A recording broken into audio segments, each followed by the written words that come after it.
Magic. How much mystery and beauty in this short and simple word. How much power and expectation of something incredible and beautiful. It is not surprising that one can often hear from passers-by that this is a trace left by God, a trace that sword mages, ordinary mages, and other gifted individuals follow. But one day, for the first time in the many years of the Burial Empire's existence, its emperor was destined to be not an ordinary representative of the ruling dynasty, but a magician.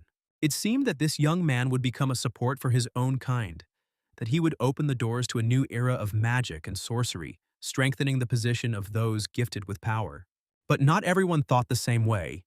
There were those who despised magic as a phenomenon, believing that only lower beings could use it, that there was nothing good or beautiful in it. One of these was the emperor's nephew, and there was nothing terrible if he only said such disgusting things. But he went further, beat, imprisoned, and put anti-magic shackles on Uncle Yang, and gloated, realizing that he could not do anything.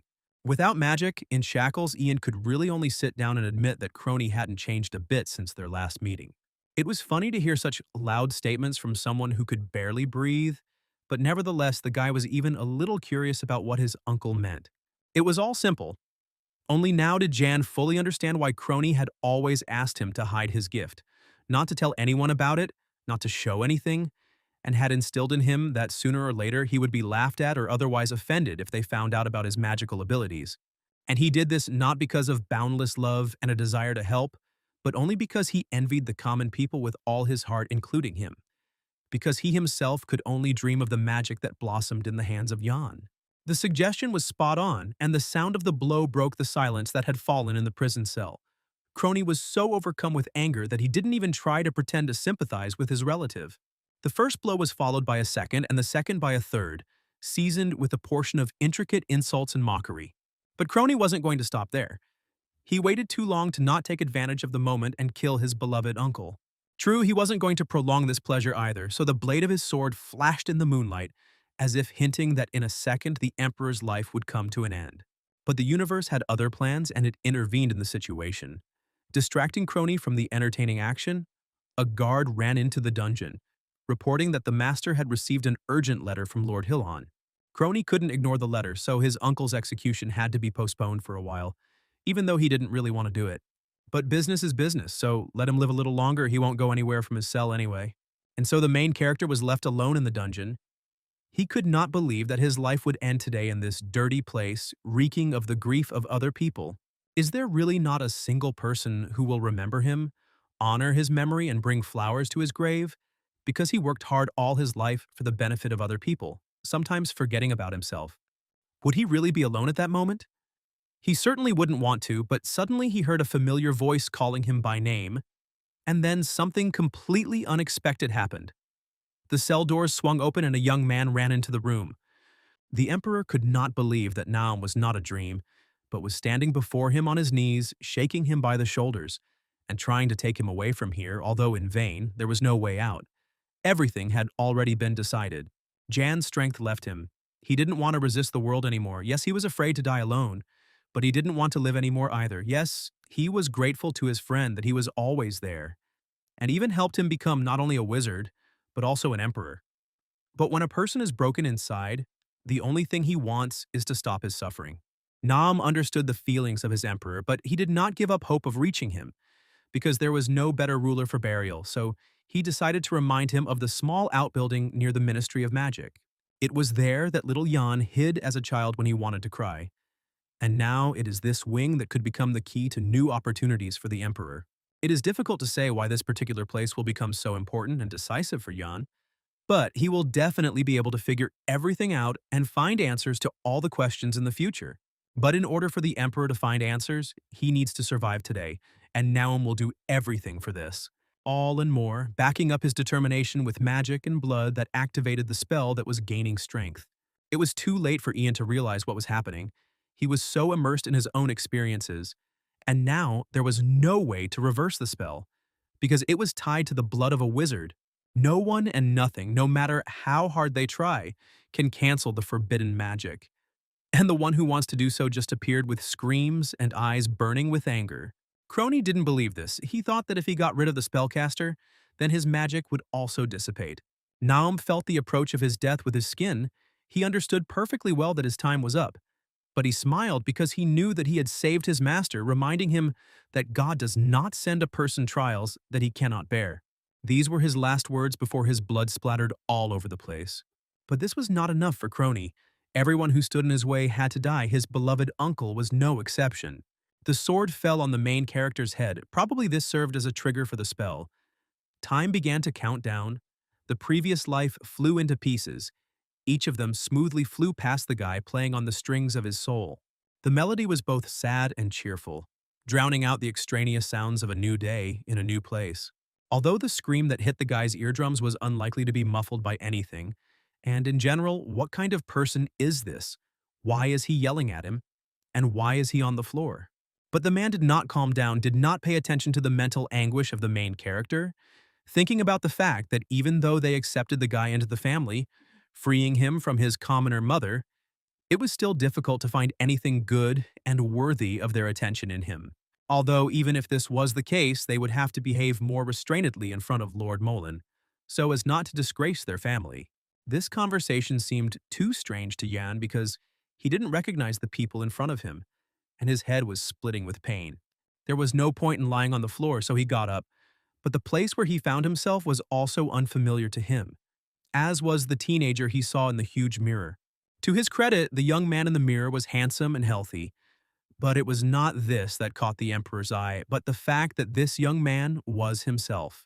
Meanwhile, the man, apparently the head of the clan, continued to spit words, saying that the guy should behave with dignity in front of the guest and make a good impression on Lord Mullen, because if everything goes as planned, then he will help to officially adopt him. It sounded extremely strange, and the main character could not understand what was going on here. Seeing this, the man realized that it was better to show the document, the Emperor's decree, to erase the stupid expression on the guy's face.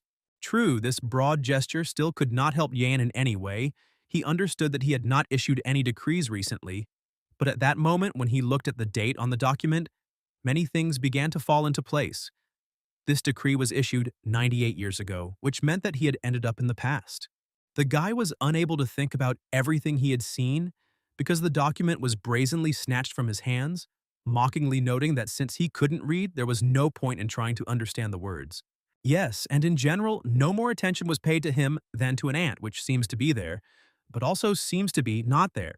And okay, if only the new family behaved like that, it could be understood. But the servants also loudly gossiped about the main character behind his back, believing that he would most likely, as usual, alienate something during dinner. But Jean didn't pay attention to all this. He looked at his new self and understood that he wouldn't get used to the unfamiliar reflection anytime soon. But what is, and Naum would have to be thanked for this spell in the future. However, he again had no time to think, and the guy was already sitting at the table in the dining room, gracefully cutting a steak, and no less gracefully sending small pieces into his mouth, slowly chewing them. It is not surprising that such a performance did not leave the new mother and brother indifferent, although Yan did not strive for this, but was pleased with their eloquent reaction. This is the charm of a real emperor, although, in reality, everything was much more prosaic. He simply got used to eating small portions, or even nothing at all, from sitting in prison. But his leisurely pace was perceived by those around him as a sign of nobility, which delighted the guest of their house because not every aristocrat could boast of such table etiquette. This was a sign to the master of the house to move on to a more important matter. He asked Sir Molan to put in a good word with the emperor, since he liked Jan so much.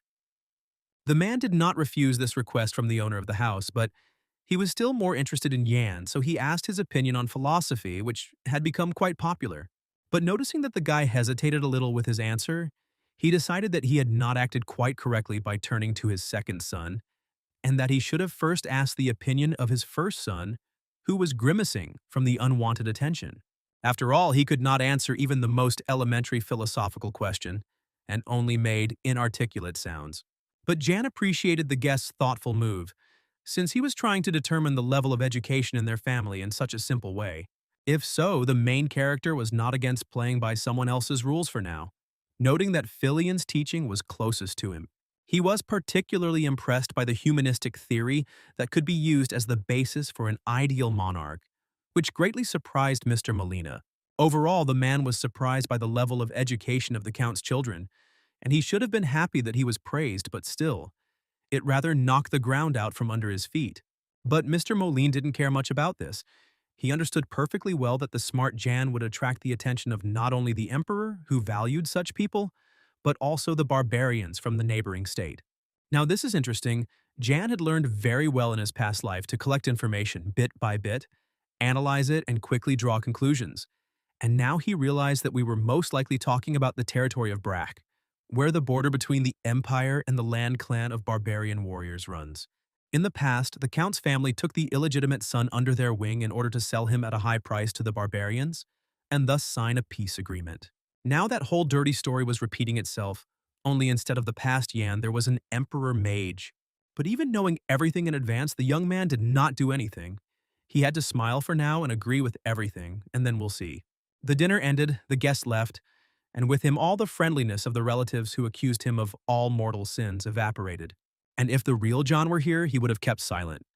But the main character did not do this, hinting to his brother that if it were not for him, the guy would have gone to the barbarians. But this burden fell on his shoulders. But realizing something so obvious was an impossible task for the Count's legitimate heir, so anger clouded his eyes, and a minute later, he threw a vase at his half-brother. True, this outburst of anger did not make an impression on the main character. He remained standing with a stony expression on his face. This continued until the moment when the Count's son got personal and began to insult the mother of the departed Jan. The main character could not stand it and was engulfed in a golden, magical whirlwind, who threw his opponent to the floor, and Jan slowly approached him, saying that even if the guy is still very young, he must weigh every word, because someone might misunderstand him and take revenge. Therefore, it is better for a brother to keep his long tongue behind his teeth, so that there is no temptation to cut it off. The threat worked. A little more and the fat man would have burst into tears, so frightening did Jan look. Perhaps Jan would have consolidated the achieved result, but at the wrong time the doors to the room opened, and Mr. Moline offered the young gentleman some lemonade.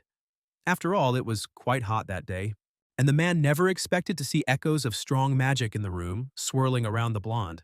But it lasted only a few seconds and seemed like a figment of the imagination. A figment of the light, but not what it really was. And besides, the Count and Countess did not notice anything. They didn't notice any magic, but they clearly saw that their son was being bullied by Jan. Moreover, it was difficult not to notice the eloquent, huge puddle in which the fat man was sitting. Everyone understood perfectly well that there was no water underneath him. But even if this was the case, Jan decided to turn the situation to his advantage and continued to put on a show for the guest, offering his brother help and asking him to be careful with the vases so that such an embarrassment would not happen to him again. He even extended his hand to him, putting on a show, showing himself in the best light. But Daddy didn't appreciate his efforts and ordered the maid Hanya to escort Jan to his room. The main character did not dare to disobey, only strange bad feelings arose in his soul. There was something in Mr. Moline that made him turn around, but the answer to the question did not come into his bright head. But as soon as he opened the doors to his room, he no longer cared about Mr. Moline because even the servants lived better, and he was still the Count's son, albeit illegitimate. The surprises did not end there. It turned out that before Jan was not allowed out of this room, he was constantly crying and asked Hannah to give his mother a letter from him. And now, the girl was waiting for the treasured message to pass on to the addressee. The guy didn't have a letter, but he did have the realization that the life of the body's previous owner was terrible. Only the main character was not going to cry anymore, and he was not going to hang his head either, but the girl did not go anywhere and asked about her payment. It turned out that the guy gave the girl some of his food, which she fed to her brothers and sisters, so now she tearfully asked for help. Jan wasn't going to do it for free. He had his own conditions for the deal. When he needs help, Hannah will definitely do everything he asks. Only on this condition is he ready to continue sharing food. The maid was satisfied with everything. Left alone with his thoughts, the main character began to reflect on what had happened to him and why everything had turned out this way. In his particular case, time magic definitely didn't work right, because he moved too far in time and space and ended up in someone else's body, which had never happened to anyone before. But be that as it may, there had to be a logical explanation for what happened. And if there was one, it would be in the Ministry of Magic, which meant he had to get there by any means necessary. True, that was later, but now he needed to deal with pressing problems. It was good that his new body was capable of using magic. It was unbelievable, but true. And one could also say that he was lucky, because this body and person had every chance of becoming a magician, and his potential was enormous. Besides this, an interesting coincidence was that the former owner of the body was named the same as the main character, Ian, which also raised questions, although perhaps he was too suspicious for no particular reason. At that moment, he was torn from his thoughts by Hannah, who brought him food, although the portion was so meager that even if the girl took some for her services, there probably wasn't much to take there before that moment. But it wasn't even this that worried the main character, because only now did it dawn on him that neither on his plate now nor during the dinner party on the table was there the very nutritious and filling gula fruit, which means that they haven't yet discovered a way to use it as food because its seeds are poisonous. And if his memory serves him right, everything will change in 50 years, but if he shows that gulu is safe to eat, then perhaps the problem of hunger can be solved much sooner. It was necessary to wait a little while, and the moment would definitely come. But for now, evening had come, and the Count called the guy to his office for a talk.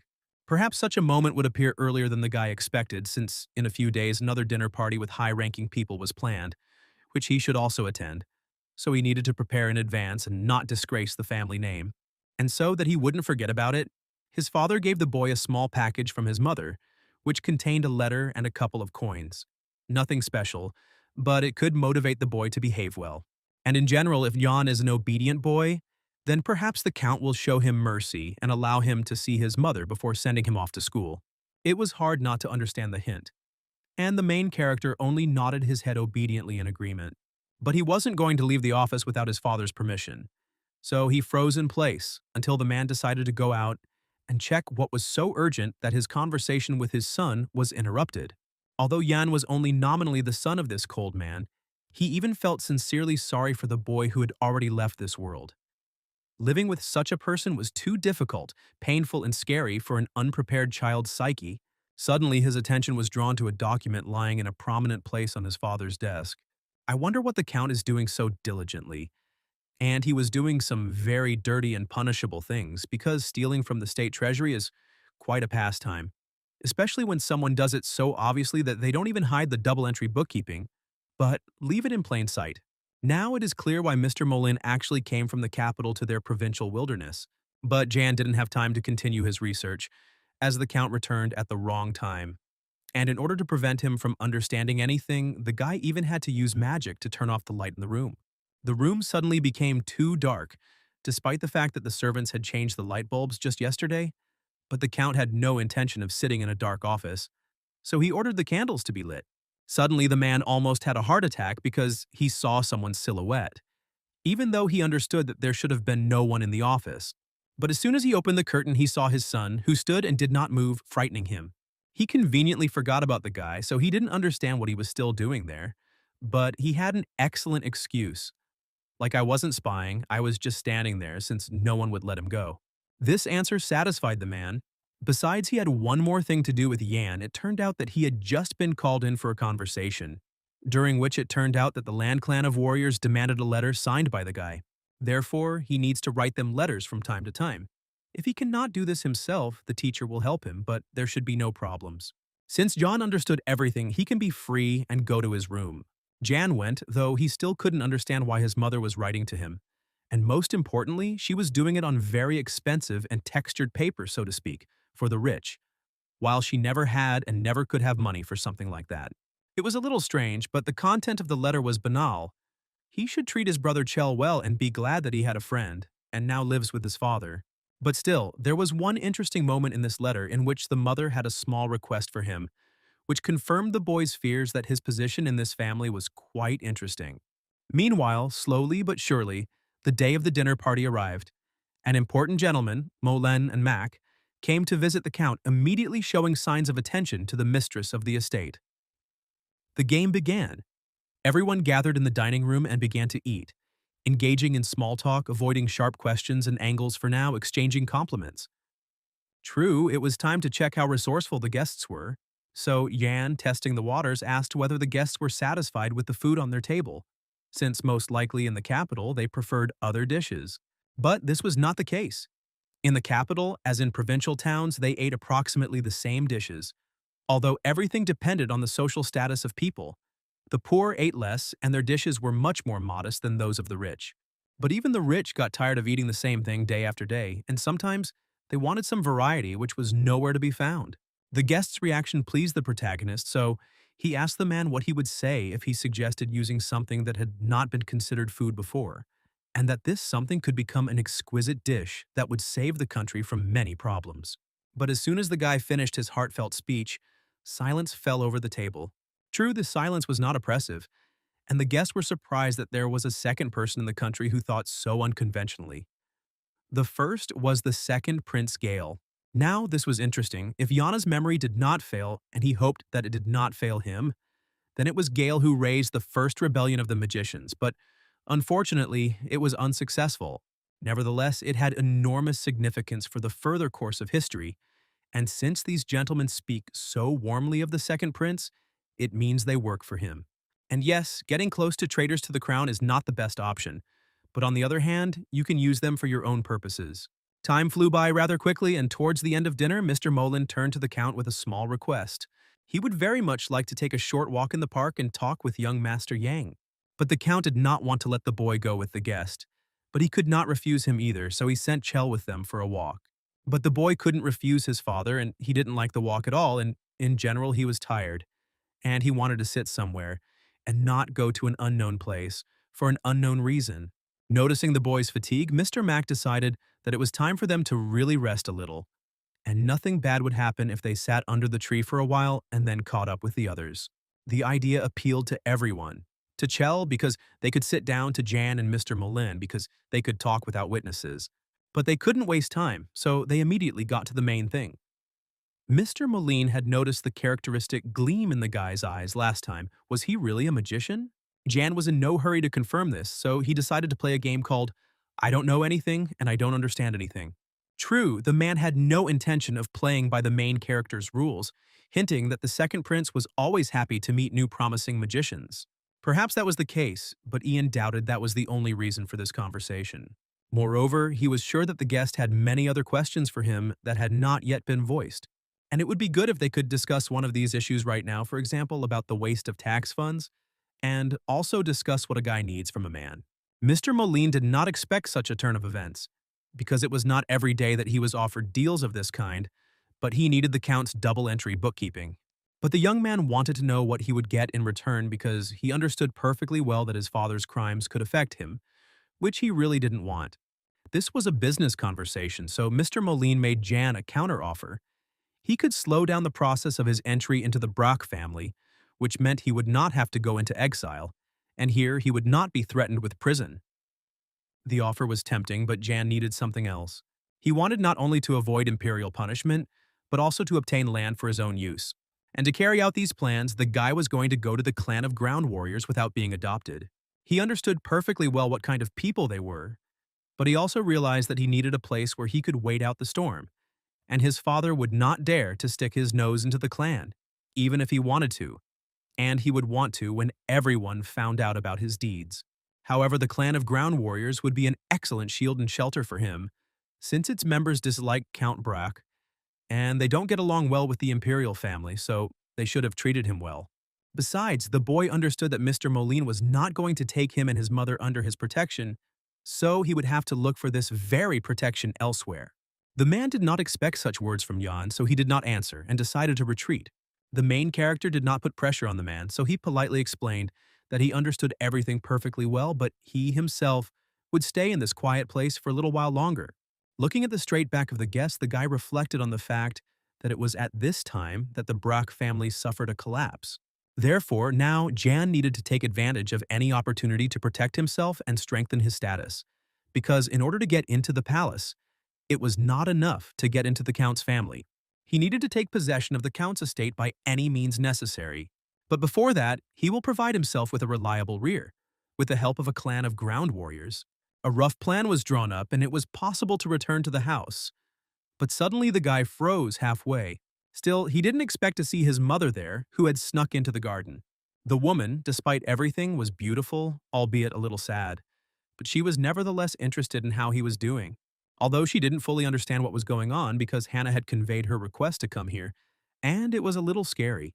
True, she didn't have to worry about anything since Jan was doing more than well, and he also decided to thank her for the letter and the coins.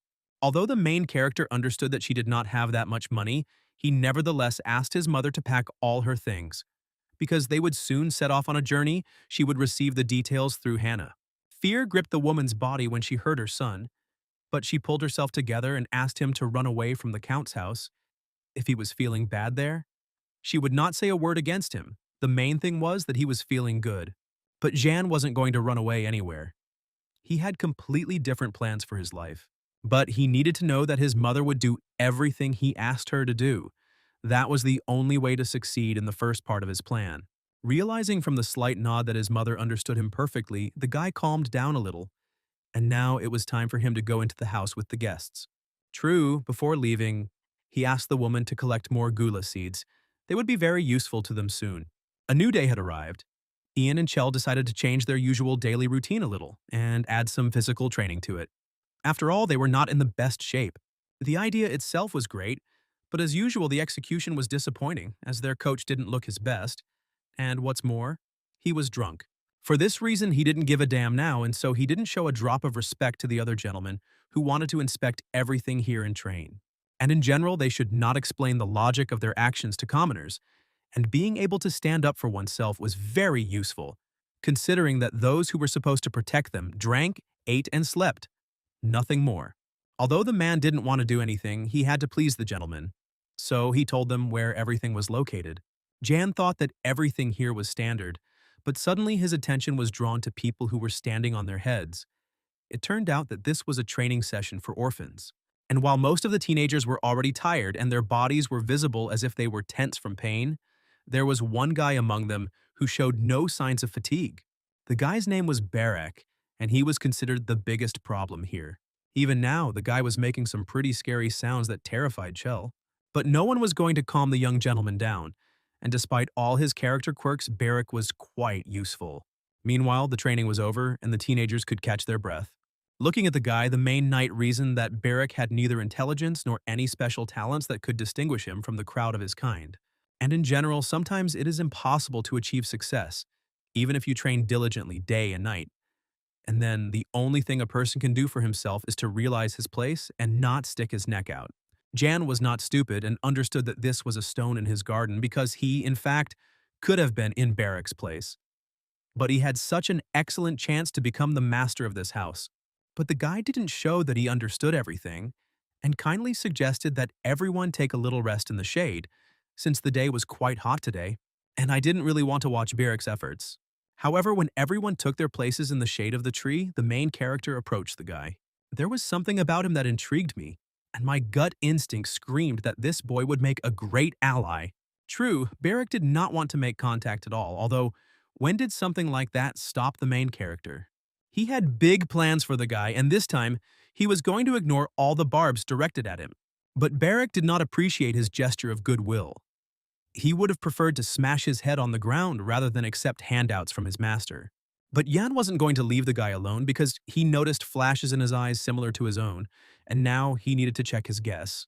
The easiest thing was to give him some magical water to drink and look at the result, which did not take long to appear, confirming his theory. Certainly Barak was a magical swordsman, although he himself did not yet understand it. But after the magic water he gained strength. He even dared to knock the flask out of Jan's hands, and the way he looked at him, how much expression appeared. And just a minute ago he was lying on the ground almost like a corpse. It was obvious that the guy felt better. Now it was interesting to see what he would do next.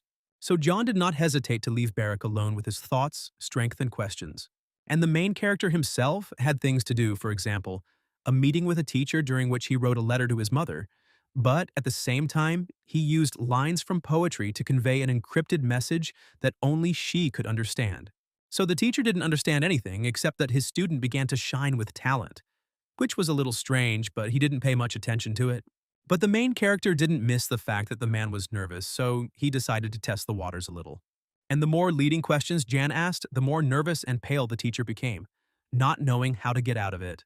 Great reaction, she told the guy more than all possible words, but he didn't want to put more pressure on the teacher, so he let him go. But the man left the office so quickly that he didn't notice how one document fell out of his briefcase. But Jan noticed it and studied it from top to bottom, drawing conclusions. After which he went to training with Chell, and if he was satisfied with everything, then his brother complained all the time, ran, and asked for a break. But there was no sign of a break. Even the night was extremely serious today, and the young gentleman had to run and run at least 40 minutes. And they ran when suddenly a scream pierced the area, and the protagonist turned towards the sound, seeing Barrack training with a wooden sword. Today he moved better than last time, but his opponent did not stand still and dodged his attacks, which became too fast and intense, but the brunette blocked them for now. And then he got tired of doing this, and he went on the attack, which was quite successful, and Barrack fell. Muriel had no intention of continuing the sparring, and he was disgusted by the fact that Barrack addressed him by his first name in general. But Barrack didn't care at all about the enemy's wishes. There was no winner in the battle, and his soul longed for a continuation. And she got it. A kick to the ribs, after all. Barrack lacked skills, and the desire to win was not enough. It no longer felt like training, but rather like the strong beating the weak, seasoned with disdainful words. On this note, everything ended. Barrack sat and reflected on what had happened, and at that moment Yan approached him again.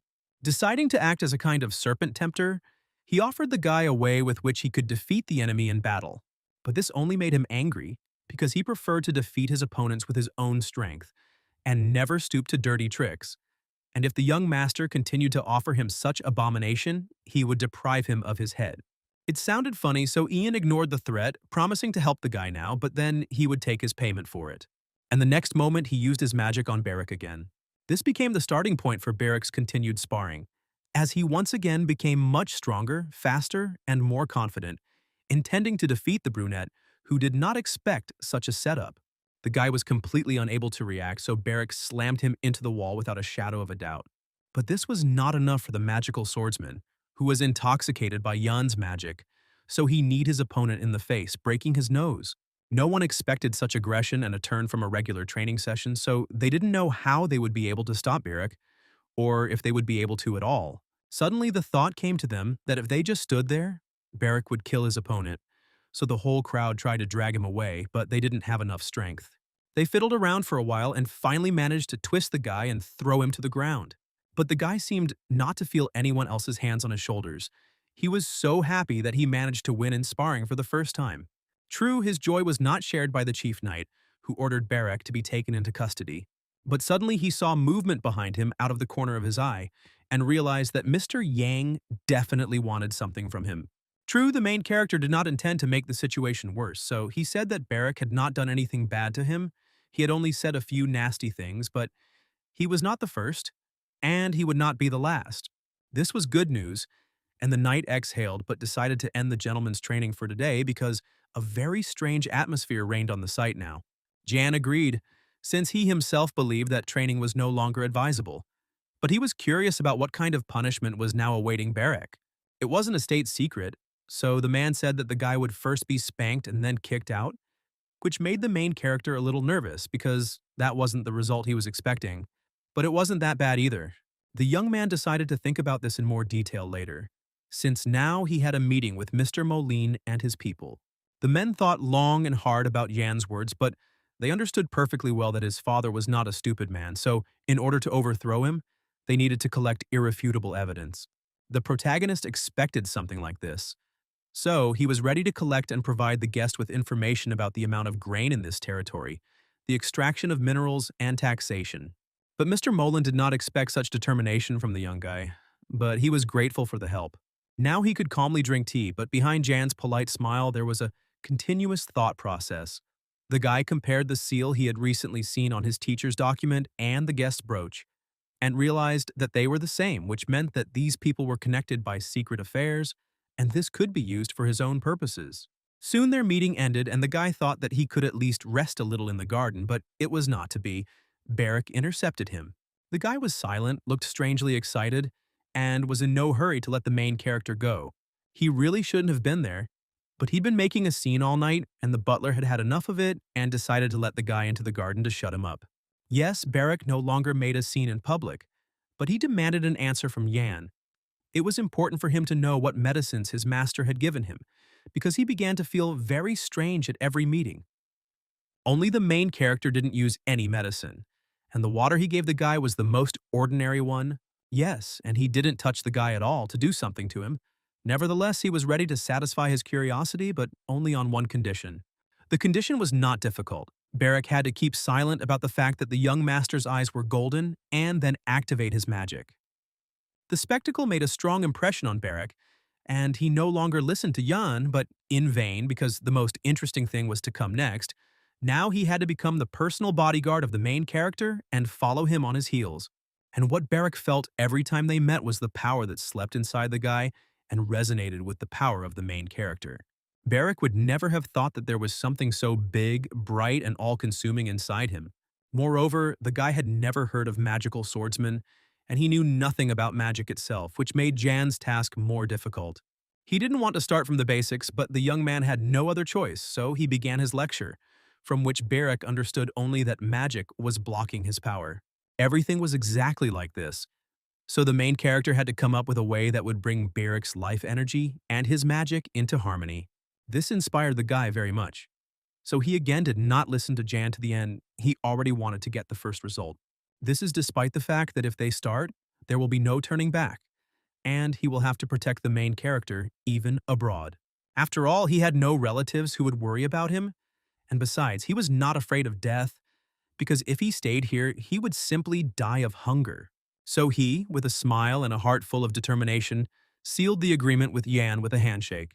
Magic sealed their contract, and perhaps because of his unique character, unbending will that does not admit defeat, the guy will make an excellent magical swordsman. Moreover, a warrior who has stopped fearing death becomes practically invincible. From this moment on, they are not only bound by human and magical covenant, but can also become friends. It was time for family dinner. Not to say that it was the most pleasant pastime. Jan practically did not listen to his father, but noticed a ring on his finger. It's interesting because the Count didn't like jewelry, but he never took off this ring, but it didn't look like a wedding ring. Everything about this piece of jewelry was strange, especially the stone since its cut was non-standard. More precisely, the most simple and ordinary, perhaps it was done on purpose. And this ring was made not to show the status of the owner, but for another purpose. And if this is so, then perhaps this is the key. Because in his father's office, he heard a very characteristic sound, similar to the one he was hearing now from the decoration.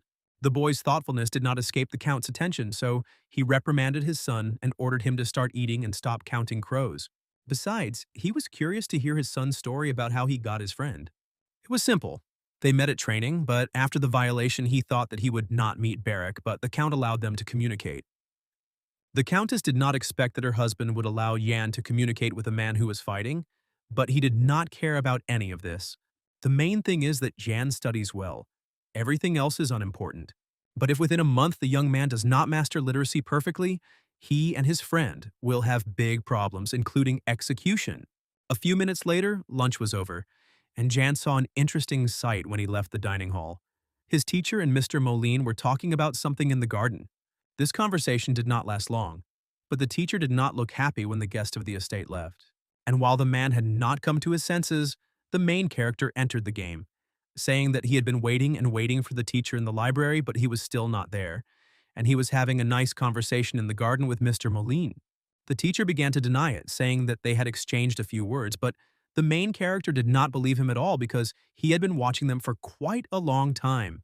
And then threats came into play because the man needed to think and imagine in detail what his father would do to him when he found out that he had had heart-to-heart talks with a capital official in a secluded place. But Jan was ready to forget about what he had seen if the teacher distracted the Count for half an hour tomorrow with some important conversation and did it far from the office. In addition, the man must obtain information about the climate of the Great Desert, as well as make or obtain a map of that area. That was basically it.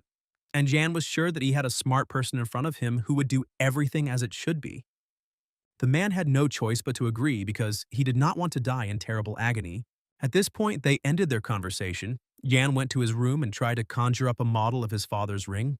He succeeded in this, but now he needed to transfer what he had conjured onto paper, draw a template, and this was a problem because he didn't know how to draw. In the end, he managed to draw something that looked like a ring, and Hannah even guessed what it was, although not right away. But when the girl looked closely, she was even able to recognize it as the ring that the Count wears. It often attracted her attention since its owner wears it without taking it off, despite the fact that it is very simple. Not like the wedding ring that he sometimes wears on holidays. Ian was pleasantly surprised by Hannah's attentiveness, but overall the situation was strange. It's not every day that diamonds are used to make keys to boxes or safes. There had to be a reason for this. And the first thing that came to mind was that diamonds were not conductive to electricity. Thus, most likely there was electrical protection on the secret drawer. Since this was the case, he asked Hannah to find a craftsman who could make the same ring according to the pattern and cover it with a thick layer of rubber. Time passed and the teacher called the count for a conversation. But since the conversation would be long, he asked the owner of the house to follow him. Although this was not part of the man's plans for the day, this was what was needed. So Ian wasted no time in asking Hannah to give him a copy of his father's ring. When the item was in his hands, the main character realized that the girl had found an excellent craftsman who had fulfilled all his wishes exactly. It wouldn't be a sin to pay well for such work, which is what the guy did. Now it was time to carry out the next step of his plan, and for this he needed Barak. The young man was ready to do whatever was necessary, but he did not understand why he was chosen. Although having received a little magical power from Yan, he was no longer so gloomy, realizing that he would never let anyone into the office until the main character gave him another order. The guy was so inspired that Jan even thought that he wanted someone to get into his hot hand. It was time to get down to the most interesting part. It didn't take Jan long to find the secret drawer. By and large, he thought that the device would be much more complex than what he now saw in front of him. Interestingly, the Count kept letters from the clan of land warriors in this box, but the problem was that the guy did not understand their language well, and not everything that was written was clear to him. But there was no time to go into details, but it was necessary to know more, so he decided to rewrite a few points to analyze them later. Next, he decided to do a little magic with the tax documents so that a full audit of his father's income and expenses would take place. That's all for now. Now you need to put everything in the desk drawer and close it. But the problem arose at the most inopportune moment, and one of the Count's assistants entered the office. There was nothing to do, and the main character had to use magic on the poor guy to protect himself. The result was interesting, but it gave the guy the opportunity to leave unnoticed, although the employee was threatened with dismissal. Not only that, the Count also ordered the confiscation of all the workers' property for his misdeed, even though he was not actually guilty, but no one would know about it. Barak watched all this from the window. He was curious how this whole story would end. But Yana didn't care how it would end. The assistant himself was to blame for what happened to him. He shouldn't have come to the owner's office when he wasn't there. Although on the other hand, such mistakes cannot be allowed in the future, he did not expect the man to appear in the office. So he did not have time to cover his tracks, but only managed to neutralize the man. But the Count does not suspect him, and switched his anger to the worker. Already good. And by and large, the problem was not in this, but in something else. A short note that he found in his father's desk drawer, the question arose of who would become the successor in the clan of ground warriors, and why his father hid this information from everyone. What was so special about this John could not yet understand, and Barak did not allow him to finish his thought. It dawned on him that the main character was holding paper in his hands, and the black thing on him was text. But that was where his knowledge ended.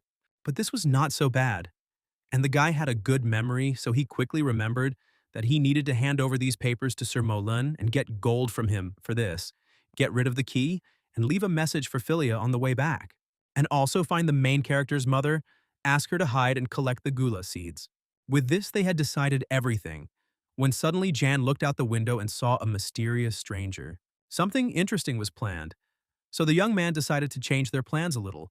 Namely, Barak had to change his route a little. Originally, Barak was supposed to leave the estate through the front gate, but now it would be better if he went through the back door. After all, when John met the stranger's gaze, he realized that it would be too noisy at the central gate. Evening came. Jan, like the rest of his family, met strangers, and now it was time for conversation. The stranger's name was Balami, and he was the son of the chief of the land warrior clan, Kakanthira.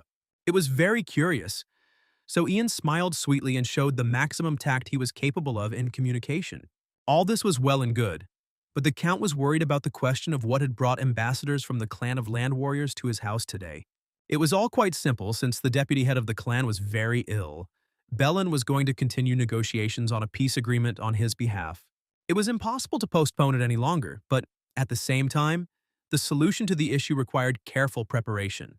This did not surprise Yan at all. He remembered very well that in the clan of ground warriors, they treated the deputy head of the clan almost like a deity.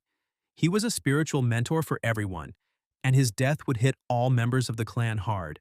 And if this happens, the entire clan will be in mourning for at least a year, so the peace agreement must be signed before his death. But the Count had no intention of giving in to the previously planned negotiation process. He saw no need to adjust to some deputy head of the clan. But this was meaningless since the deputy was a very important person. He guided all the warriors of the clan on the path of truth. And young Master Yang was obliged to meet with him, look into his eyes, and try to gain his respect. There was no other way. This statement offended the Count. He did not understand how anyone could doubt his son's pedigree. Yes, the guy was the son from his second wife, but he was still his son. Jan listened to all this and just smiled sweetly. Balam continued to stick to his guns. For him and his clan, some paper documents didn't have much meaning, but the mentor's gaze was another matter. Moreover, the envoy noticed that the boy and the man were completely different from each other, which meant that the documents could be fake. The Count was worried that his plans could collapse today. Yes, he had John's entry in the family register, but that was clearly not enough. And at this rate, he could forget about a peace agreement and profitable cooperation. The main character did not miss his father's thoughtfulness, but even he could not predict what was going on in his head. And the man could think of nothing better to do than to suggest that the ambassadors take a rest from the journey and continue the conversation tomorrow. He also sent Yana to his room accompanied by a butler. The Count himself was urgently planning to leave for the capital and finish preparing all the necessary documents, while his family members were to entertain the guests in any way possible until he returned. Jan watched the carriage go by. He understood that everything was going quite well. Now it was possible to talk to Balai one-on-one over a pleasant snack. Neither the guy nor his security had ever seen anything so delicious, so they even started drooling, so they lost their concentration a little. And Jan asked the ambassadors for a small favor. He wanted to take someone with him on the trip. But this was impossible because Jan is one thing, and all the rest are unnecessary ballast for the long journey. But the main character didn't think so. Moreover, he was ready to help the ambassadors and waited for Barak's return. Bellamy did not believe that the main character's people could be skilled and useful on such a long journey. In general, such information sounded rather absurd and funny to the ambassador, since he did not believe a single word of his interlocutor. It was hard for him to believe that some kind of effeminate gentleman could be in no way inferior to ground warriors in skill. It was rather ridiculous to hear the proposal to take two people on the road who were not even resistant to poisons and could not survive long in the desert without water. But now Jan was not going to remain silent. He believed that the help of his people would be very useful. Perhaps Barak is not the smartest young man, but he is quite strong. So there is no need to worry about them. They will cope well with the journey in the desert. Such persistence was commendable, so the ambassador decided to give one chance to the main character. If he could defeat one of them in battle, he would be able to take his people on a journey.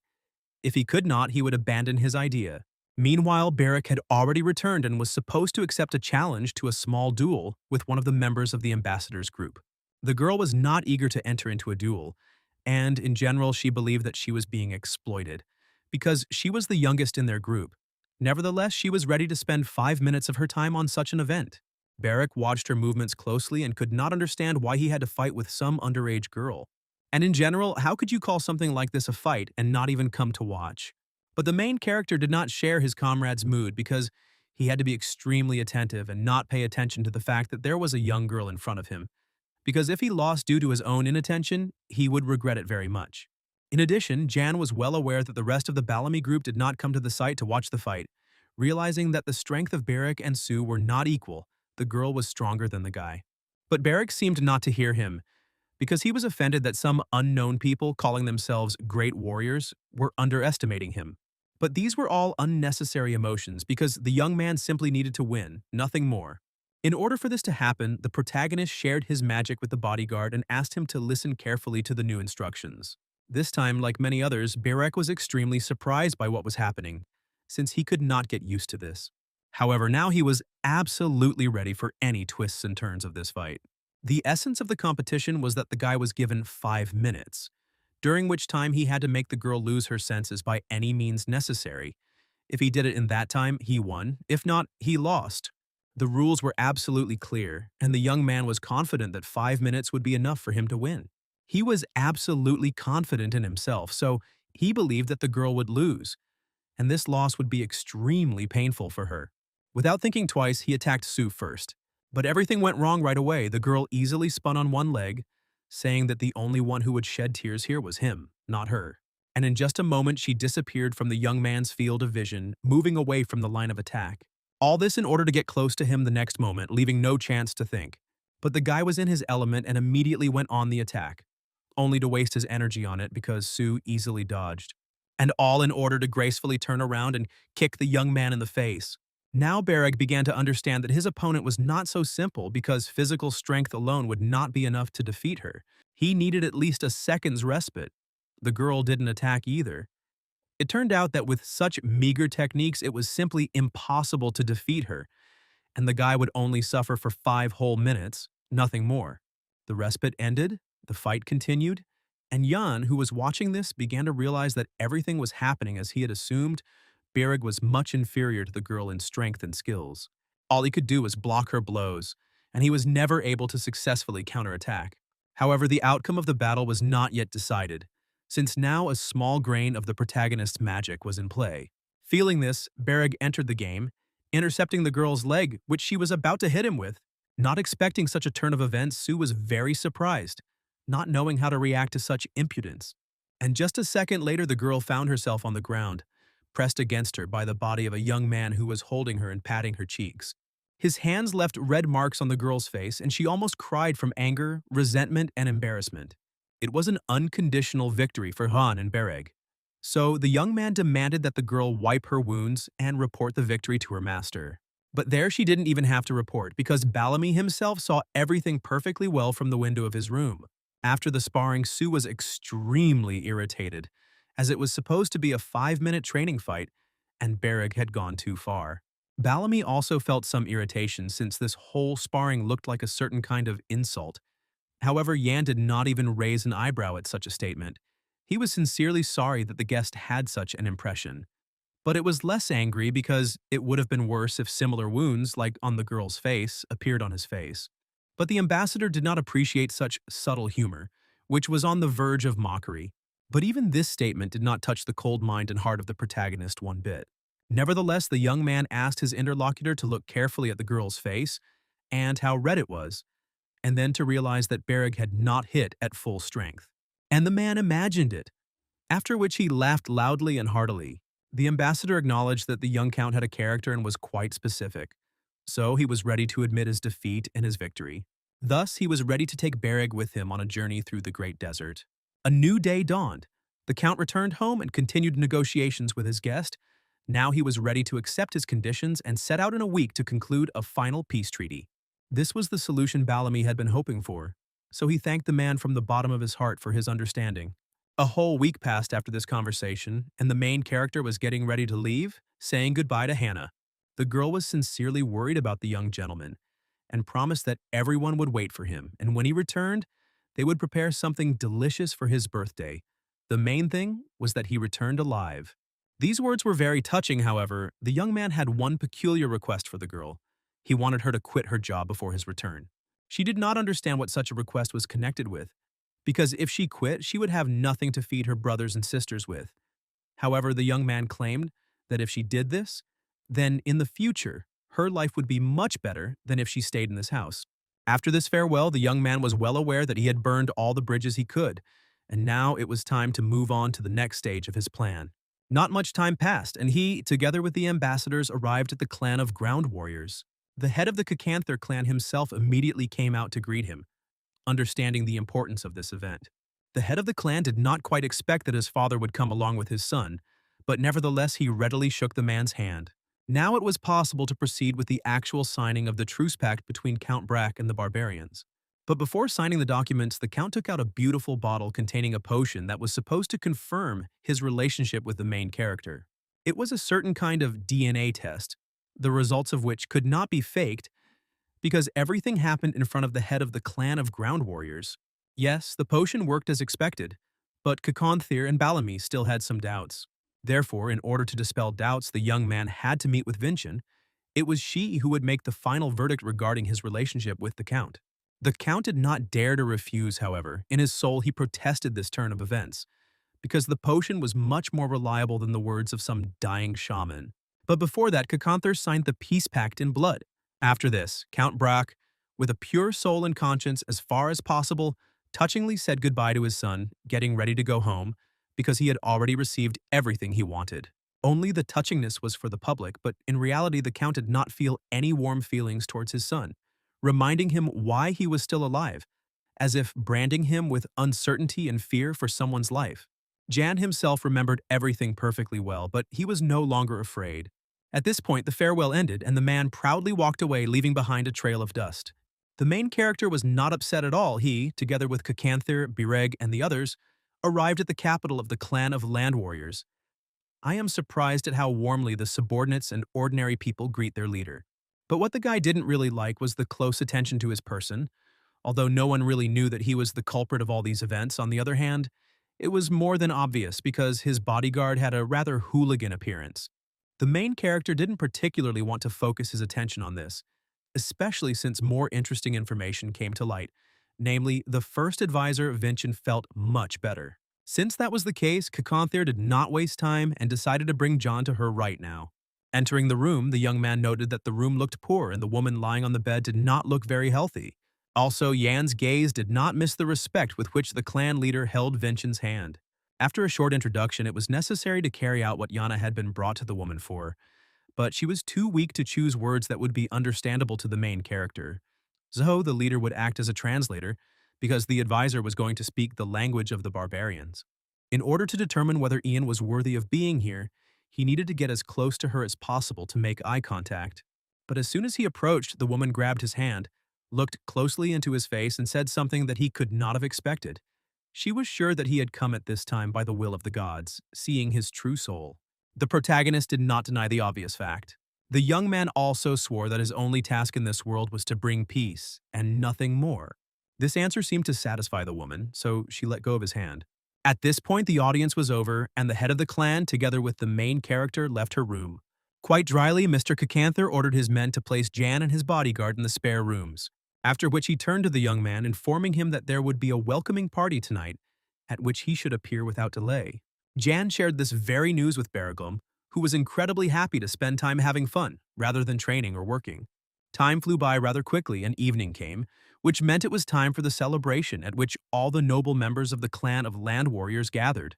Ian and his bodyguard spent their time rather boringly, standing to the side, since they didn't know anyone there, watching people and tasting the local food. Not far from them sat Kakanther, hoping that the guys had managed to get a good rest by this point. Whether this was true or not is a good question. Nevertheless, the main character noted that they were more cheerful than ever and ready for exploits. The chieftain had no intention of ending their conversation at this point, for the map of the great desert which the young man had given him was excellent and useful. The young man was pleased to hear such baklava, and besides, Kakantin saw a worthy man in front of him, which was even surprising since Count Barch had not raised his first son very well. But it wasn't the compliments that attracted the main character's attention, but what the leader was smoking, because it was a roll of gurut leaves. At one time I heard that ground warriors use dried leaves of the soil as a stimulant for ordinary soldiers. So the Count hunted for this plant for his own selfish purposes. How the young man came to this conclusion is very simple. One day he received a letter supposedly from his mother, in which she asked him to secretly bring home some grut leaves for her. But since the previous Jan was illiterate, the question arose as to why the woman was writing to her son, who could not read the text himself. The handwriting was also too neat for an ordinary commoner, so the conclusion was obvious. The father wants the young man to bring grut leaves, and if something goes wrong, he can shift the blame onto the poor woman. The chieftain seemed to have read the young man's thoughts, so he decided to warn him in advance, not to even think about it or look at the leaves of the plant, because this type of tobacco is intended only for the clan's warriors going into battle. It is better for ordinary people not to use it. Of course, the man did not deceive himself and understood that while the guy was in his possession, he would be forced to inhale this smoke. But he would not allow any interest or question about this tobacco. The secret must remain a secret for his own safety. It was hard not to recognize such a hint, although, what a hint. The man said everything in plain text, so Jan had to smile and agree. Nevertheless, the guy was still haunted by thoughts, because if he played out the smuggling story correctly, he could make it so that the peace pact between the Count and the clan would be dissolved. Suddenly, he felt that someone was looking at him very intently, burning his back with their gaze. It turned out that the hole in his back was burned by Boomart, who was a member of Mr. Nursarin's family, was the cousin of his second match, and was also in charge of the clan's food supply. It was interesting to hear, but the question still remained, why was he looking at the guy so intently? Did he really fall in love at first sight? The young man didn't have a chance to think this thought because a man approached them with a message for the leader. Apparently, it was something important because Kakanther immediately stood up and walked decisively out of the hall. This did not escape the notice of the other guests at the party, and they all came to the unanimous conclusion that First Advisor Vincent had suffered another attack. Sue was of the same opinion because the person who reported this to the chief was the clan's attending physician, so she looked very upset because no one could guarantee how much longer their spiritual mentor could live.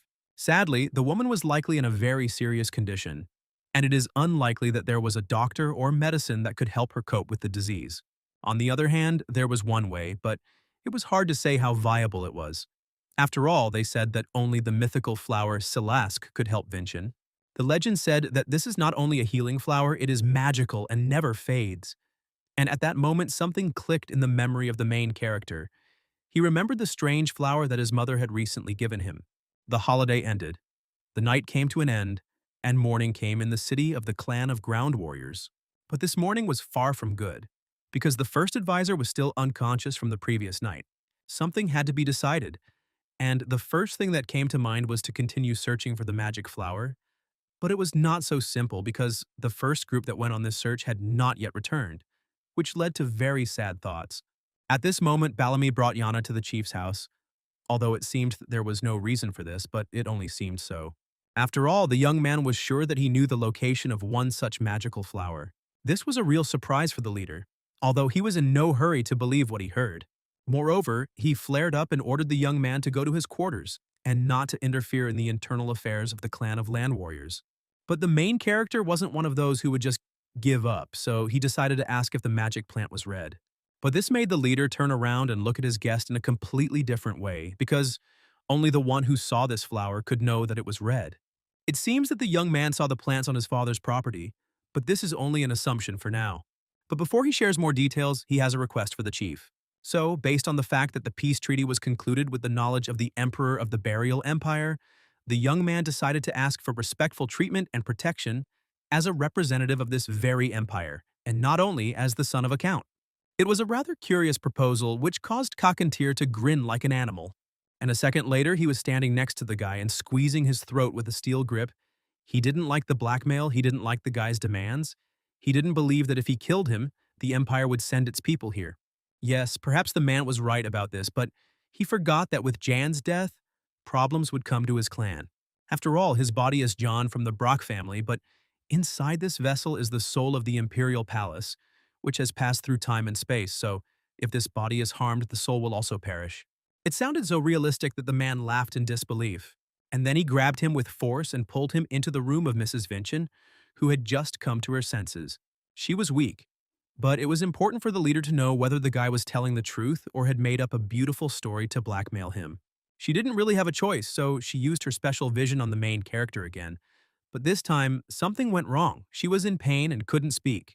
A new attack of illness gripped the woman's body, and there was no more time for unnecessary conversations. Jan could not bear to watch her suffer, so he confessed that the magic plant was found in the Count's house in his old room. This served as a trigger for Kakanthir, so he quickly gave orders to his men to bring the flower immediately. Bareg came running into the room at the cry, not understanding how he could help his master. But the guy didn't need help. Everything was, in his opinion, more than good. After all, this flower will be his first gift to the clan of ground warriors, which they will not be able to ignore. Some time passed. Quite quickly, the clan members brought the plant. Now Kakanthir felt guilty before the guy for his reckless actions. So he asked him for forgiveness.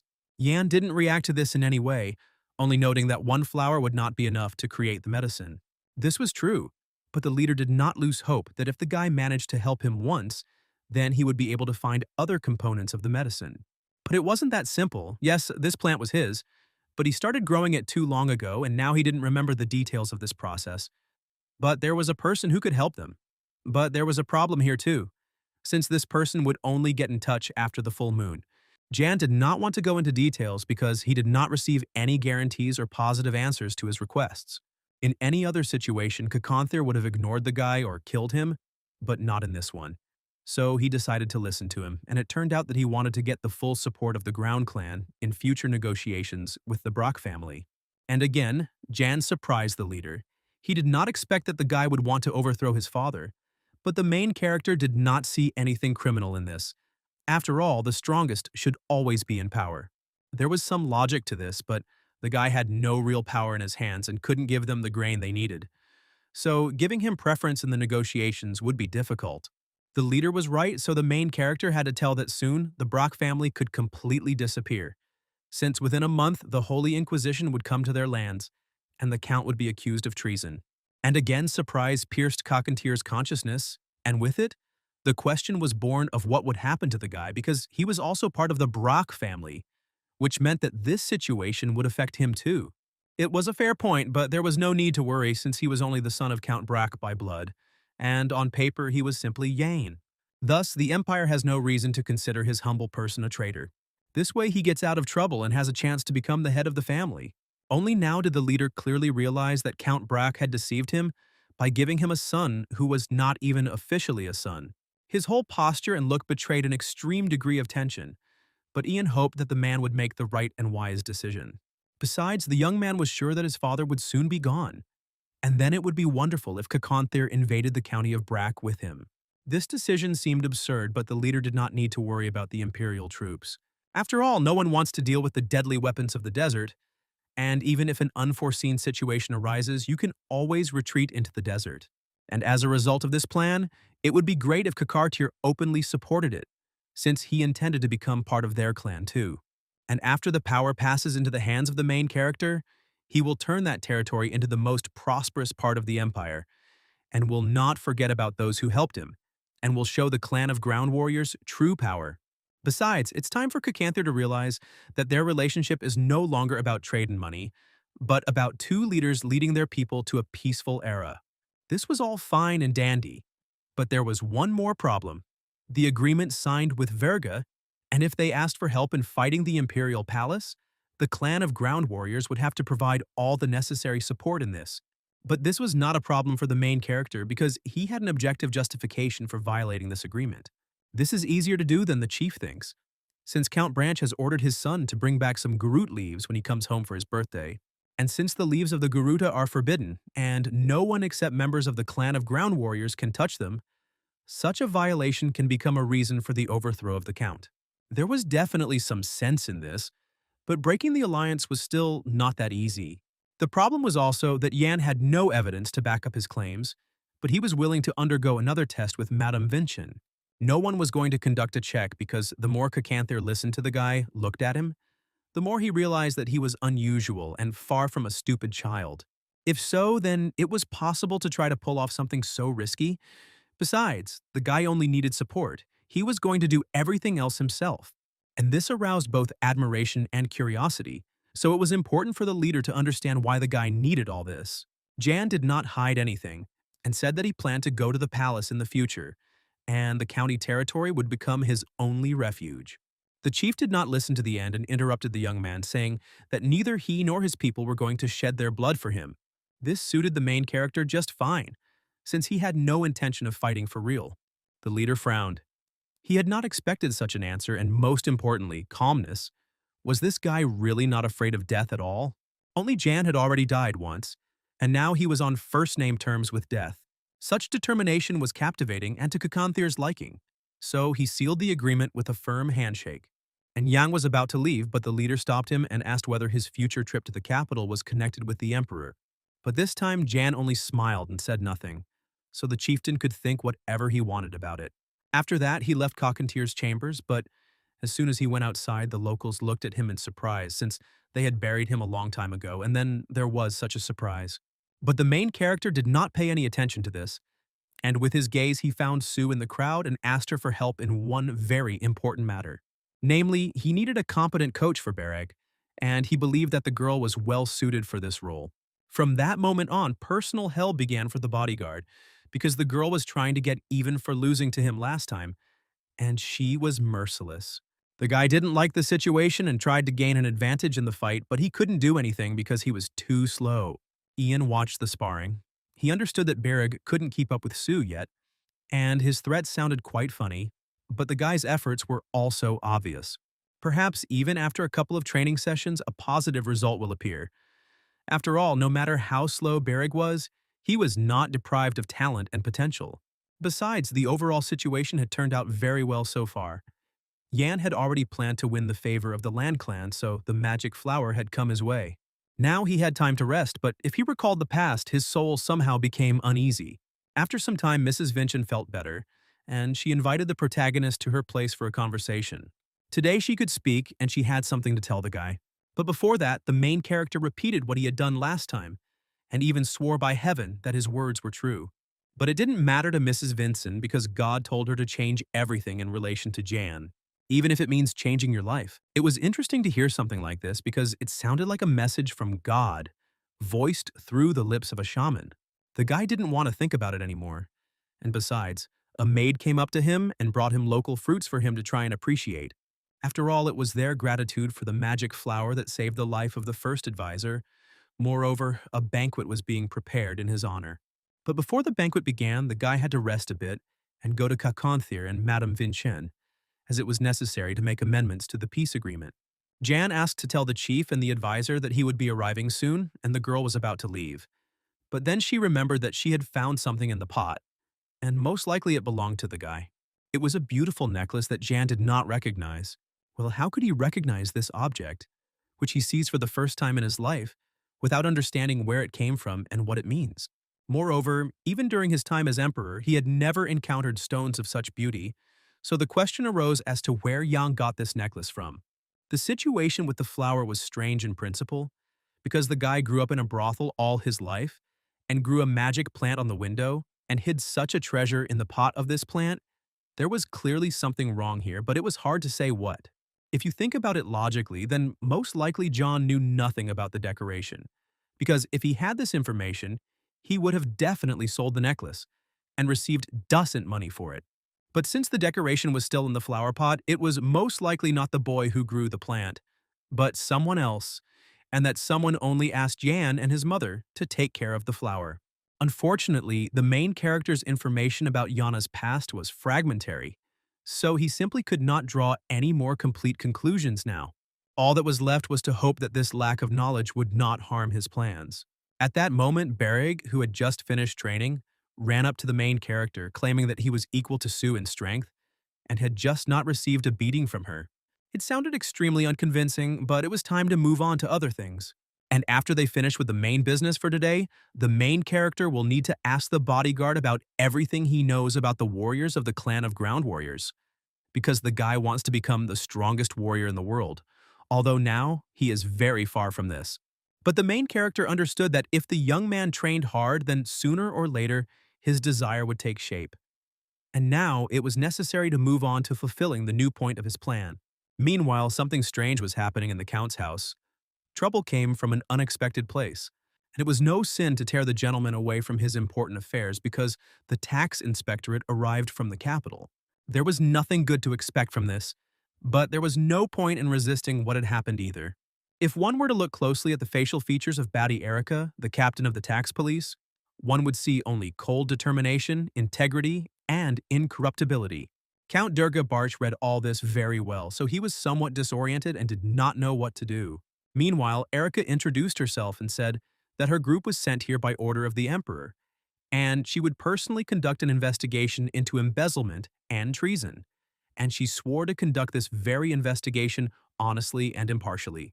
How this outraged the man because he had served the Empire faithfully and truly for so many years, defended it from the barbarians, and now such distrust was expressed towards him. And perhaps, in other circumstances, someone else would have believed in such a wonderful performance, but not Erica. And besides, she had a document with the seal of the Count's house. It was not even a document, but a kind of complaint addressed to the Emperor, which stated that someone knew about the Count's tax fraud and asked for a thorough investigation of this matter. Dirkbarch clearly did not expect such a blow from fate, but the girl did not pay any attention to his emotional experiences. noting that he had a very nice house in which she and her people would live while they were conducting the investigation. And she warned the Count that it would be much better for him if he and his people obeyed her orders and cooperated with the investigation. She also didn't want to waste time, so she ordered her subordinates to start from the top floor since the owner of the house's office was located there. True, some of her subordinates were not particularly tactful and treated the estate's maids rather rudely. The Count paid no attention to the fact that the servants of the law behaved very disgustingly. He was only concerned about his own skin and the question of who had snitched on him to the emperor. And the only candidate for this role was Mr. Moline, who had recently visited his estate. But the question was different. Yes, an official could have written a denunciation, but where did he get his seal from? This simply could not have happened, which meant that one of his people was a traitor. The secretary still hasn't come out of his coma, so who, if not him and Mr. Molan, could it have been Jan who did this? It was hard to believe, but there was no one else to betray him. Nevertheless, it was necessary to find a way out of this situation, and the man could not think of anything else but to send a messenger to the clan of ground warriors. The message stated that Durga Barge was asking the chief for help in solving this problem. The envoy confirmed this, and added that a false denunciation had been written against the Count in the name of the emperor, and that investigations were being conducted in his estate on charges of treason, so the Count needed military assistance from the clan of ground warriors. Only Kakanthir was not sure that the denunciation was false, and he understood that if they helped the Count to stand firm and it turned out that the accusations were true, then the clan of ground warriors would automatically become an enemy of the empire. The messenger understood that he needed to see the leader by any means necessary and come to his aid, and added that Derga Barge had asked him to convey that he would prove his innocence at the cost of the life of his ardent beloved son. Kakanthir understood the secret meaning of this message perfectly well, so he even felt a little funny, and he said that now he needed to rest a little, and he would continue the conversation a little later.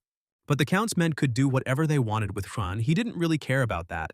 After all, the guy was just a hostage in the name of peace, but the leader of the earthly warriors would not treacherously kill another warrior who had lived with him for so long. At this point, the conversation with the messenger ended for now, and the leader summoned the main character. However, the messenger was still standing next to Kakanthir, who quite cheerfully stated that this man was going to kill the guy right now. But this news didn't surprise the main character at all because he expected something like this. At this point, the knight began to gradually realize that something very strange was happening and clearly not in his favor. But for now, the knight did not need to worry too much, because if he wanted to kill the young man, he would need a place, and the leader kindly provided that very place. But the messenger was very, very scared. He realized that the leader knew perfectly well that he would come to ask for help, and this was very strange and bad. But no matter how scary it was, the knight had a task that the Count set for him, to kill Yan, which he tried to do, but his attempt failed. And all because in order to kill the young man, the knight will have to defeat Bereg, his personal bodyguard. And so they changed their location. Jan was well aware that Bereg could become a truly strong warrior only in the heat of a real battle with a worthy opponent. The knight in front of the young man was just such an opponent, but he did not consider Bereg to be one. Meanwhile, Kakanthir and Yan took the best seats in the front row to watch the progress of the fight. The ordinary members of the clan of ground warriors laughed and teased the guy. But it wasn't just Bereg who got the extra attention, but also the knight who was irritated by it, because he wasn't a gladiator to enjoy something like that. But it wasn't only the warriors who were behaving defiantly, but also Bereg, who asked to give him a little head start since this was his first serious battle, and a master class from an older comrade wouldn't hurt. True, the time for talking was over, and Bereg was the first to attack the enemy. But he was prepared for this, so he was able to dodge. And then he suddenly and with all his might hit the guy in the stomach, knocking the wind out of him. And the very next moment, Bereg, choking on blood, fell to the ground. But this did not stop him from jumping up and using a dirty trick, avoiding immediate defeat. The knight's momentary hesitation was enough for the guy to punch him in the jaw. It was certainly a painful blow, especially to one's pride, but now the real fight had begun. And no matter how diligent and hot-blooded an opponent Bereg was, he lacked the experience of real battles. So he missed the blow and was wounded. On the one hand, the audience always liked such turns in duels, but not in this case. The clan warriors did not understand why the knight did not kill Bereg, but inflicted a serious wound on him. In their opinion, this was not a duel, but some kind of parody. Meanwhile, Berega was pierced by pain and fell to the ground at the feet of his opponent. Considering that the duel was over, the knight approached John, intending to kill him, saying that by his death he would prove his father's innocence. And perhaps this could have been the last moment of the protagonist's life. But at that moment, Bereg came to his senses and raised his sword over the knight's head. Only through experience and instinct was the man able to jump aside, and the boy's sword passed within a millimeter of his head. And it was incredible, but true. The man could not understand how the guy was able to move, and not just move, but so quickly, and even put such enormous force into the blow. And then Bereg broke the pattern with his pressure and actions, taking out the sword stuck in his body, saying that he was not finished fighting yet, so the man needed to get ready. But the man had a different opinion, believing that one must finish with annoying puppies quickly, otherwise they begin to become impudent. These were loud words without foundation, because the coast did not give up. It moved faster and more precisely because only in the heat of battle, having cast aside pain and fear, could one surpass one's limit and rise to a new level. And the very next moment, the guy inflicted a serious wound on his opponent. It was beautiful and brave, but Bereg spent all his strength to win, so it is not surprising that he fell to the ground unconscious. The fight was over, Bereg was carried to the infirmary, and Kakanther only now realized why John took this guy with him. He certainly had all the potential to become a first-class warrior. Meanwhile, a tense and even oppressive atmosphere reigned in the Count's house. The man paced the room with pomp, while his wife and son choked with tears. This continued until Sue crept into the room through the window. Derga hoped that the girl had arrived at his estate not alone, but with reinforcements, but suddenly he realized that neither the reinforcements nor his knight were with her. But the gift from the leader in her hands was for the Count, which she handed over to him. After which, without saying another word, she went out the window to continue her business, paying no attention to the Count's angry questions. The gift that the Count received was truly unforgettable. The first thing the man read was a letter that said that the leader knew very well that he had been given an illegitimate child as a sign of peace. Secondly, that with his help, the Count wanted to get the leaves of the Garuta, and thirdly, he was breaking all their agreements. But the shocks didn't end there. And the next moment, into the very window through which Sue had come out, someone threw the corpse of the knight he had sent to the clan of ground warriors asking for help.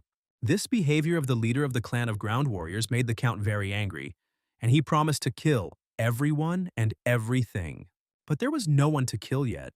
It was necessary to think about the fact that the Count had no allies left. He was betrayed, accused of treason. In this situation, it was either all or nothing. And overall, the loss is not great.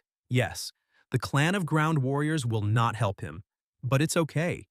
He will be able to turn the situation to his advantage with his own efforts. But first he needed to save his wife and Chell, so he made and secured a rope, asked them to climb out the window and hide in the closet, and sit there until the worst is over. With minutes counting down, the man forwent a tearful, long goodbye and watched as his wife and son found themselves on the street. Now it was necessary to get rid of all the evidence, cover up the tracks, and do all this before the arrival of the capital's army. His manipulations did not go unnoticed, and one of the tax office employees reported this to Erica. Everything happened very quickly. Count Brack set fire to his mansion and went on the run. Interestingly, the man realized that he had only made his situation worse because Erica had no intention of letting her prey go and had sent for reinforcements.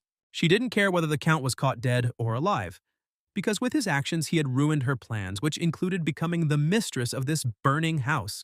The worst thing was that the Count and the law enforcement officers did not bother to take care of the safety of the servants, who were locked in the building and were about to be burned alive. But this did not bother the woman. She believed that all these people were suicide bombers anyway, because they served a traitor, so her people had to try to put out the building, and if that didn't work, then go in search of Durga. Meanwhile, the Count was pleased with himself because he had escaped. The wind was ruffling his hair, the forest and the night were hiding him from pursuit. The man hoped that he had foreseen everything, remembering that before his imprisonment he had sent several important letters. He had already received a bloodthirsty response from Kakatir, and there was still the First Prince and the Grey Cardinal. There were no answers from them yet, but for now he needed to at least secure the support of his people. So he called Theo, the leader of the knights, hoping that he had not escaped. Surprisingly, the knight did not run away, but he was counting on the support of the Land Clan, not knowing that it would not be there. Therefore, the news of the betrayal of the warriors stunned him, as did the Count's request to buy him time until the answer came from the First Prince. Derga was confident that they would succeed, since his people were well trained and could fight back even against representatives of the Land Clan warriors, not to mention some tax collectors. The knights were also self-confident. Each of them pursued his own goals, and it was not about high ideals, but rather about money and position. Su watched everything that was happening from afar, hiding in a tree. Meanwhile, in the clan of ground warriors, Durga was sent to the infirmary and given first aid. But the prognosis was not encouraging. The guy could only get better in 3 or 4 months. And that's good, because if there had been an ordinary person in his place, he wouldn't have even made it to the hospital and would have died right in the arena, but this one is holding up well. This made the leader happy, but he understood that this was not the best outcome for John. The chief and the doctor were still talking about something else and were not paying attention to the main character, who began to pour in some of his magic from the shore. Unfortunately, the treatment did not go as well as the protagonist expected. He understood that if he used even more magic, he would have problems and Bereg's body would simply not withstand it. At that moment, the doctor and the leader entered the infirmary, noting that the main character did not look very well. The girl understood that she now had to take care not only of the warrior but also of John, who was very dizzy and almost falling from exhaustion. But as soon as she looked at the shores, she realized that the young man looked quite good. And this despite the fact that a few minutes ago it was practically impossible to make positive predictions. The healer did not understand what could have just happened, but it was obvious that it was a small miracle. But even in this case, recovery will not be so easy. Although on the other hand, everything is possible. Since this was the case, the leader of the clan of ground warriors decided to help the young people a little by setting fire to one leaf of the Garuta and promising that if the situation did not improve further, he would bring a few more leaves for a positive result. Moreover, the man forced the main character to live on one of the leaves of this plant, saying that in this way his people avoid death during battle. Only the question remained open, whether the leaves of the Garunta would help restore the strength and health of the coast. The leader found it difficult to answer this question, since John and his friend were the first foreigners who tried the effect of this plant on themselves. Nevertheless, the main character chewed the green leaf vigorously, realizing that he had been given a great honor because such a stiff man, the leader of the clan, turned out to be such a kind, fair, and decent person that seeing how the young people were suffering, he shared his secret with them. Now it was possible to talk about business, since the guy had become much better, because Su had sent a message saying that his father was acting as the guy had assumed, gathering soldiers, but for now the Imperial Army was not taking part in this mess. Everything happened more or less as the protagonist expected.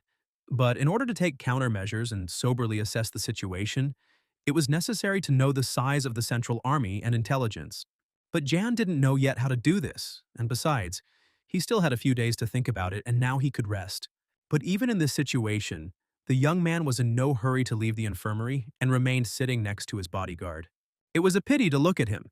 And besides, the guy had already fallen asleep. So the woman put him next to Bereg so that he could also get at least a little sleep in a comfortable bed and not on a chair. Time passed and night fell. The main character was the first to wake up. The shore was still asleep and did not react to anything. But a strange, bad feeling settled in Jan's soul when he looked at the front door. It was one of those premonitions when you understand that if you don't take up arms now, you will die. But death was not in the main character's plans. So without thinking twice, the young man grabbed the dagger, and at that very moment the doors suddenly opened and a stranger in a mask attacked him. And although Jan was inferior in physical strength and training to his bodyguard, he managed to block the enemy's blow. But this was not enough. So the next moment the man reached out to the main character's neck, intending to strangle him. This man had obvious grievances against the main character because he had ruined too many plans, so he had to pay with his life. Only Jan didn't have death in his plans, so he grabbed his attacker by the hand and activated his magic. She entered into resonance with the man and an explosion thundered. After this, all members of the clan began to gradually wake up and try to determine the source of the sound. Kakanther also woke up and hurried after one of his assistants, who reported that an explosion had occurred in Mr. Yang's room. Apparently, an attack had been made on him. After some time, the leader and his assistant were already in the main character's room. It was not in the best condition, however, as was the young man himself. However, he and his keeper were alive, and on the floor lay the man who attacked the boy. It was necessary to urgently find out who this person was, where he came from, and what his final goal was, because no one has the right to disturb the peace of the guests of the clan of ground warriors. If the leader of the clan of ground warriors could figure out this issue, then he could not understand how such a fragile young man like Yang managed to escape death and fight back against a seasoned warrior. He could not yet, and the explosion did not give him peace. At that moment, the assistant removed the mask from the attacker, and the world saw his face. What was the surprise of everyone around? Because under the mask was hiding Boomart, who was now facing prison and interrogation. A new day dawned, and with it came the interrogation, and it was a sight for the faint of heart. The young man came to his senses, and only now did he begin to realize the situation he found himself in. But impudence is the second happiness, and he began to demand his leader's release. But when Kakanthir asked Boomart if it was true that he had attacked the protagonist last night, the young man realized that he would not be spared, so he refused to answer any questions. However, he tried to turn the situation to his advantage by accusing Yanam of possessing a strange power that made his eyes golden and was capable of blowing up a room. It was a pretty good tactic because Boomart refused to answer questions, while he concentrated all his attention on the person of the young man, thus gaining time to come up with a new plan and act according to it. But he messed with the wrong person. The main character was also smart and savvy in intrigue, so he took the floor, thinking out loud about the fact that the attacker mentioned his father's name, and also called all his actions intrigues directed against the clan leader, and the question arose, is it possible that the man is also involved in some bad political affairs? And at that moment, a bright flash of memory of the strange letter he found in his father's desk drawer flashed through Jan's mind, realizing that the letter had been sent by the attacker. As soon as the main character began to unravel the secret message found in his father's desk and put together the correct logical chains, Boomart suddenly stuck out his tongue, his face changing. Surprise was evident on the faces of Jan and Kakantir because these actions looked very unusual and strange. And then something completely unpleasant happened. In order to avoid answering the guy's questions, the man bit off his tongue, thus confirming his guilt. Jan, however, was not worried about the life of this man and finished him off with his conclusion, saying that most likely he was the reason for Madame Vincent's poor health. Since he was responsible for the food, he could have mixed something into the food. Thus, through the murder of Madame Vincent, Boomart planned to become the new leader of the clan, so without a twinge of conscience, he colluded with Derga, who also received a considerable benefit. The news was so-so, but the leader kept his cool for now and only inquired about the health of the first advisor, and calmed down a little when he was told that she was fine. And then he grabbed his brother by the hair and dragged him along, and for Boomart the worst was just beginning. Behind the closed doors there was some commotion and sounds typical of torture for a while, and then everything went quiet and Kakanthir appeared, ordering the body to be thrown out into the desert and the traitor's family to be brought to him. But all this action did not calm the leader. He was still furious, and he needed answers to other questions. For example, whether Boomart was telling the truth when he accused Jan of causing the explosion and damaging his property. The main character did not deny this, but he could not tell the truth yet. But he promised that when the time came, he would reveal all his cards to the leader first. After all, now was not the right time and place, and in general, it would be difficult for Kakantir to perceive information for now, but everything would change soon. Jan had no idea how quickly, because at that moment, the leader decided to change all his plans regarding the main character. Initially, he wanted to deliver him to the estate of Count Brach and provide silent support. But Durga Brach angered him too much by trying to kill the first counselor under the cover of a peace pact, and thus he signed his own death warrant, which cannot be appealed. But the man could have problems with lynching, since the emperor's men would be the first to reach him with the hands of justice and execute him for treason. However, if all power over the county passes into the hands of the main character, then he will definitely help bring justice to the leader. Definitely, Jan needed Kakanthir, and Kakanthir was needed by Jan. They pursued similar goals and were not going to bend to circumstances, so they came to an agreement quite quickly and sealed it with a handshake. A little time passed from that moment, and Jan received good news. Bireg came to his senses. True, as before, he felt extremely bad, could not get out of bed, and was throwing up right next to his bed. Overall, the guy looked a little pale, but the regeneration of all MVGO swordsmen should be higher than that of ordinary people. But even if so, the wounds on the shore healed too quickly. It was necessary to understand what this was connected with, so Jan asked the guy to tell about his parents. But the guy didn't remember much about them since they had died a long time ago, and Ian thought that either the guy's mother or father, or maybe both, were representatives of other races. This will need to be clarified later, but now the main character told Bereg that he and the clan of ground warriors are leaving for the county tomorrow. But Bereg himself will remain here, since he is still not in shape. A wave of indignation swept over the young man.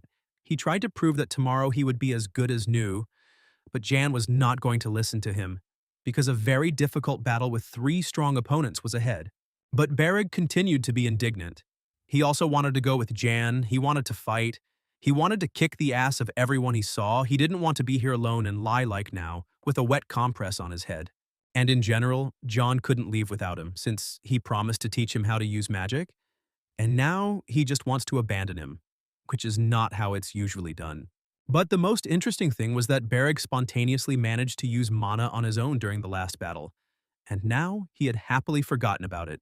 But the main character didn't have time to tell the details. Bellamy came for him. It turned out that several messages had arrived from the county and they needed to be dealt with urgently. So the first one said that the count ordered his soldiers to clear out the estate where the tax service representatives were located, and there was an active confrontation between them. The rest of the people gathered in the city center near the bank, and this was not surprising, since the bank itself and the area around it were considered neutral, where no one could harm people. But it was necessary to move into the county right now, since the people who could not reach the bank would take the side of the Derg. Meanwhile, all sorts of things were happening in the county. The Count's men had actually laid siege to the hot estate and were constantly adding fuel to the fire, trying to destroy everything. Derga and his faithful knight were watching everything that was happening from the nearby bushes. They were discussing the fact that the lord of the neighboring estate was in no hurry to send his people to help, and that he did not accept a single one of their messengers and then close the city altogether. The Count did not like this cowardice of his neighbor, but he could do nothing about it. But he promised that after they sorted out all the problems here, he would definitely pay, so to speak, a courtesy visit to his neighbor. And at that moment, the sound of a horn pierced the area. And this was a very bad sign, which indicated that either the Imperial Army or a clan of ground warriors had arrived. Derga understood that he had nowhere else to go, so he ordered his men to block the bridge to the city in order to somehow buy himself a little time. Meanwhile, in the city itself, some rather unpleasant events were also taking place. People crowded around the bank and asked to be let inside, but the employees were not eager to do so. Hannah didn't try to get inside the bank, realizing the hopelessness of this matter, so she hugged her little brother and sat in the abandoned building. Suddenly, the boy saw a huge, beautiful bird in the window, which seemed to be circling and looking for someone. It was not just a bird, but a trained falcon of the leader of the clan of ground warriors. Now he was collecting information for the main character. The young man, along with Kakanthir and several other members of the clan, had already arrived in the city. The picture they saw before them was unsightly. Children were crying, adults were fighting over a piece of bread, everything was burning, a terrible sight. Even the heart of the leader of the clan of ground warriors trembled from what he saw. He understood that there was nothing good to expect, but something like this was too much. But the main character was not surprised by what he saw. He expected something like this. The city's inhabitants believed that the worst thing that could happen to them was Kakanthir and his people who had sneaked into the city, so they ran away from them as fast as they could. This kind of behavior irritated the clan members because they were not barbarians or monsters to react to them like that. But to tell the truth, the barbarians and monsters were the people of the Count.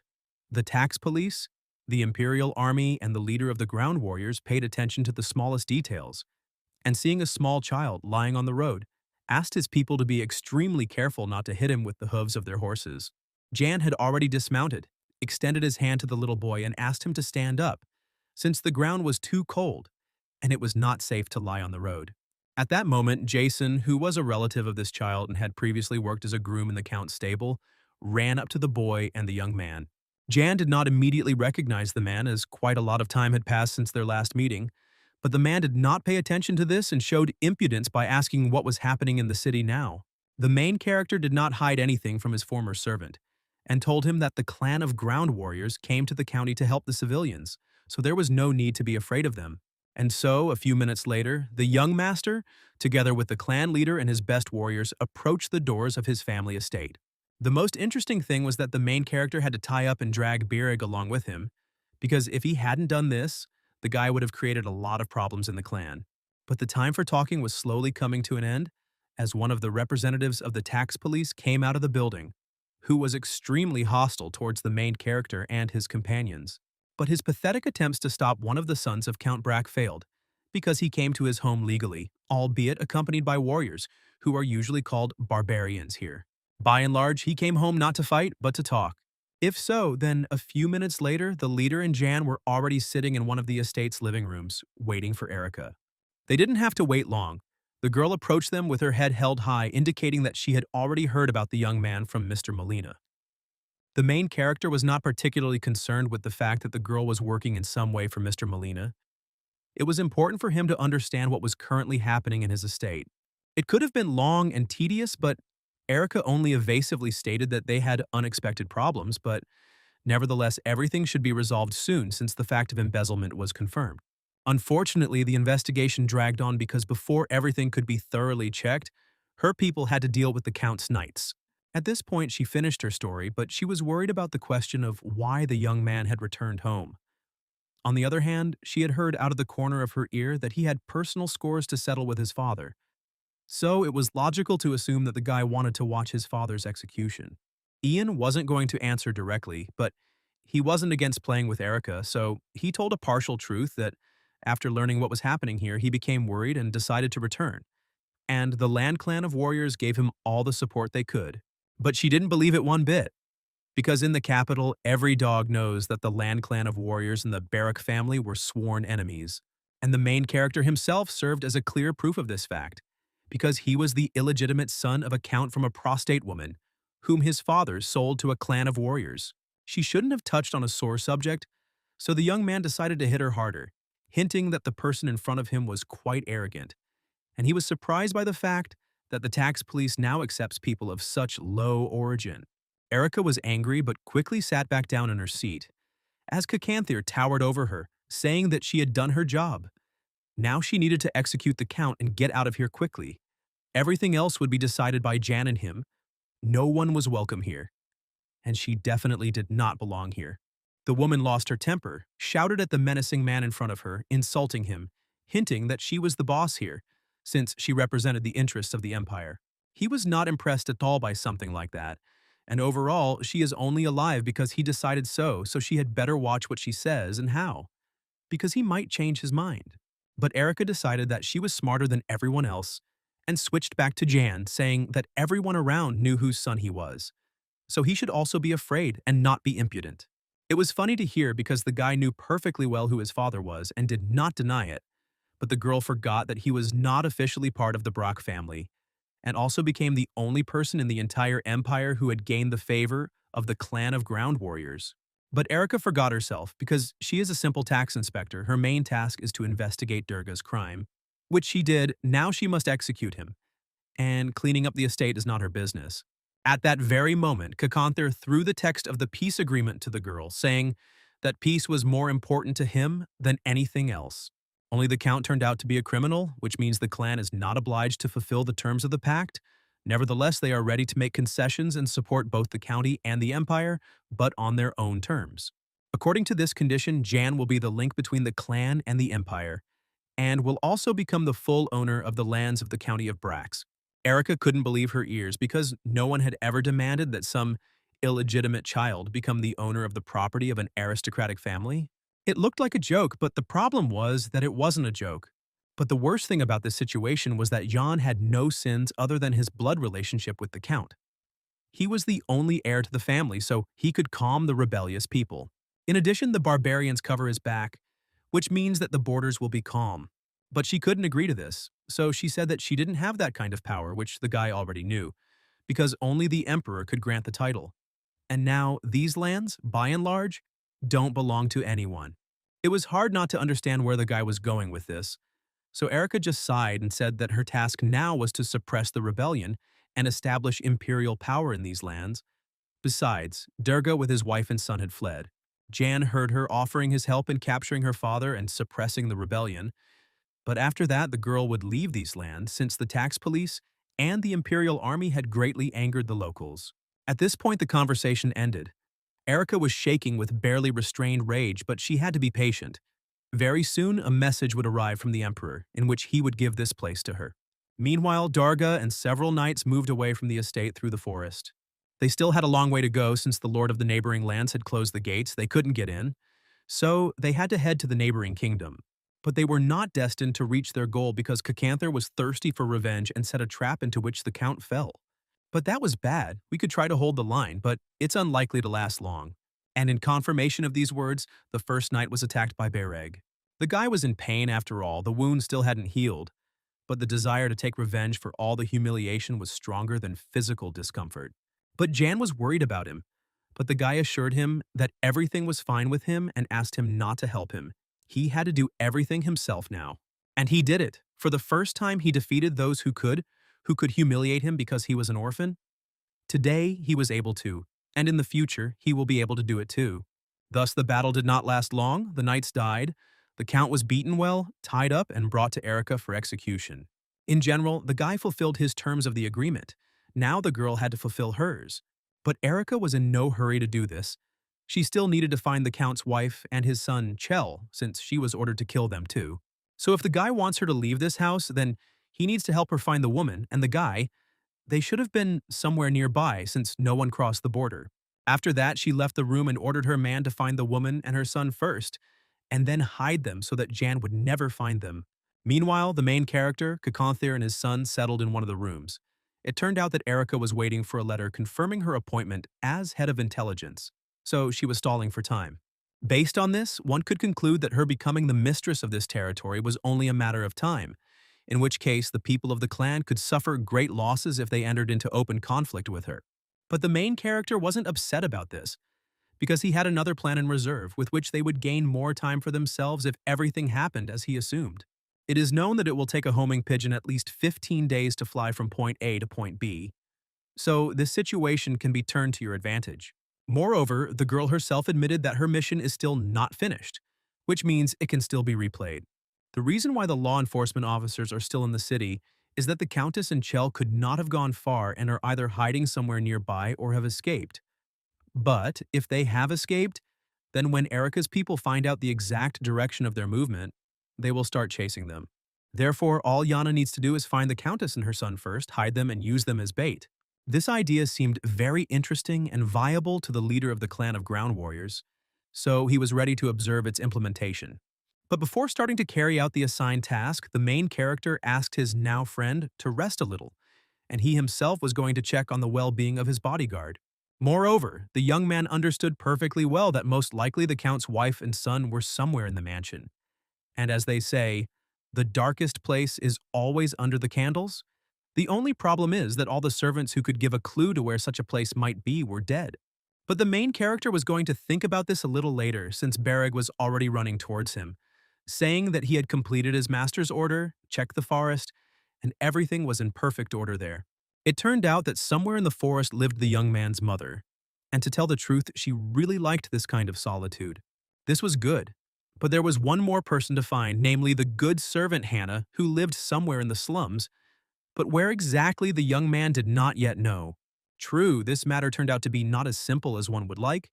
Jan did not know the exact location of the girl, and therefore he had to ask passers-by and look into the most disgusting corners of this wretched area. But at some point, luck turned to face them, and the main character unmistakably found the house in which the girl was hiding with her little brother.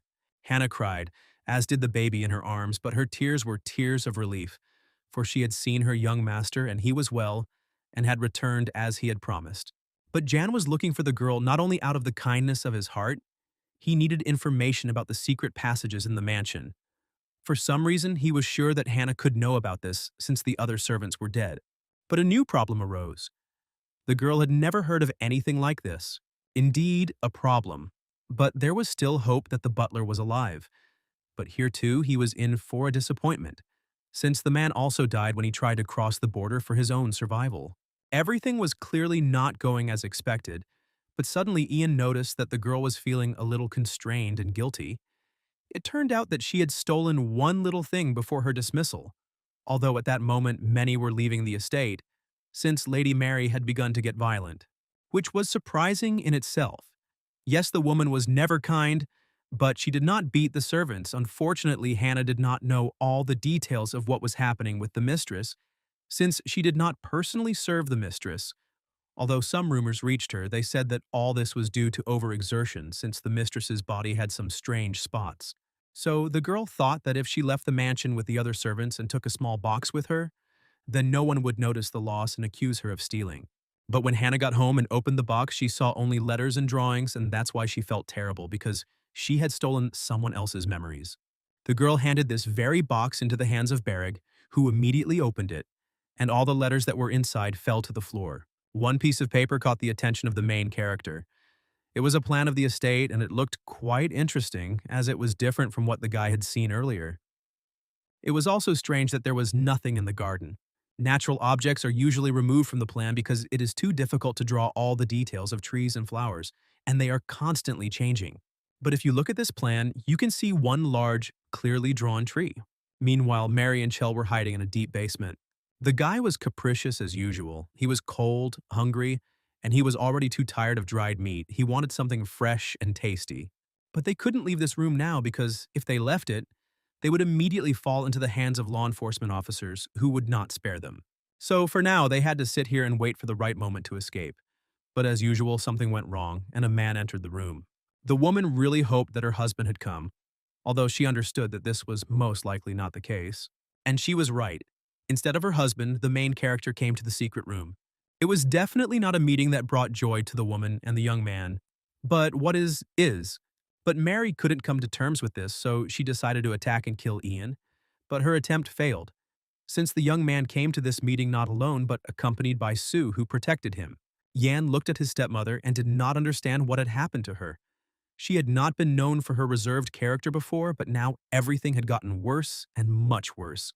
However, he didn't want to hurt this woman, so he asked the girl to let her go and call the leader of the clan of ground warriors here. But the woman still did not calm down. She cursed the main character, not realizing that there were law enforcement officers in the house. And if they heard them, they would understand where to go and where to look for her. Then the young man would have no other choice but to hand her over to the authorities. But he really didn't want to do this. So he suggested to his stepmother and brother to behave quietly, gather their thoughts and strength, and at dawn with help go to their parents and live there for some time. But the journey will not be short. You will need to spend at least 2 weeks on the road, while avoiding all large cities and not staying anywhere for long. Mary could not understand why they would have to go around the neighboring county.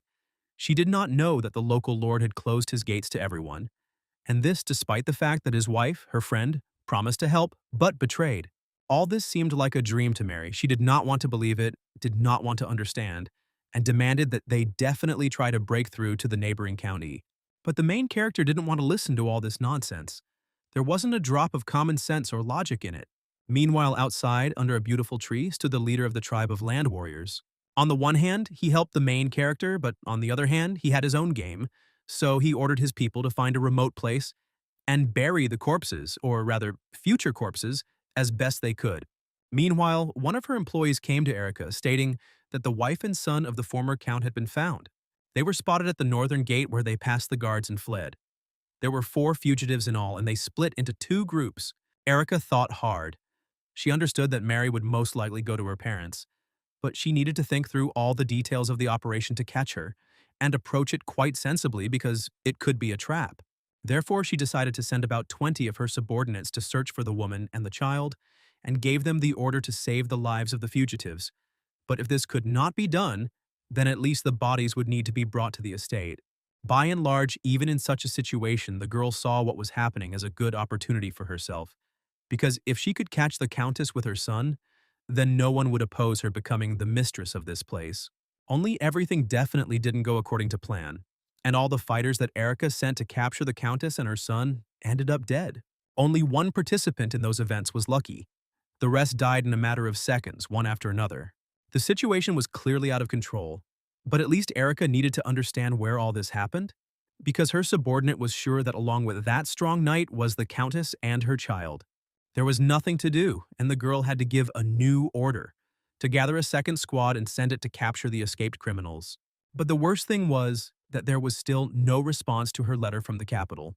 The only consolation for her was that Yan and Kakantir were not replaced by political activity. They were engaged in physical labor, repairing houses that had been damaged after the recent events. Thus, people began to trust and obey Jan, and this was not in the girl's favor. At that moment, Erica suddenly realized that something was clearly wrong here, because neither she nor her people had seen Lady Mary with the child all this time, and now they suddenly appeared and were able to escape. Something was wrong here. Wait, if the lady and her offspring had gone away on horses, then it was necessary to urgently check all the barns and all the horses, and this should have been done much earlier, but she had missed this point, and now she did not know how to proceed. Time passed, but instead of the storekeeper, Ian came into her office and asked with a nasty grin how she was getting on in her pursuit of Lady Mary. He explained his curiosity by saying that he was interested because if his stepmother and brother were alive, then his safety was in question, and also whether Erica was sure that the knights who protected the woman and child were the Count's knights, and whether there was a traitor among her people. And she could be as confident in her people as she wanted, but human nature is subject to various temptations. It cannot be ruled out that she crossed someone, and this someone will put a spoke in her wheel, and she will trust this person so much that she will not notice the obvious. But everyone understood perfectly well that in order to complete the tax police needed to find Mary and Chella, because the main task was the complete liquidation of the Brock family. But if the mother and son manage to escape, it will be considered a defeat for the tax police, and the task will be considered unfulfilled until they are found alive or dead. At that moment, the puzzle came together in Erica's head and she realized that Ian had most likely found his stepmother and stepbrother first, and she needed to know how he did it and where they were now. But the young man denied everything, and even to the accusation of treason, he practically did not react in any way, calling these accusations unfounded. Therefore, if a woman is so confident in her rightness, then she can personally check each warrior from the clan for presence or absence in the city. But for some reason, he was sure that she wouldn't want to check because, unfortunately, the tax police were doing a sloppy job. At that moment, one of Erica's subordinates entered the office and said that he had spoken with the groom and found out that 2 horses had been stolen from the stable. And Jan kept egging the girl on, saying that this was the result of betrayal and that she should go down and check everything personally, and then go in search of the people who betrayed her. It was sad, but Erica had no choice but to really go and solve the problems. As soon as she stepped out into the corridor, she ordered that a minimum number of guards be left in the estate, while the rest of her group were to go in search of the escapees. Oddly enough, this was exactly the reaction that Yan and the leader of the clan of ground warriors expected. Now they had to move on to the next step, which was to kill Mary and Chell, so they had to send one of the warriors to do the dirty work. Surely, those who fled along with several guys from the clan were already in the mountains, and the leader was worried about their health since it was cold in the mountains and hot in the desert, and such climatic conditions were harmful to the warriors. But even if that was the case, he had great faith in his friends, but the clan members could not linger in the empire, since their home was now under weakened protection, and they were worried about it. But there was still one question left open. If Jan was going to the capital, then these lands would be left without an owner, and hence the conclusion, who would govern them? The question was certainly interesting, and there were no suitable candidates by and large, since John only communicated with Bereg, whom he would definitely take with him to the capital. But suddenly the thought came into Bellamy's head that his father was probably hinting that he should stay here and help Ian with further management. And by and large, for the clan of ground warriors, this would be an excellent option. But it is unlikely that the main character will approve of his candidacy. Besides, he himself did not particularly want to stay here, since he was not accustomed to such cold, and he did not like it. Meanwhile, night had fallen in the capital of the empire, but in the palace of the first prince, lights were burning in all the windows. The first prince did not sleep and was busy with paperwork, waiting for his assistant to arrive with a report. The man did not keep us waiting long and brought a secret letter from Count Brach, although there was no seal on the envelope. But a family heirloom was sent along with the letter so that there would be no doubt about its authenticity. Oh, it was an interesting letter in which it was difficult to determine where the lie was and where the truth was. Everything was so mixed up. The prince assumed that the part of the letter which stated that Mr. Molan and the second principal had proposed that the count join the union of nobles was absolutely true. Since such a union existed, what followed, in the prince's opinion, was pure untruth, since he was completely unfamiliar with the count. So there was no talk of great respect, and it was unlikely that he could refuse the offer of the second prince, and therefore now he was ready to do anything so that someone would get him out of prison, because of the allegedly false denunciation of embezzlement of the empire's funds. It was also interesting that Erica, who was partly a person of Mr. Molina, and therefore the second prince, was sent to investigate the Count's case. Moreover, the logical question now arose that it was quite possible that the second principal was actually preparing a rebellion and gathering loyal nobles around himself. But the first prince was not 100% sure of this. Nevertheless, he was ready to find out more about Count Brack and all his recent affairs before making any decision. By burning the letter, Prince Marev hoped that his brother would not do anything stupid. The next morning, the prince came to the meeting of aristocrats without warning anyone about his arrival. So all the participants were incredibly nervous when they saw his straight back and the cold look with which he cast everyone in the hall. Everything was going quite smoothly, and now it was time to discuss the last issue. The case of Count Barch about the embezzlement of treasury funds, which was proven by the tax police, and the rise of resistance, which was suppressed after some time. Now the lawyers have everything under control, but the first principal had one question. Who is subject to execution for this crime? It is clear that the Count, the Countess, and his legitimate son, but everyone knows that he has another child named Jan. It is clear that he also needs to be punished, but since he was considered an unworthy heir, they were not going to execute him. But they could sell him into slavery, and besides, the guy was already given to the clan of land warriors as a guarantor of peace. The prince listened thoughtfully to this information and said nothing demonstrative, although he himself began to worry quite a lot because it was quite possible that this boy was also on his younger brother's side. But he would think about this a little later. Now it was necessary to decide what to do with the county itself, because it could not remain without an owner. Besides, it would be a big problem if it was conquered by a neighboring county, and then it would become too powerful and unprofitable. But it was also irrational to appoint someone from the capital to manage these lands. Since the tax police had already had clashes with the local population, the people there do not trust any of the servants of the law, and accordingly, they will work worse, and the quality of the products will drop sharply. We must also not forget that this territory borders on the clan of land warriors, and it was necessary to find a person who at least knows their language. While everyone else was silent and thinking about this question, Minister of Magic Wesley asked Prince Marev about his vision of a solution to this situation, and he really had his own opinion and proposal regarding this issue. He wanted to postpone the appointment of a manager for the time being. But the minister was not happy with this decision. She found it unfounded and stupid. In principle, it would be possible to appoint a temporary manager and see how he would cope with the task, whether the inhabitants of these lands would be satisfied, and if everything went well, then he could be granted a title and made a lord. But could such a person be appointed as the captain of the tax police, who was currently on the territory of the county and was carrying out his official duties? No, in the prince's opinion, this was the worst candidate that could have been found, because in the eyes of the population she was a ruthless killer, and besides, she was only assigned to execute 3 people, and she managed to miss 2 of them. So it was quite difficult to choose a candidate for the position of manager. Several more opinions were expressed on this matter, and the moment X arrived. Meanwhile, there was celebration in Brack County as the Imperial Army began to withdraw. Local residents believed that the soldiers were going in search of Countess Mary and her son. No one envied her fate, yet everyone was glad that the soldiers had left, and no one wanted them to return here again. Meanwhile, Erica watched all these events and hoped that her people would not return empty-handed and would find the woman and her child. True, she rejoiced a little too early because one of the warriors of the desert came into her room and asked her to leave the estate, because now it belonged to them. He was unperturbed, serious and calm, saying that since all the emperor's soldiers had left and there were only 5 people from the tax police, it was irrational for them to be in such a large house, so they could settle in tents in the garden. But the girl was not going to put up with such impudence. Without knocking, she practically opened the door to the room where Kakanther was talking to Jan, declaring that she was not going to live in some tent.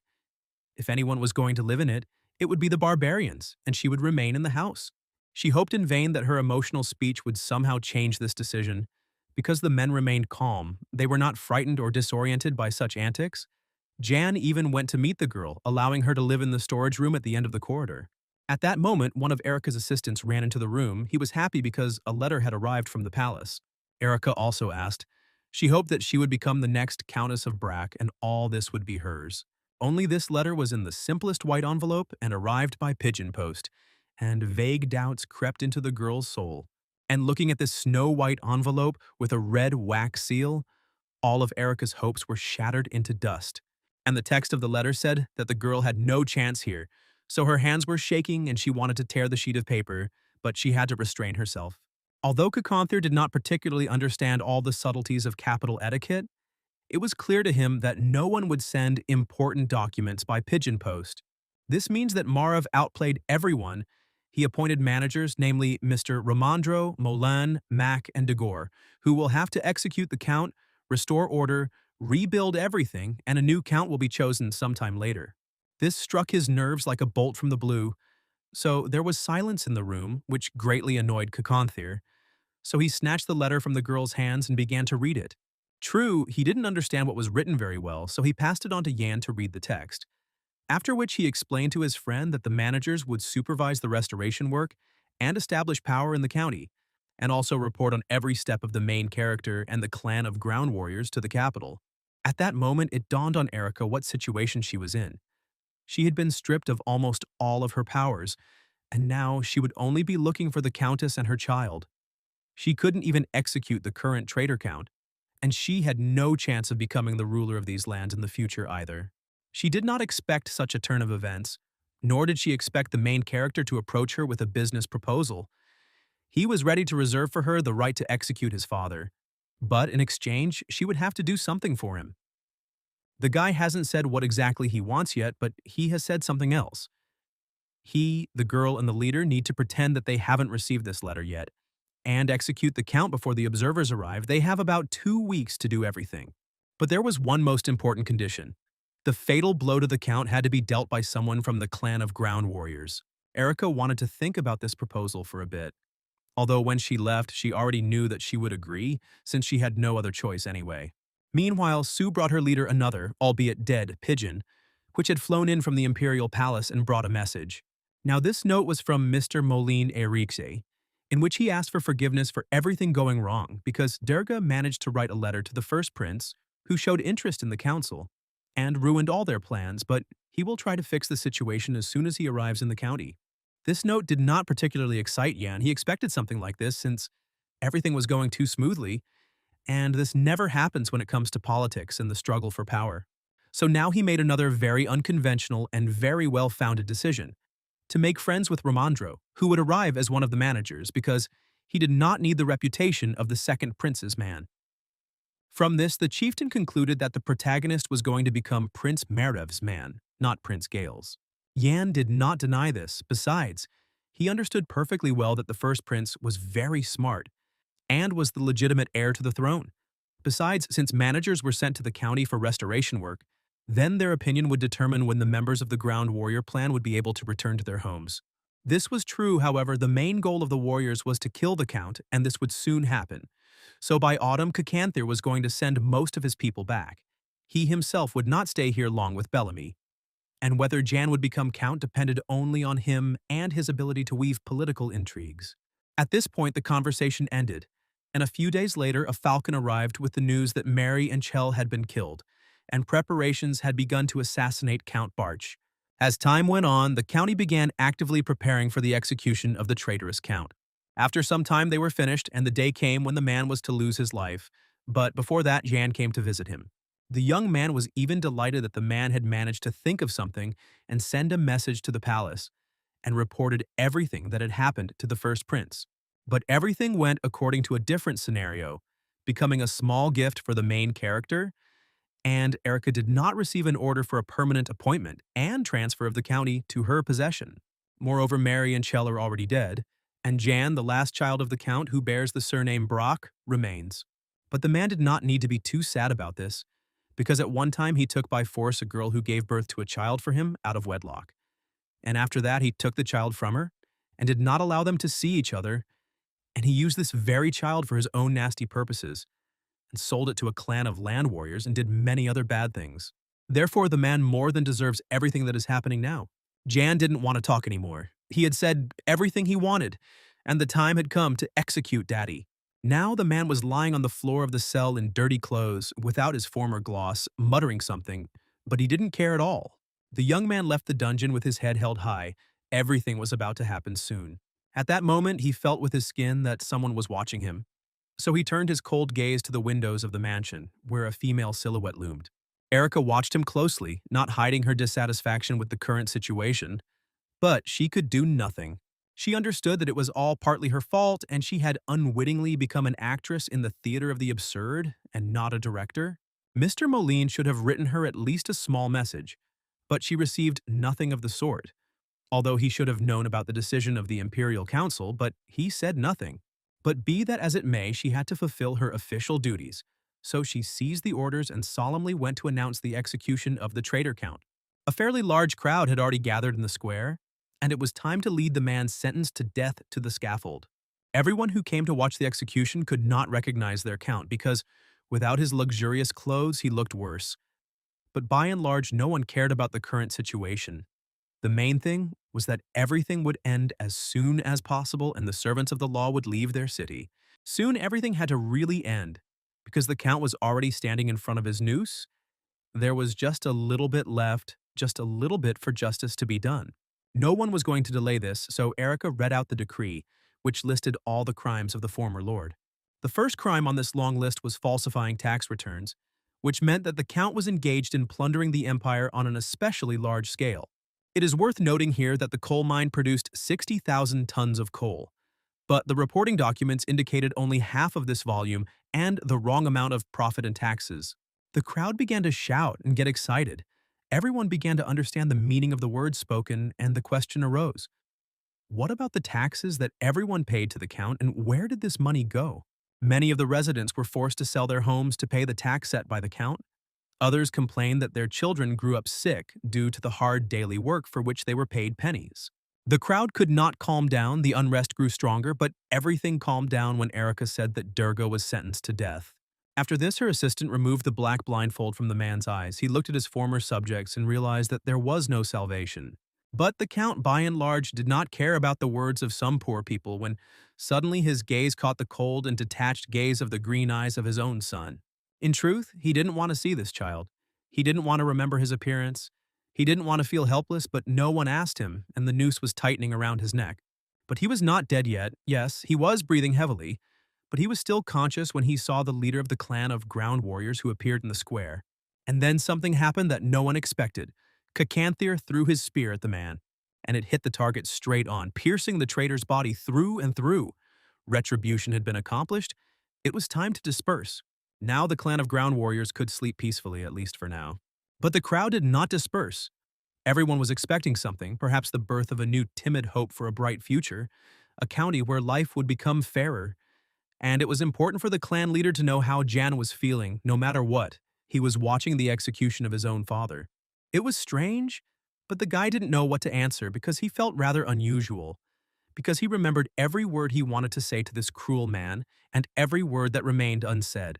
The guy couldn't voice this thought because, by and large, he wanted Durga to ask for forgiveness from John.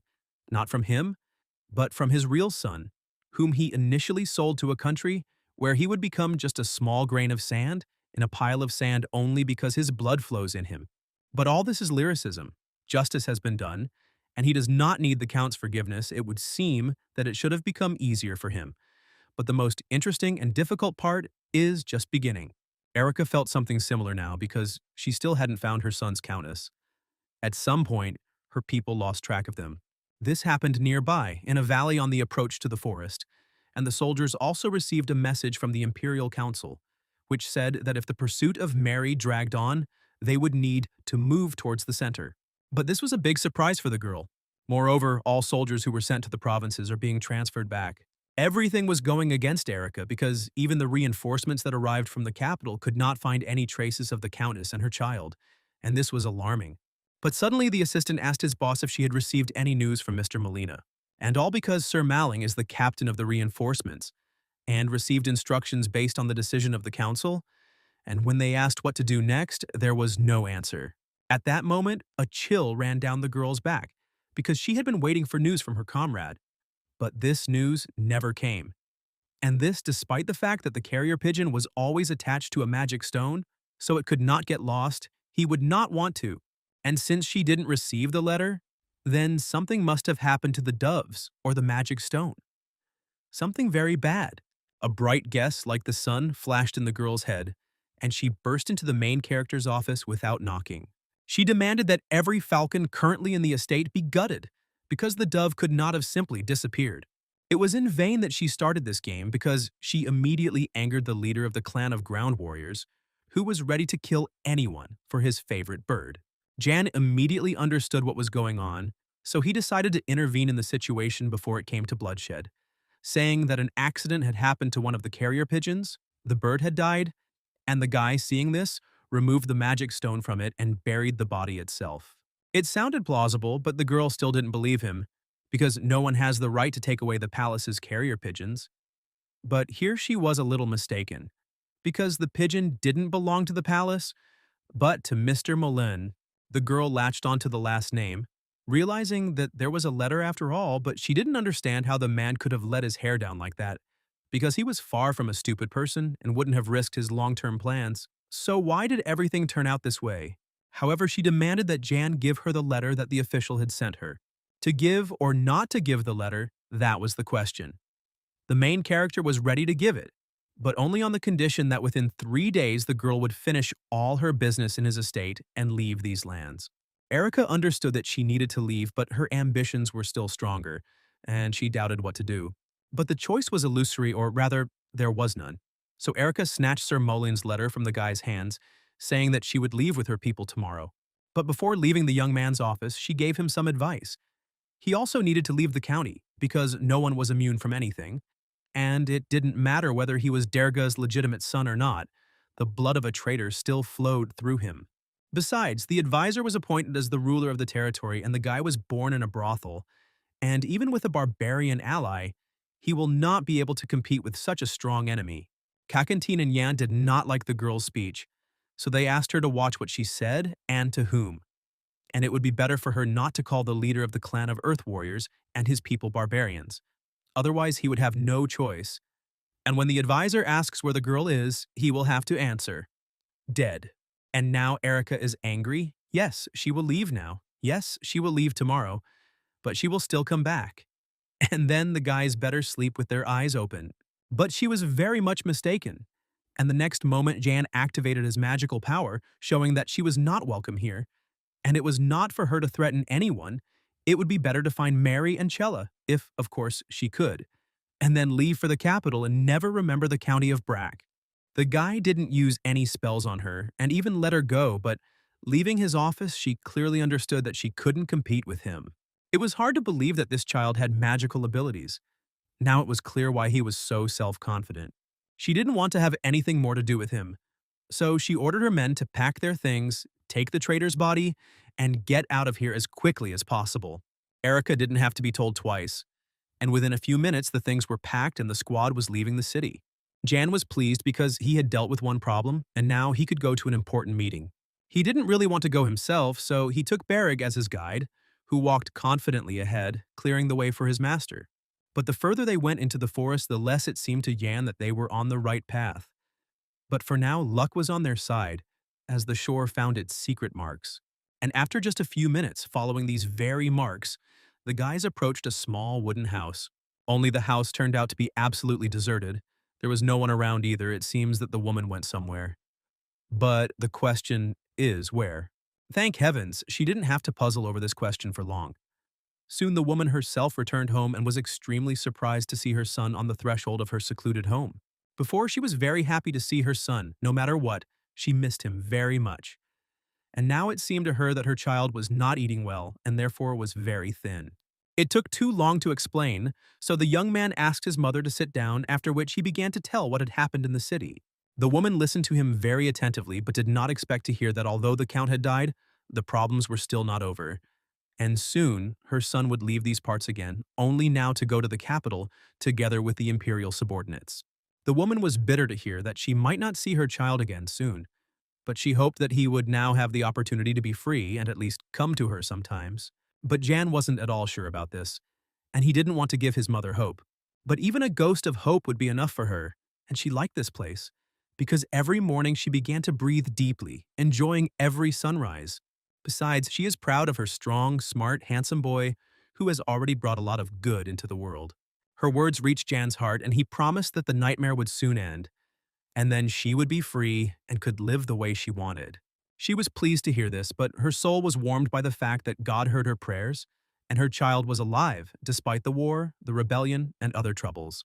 The time for pleasantries was over. It was time to talk about serious things, so Jan asked his mother where she got those red flowers in a pot that she had recently given him. The woman thought for a moment, and then replied that she had received the plant as payment for completing a task for the Merchant Guild. She couldn't remember the name of the guild, but the organization was quite large, and there were a lot of orders there, so there was work for her, and they even paid her very well and gave her a flower as a bonus. Not much, but maybe the woman will remember at least something else. But she didn't remember anything. Nevertheless, the guy understood that if the guild was big, then they had definitely heard about it in the city. And the person who owned the flower and necklace was connected with this organization. Time with his mother flew by quickly, and it was time for him to leave, as there were still many important things that no one else would do. But his mother stopped him because he had forgotten something, namely the gula seeds that she had been collecting for him all this time. But Jan didn't expect that she would collect 3 huge bags of these seeds. After all, there wasn't much entertainment in the wilderness, and so she felt useful to her child. But she didn't understand why he needed them, not expecting to hear that these seeds could be eaten. But no one believed him, so he decided to show his mother and Bereg that nothing would happen to him if he ate one grain. Bereg didn't immediately understand what had just happened, but when he did, he began to force Jan to spit out the poop, because he thought the plant was poisonous. But nothing happened to the main character. Moreover, he was happy and gave new orders. For example, Bereg had to move and hide these bags of gula seeds to the mansion. Meanwhile, Romandra was riding in a carriage along a forest road in the direction of the Brock mansion, cursing Prince Marev for his latest brilliant idea. He wanted to cry, to run away, to be with his wife, to hug her, to kiss her. And not all this because he had just finished the reconstruction of the temple, and again, this was Bradgie County. He probably should have been glad that he wasn't traveling alone this time, but someone was bothering him, and Mr. Moline was asking him questions. He also had to answer. He understood that the situation in the county, although still under control, was very serious. So it was difficult to predict which way the wind would blow and what would happen next. Mr. Moline himself understood all this, but he hoped that the surprises were over, but he was wrong, and he realized this when he saw the foreign warriors. But if Moline was at least a little prepared for this, then Romandra was completely frightened and no longer wanted to get out of the carriage. He would have continued to be afraid and twitch, but at that moment Jan, who had already returned from his mother, approached the carriage. He smiled charmingly, bowed, and introduced himself to the guests, clarifying that he had recently stopped using the surname Bray. A few minutes later, the guests, or rather the managers, entered the house, where Ian introduced them to Caconthir and Bellamy. It was time to talk about business. Everyone took their seats, and the main character began to selflessly tell a fairy tale version of recent events. But Romandro noticed that the main character described several events that were not in Erica's report. How the girl was not in the room. It turned out that she went to look for Mary and Chell. At this point, Mr. Moline took out an order that should regulate Jan's further actions. The guy read the document but was not particularly saddened and was calm. Yes, he is now in the Empire, and yes, the blood of the Brock family flows in him. But according to the documents, he is a resident of the desert, and if someone decides to harm him, he will simply return there. Mr. Mullen exploded at such impudence, but the man would have been better off keeping his outburst of anger and threats to himself, because Cacanthir, who had been sitting silently and not interfering until that moment, but could not stand it, intervened in the conversation and said that he would gladly take Jan with him and would not ask anyone for permission. A little more in a fight, or more precisely the murder of the elderly official, would have been unavoidable, but Romandro intervened and stopped their squabble.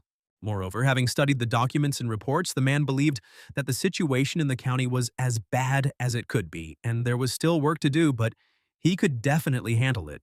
But this was bad, at least for Mr. Molina, so now he began to accuse his colleague of all mortal sins, as well as the fact that he was voluntarily giving these lands to the barbarians.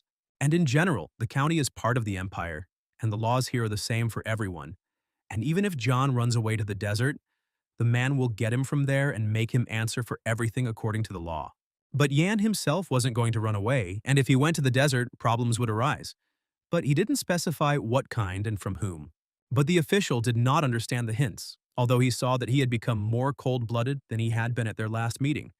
But he needed to return Erica, which meant it was time to get rid of this child. And Jan got tired of listening to all this, and he released a stream of his magic, surprising and frightening everyone who was in the room. Romandro's face showed genuine admiration. He was curious since when the boy discovered these abilities in himself, but the young man decided not to reveal all his secrets, emphasizing that the powers appeared quite a long time ago but naturally. But the inspector didn't even listen to him anymore. He was so absorbed in his thoughts about how he didn't expect to meet a person with such enormous magical potential in such a remote place. Although, if you think about it, from the very first glance at the photographs, this young man seemed unusual to the man for his age.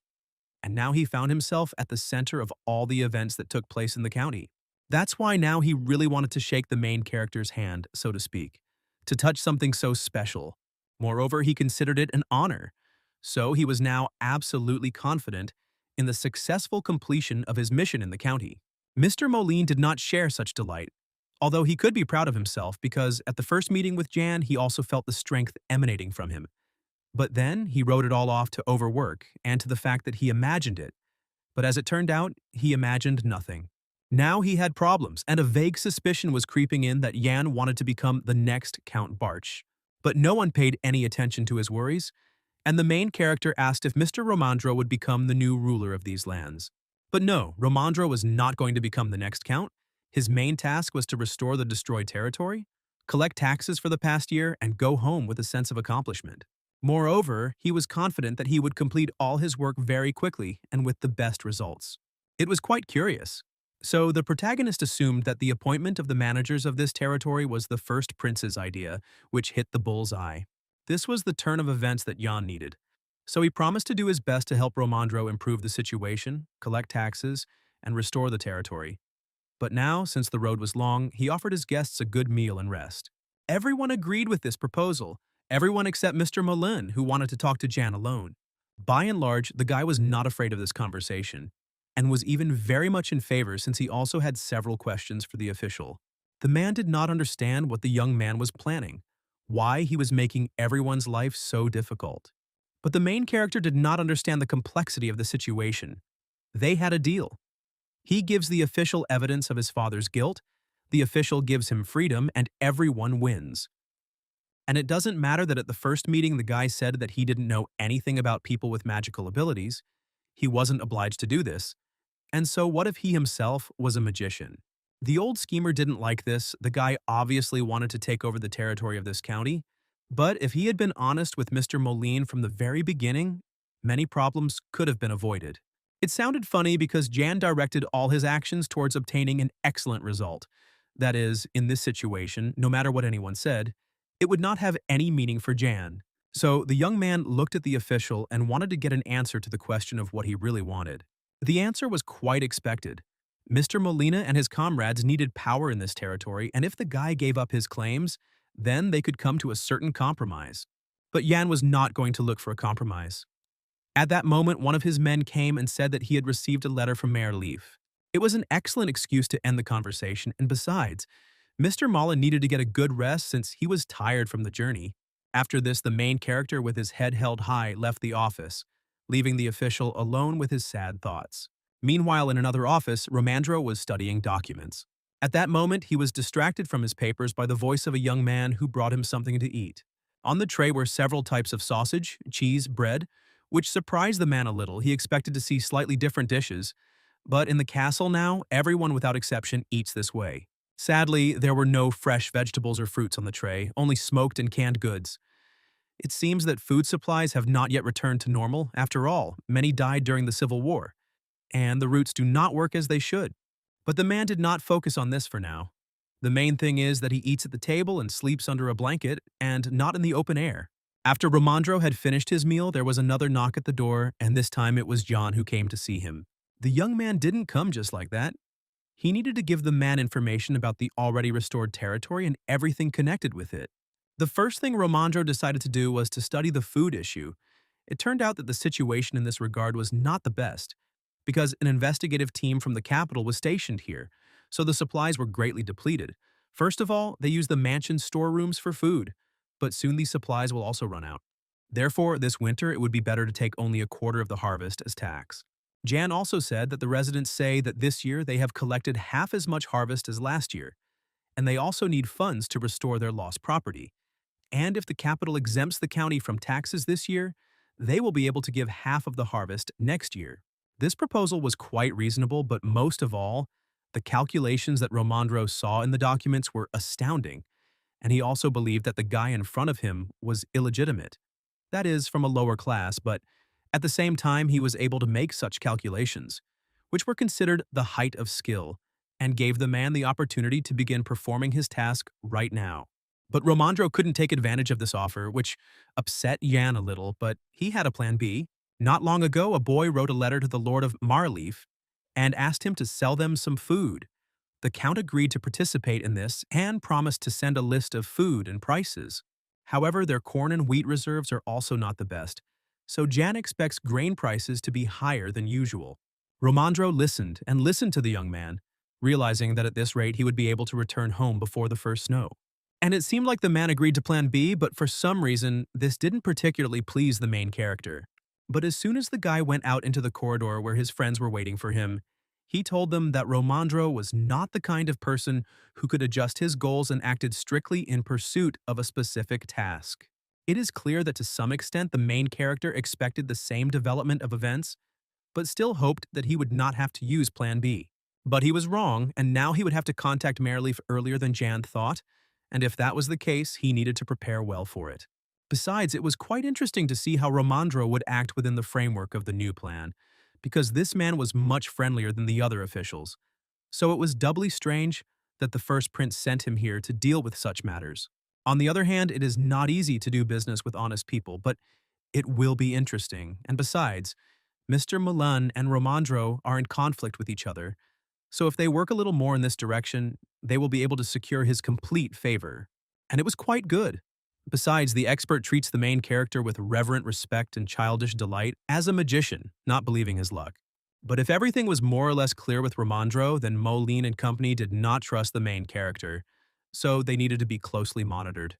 For this, Birig threw magic stones into their chambers for surveillance. Meanwhile, Mr. Moline and his people discussed the situation, but could not come up with a single creative solution. It all came down to the fact that Jan turned out to be a magician, and with quite a lot of potential, and his attitude towards the people of the Second Prince had sharply worsened, but they needed a loyal person in this territory, but where to get him, that was the question. In addition, Mac understood that this young man had secured the support of a ground-based class warrior, and had also established relations with Romandro. Moreover, having analyzed the situation, he realized that Mr. Molina and Romandro were in conflict with each other. Therefore, given the current situation, it might be ideal to find another candidate for the post of future ruler of these lands instead of Erica. The girl was driven by a thirst for power, not loyalty to Prince Gale, and if they did not give her the position of governor of the territory, no one could predict how the situation would turn out. There was some truth in these words, but by and large this was not the main problem, but the young man who constantly bothered them, like a splinter in a soft spot, and in order to get rid of the discomfort you need to pull the splinter out of the body and throw it away. Besides, if Jan, being a magician, showed hostility towards Mr. Moline, then this would be the best option. Mr. Mac agreed with this. If they couldn't control Ian during his development as a mage, then he would hinder Prince Gale in the future. The plan was perfect. If Jan was not in the county, then there would be no land clan of warriors here either, so Romandro would have no support, which meant he would not be able to use the full extent of his powers. Thus, the solution was practically found. It was only necessary to wait a little longer and evaluate everything that would happen in the next few days, and then make a final decision. But the men had no idea that their secret conversation had been overheard and recorded by Hannah. In principle, this was one of the moments of the implementation of the main character's plan. He collected information about the county of Marleaf and its count and countess. It turned out that on the one hand, it was a rather prosperous county in terms of trade. On the other hand, Countess Brach and Marleaf were very friendly with each other, and by and large the relations between the two neighboring territories were sharply broken off during the unrest. But now the main character and his team have come here to improve relations. It is clear that Kyle most likely planned to seize the territory of the county of Brach, but since the manager arrived from the capital of the empire itself, he was unable to do this, and now he must play the role of a hospitable host of the estate. And so the acquaintance of the Count and the illegitimate heir of Durga and the imperial inspector Romandro began. He was finished and negotiations began. Romandro announced that there was currently a crop failure in the Brack territory, so he would like to ask for help from the county of Marleaf. By and large, everything in the county, except for problems with food, was going on as usual, and Romandro was even confident that all the problems could be solved in about 2 months, and by winter, the territory would be almost completely restored. The statement was certainly loud, but it was quite possible that such a result could have been achieved. But Kyle was not going to take off his last shirt, and prepared a list of products and prices for them that he could provide to the neighboring county. But Romandro was in no hurry to agree with such a list. Moreover, he would like to discuss it alone with the main character. As much as Kyle wanted to stay in the room, he still left, and Ian began to study the list. This list did not include the most essential items such as wheat, corn, or root crops, and other goods were declared to be 5 times more expensive than the average for the empire. However, Jan was not too upset and asked the expert to trust him. And then they would be able to use the subsidies that the empire had allocated for the restoration of Brack County wisely. By and large, the man had no choice, so he decided to listen carefully to the young man. Count Carlo was surprised when he was informed that the guests from Barch were leaving for home. This meant that the delegation did not accept their conditions and decided to go home empty-handed. Nevertheless, the Count was sure that as soon as the cold weather came and hunger began, then unrest would come with it, and the branches would simply have no other way out. In general, Marleaf was located far from the imperial palace, so the influence of the ruling family here was significantly lower. But if the county of Brack is ruled by the emperor's man, then the palace will expand its influence here, and the laws will become stricter. For this reason, Carlo made insidious plans to seize the county of Brack. Meanwhile, Jan and Romandro were waiting for the owner of the estate downstairs to say goodbye. But since the butler was late, they realized that no one was going to see them off. But the countess came out to say hello or say goodbye, it's not clear yet, to the guests. Jan showed the height of gallantry when they met. He knew that his stepmother and this woman had communicated, so he assumed that they were the same age. But he was wrong. Countess Marleaf was younger than Mary. Moreover, she emanated the aura of a true aristocrat which could not be hidden. She didn't hide it, she behaved with restraint and dignity when getting to know Romandro. At this point, the pleasantries began to end, and the man informed her that they had to go as urgent matters had come up, so they would not be able to stay for dinner. At that moment, Rian's attention turned back to Ian. She was curious as to who was currently living in Mary's private quarters. The question was rather strange, but the woman explained that not long ago she had lent a valuable thing to her friend. But Mary had not returned it, so she was asking what was happening to her friend's quarters. She didn't want to lose her property. At that moment, a memory from the basement flashed in the boy's mind when his stepmother rushed into her room as if the world had converged on her. This made him wary, but the guy nevertheless suggested that Rian come visit them and pick up her thing, since no one had entered the Countess's chambers yet. At that moment, the butler came to them, who did not expect to see his mistress, but behaved extremely politely, saying that the Count had important business and could not go out to see his guests off. But Romandro and Jan themselves understood that the man would not come out to them, so they said goodbye to the Countess and got ready to leave. Already in the carriage, the man and the boy relaxed a little and exchanged impressions. Both felt that Lady Rian was somehow strange. But in Romandro's opinion, it was not as interesting as an agricultural crop that produces a harvest almost all year round.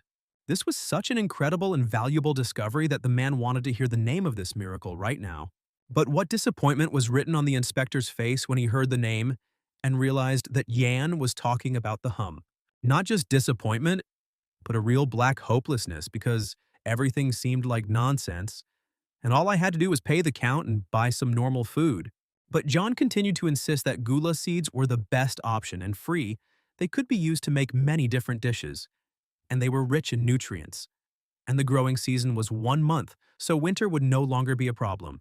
Time flew by while they talked, and they had already arrived at the city square. It was there that they were supposed to pick up Barega, who had arrived just in time, pleased with himself, as he had managed to complete the task up to that point. But Jan's keen eye did not miss the fact that his friend was a little drunk, and all because the owner of the bar kept pouring him more and more alcoholic drinks. And Bareg drank.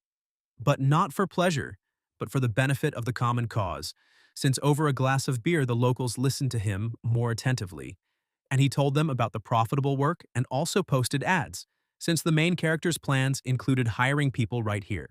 In these advertisements, the guy promised to pay everyone who collected 1 bag of gula for him 1 gold coin. It sounded wrong and strange, but by and large the payment was reasonable, since people would be more willing to drop what they were doing and go into the forest to collect gula.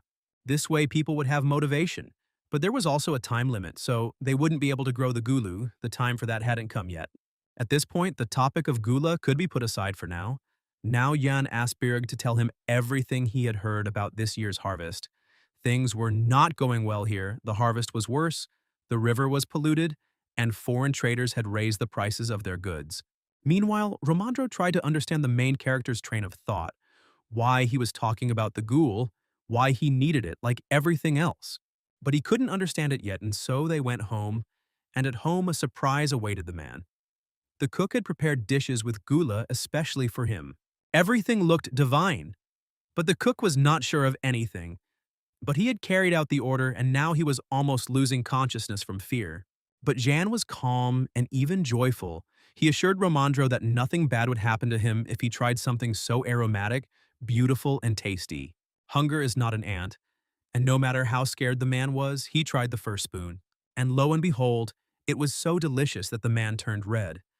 And if he could, he would have melted into a puddle.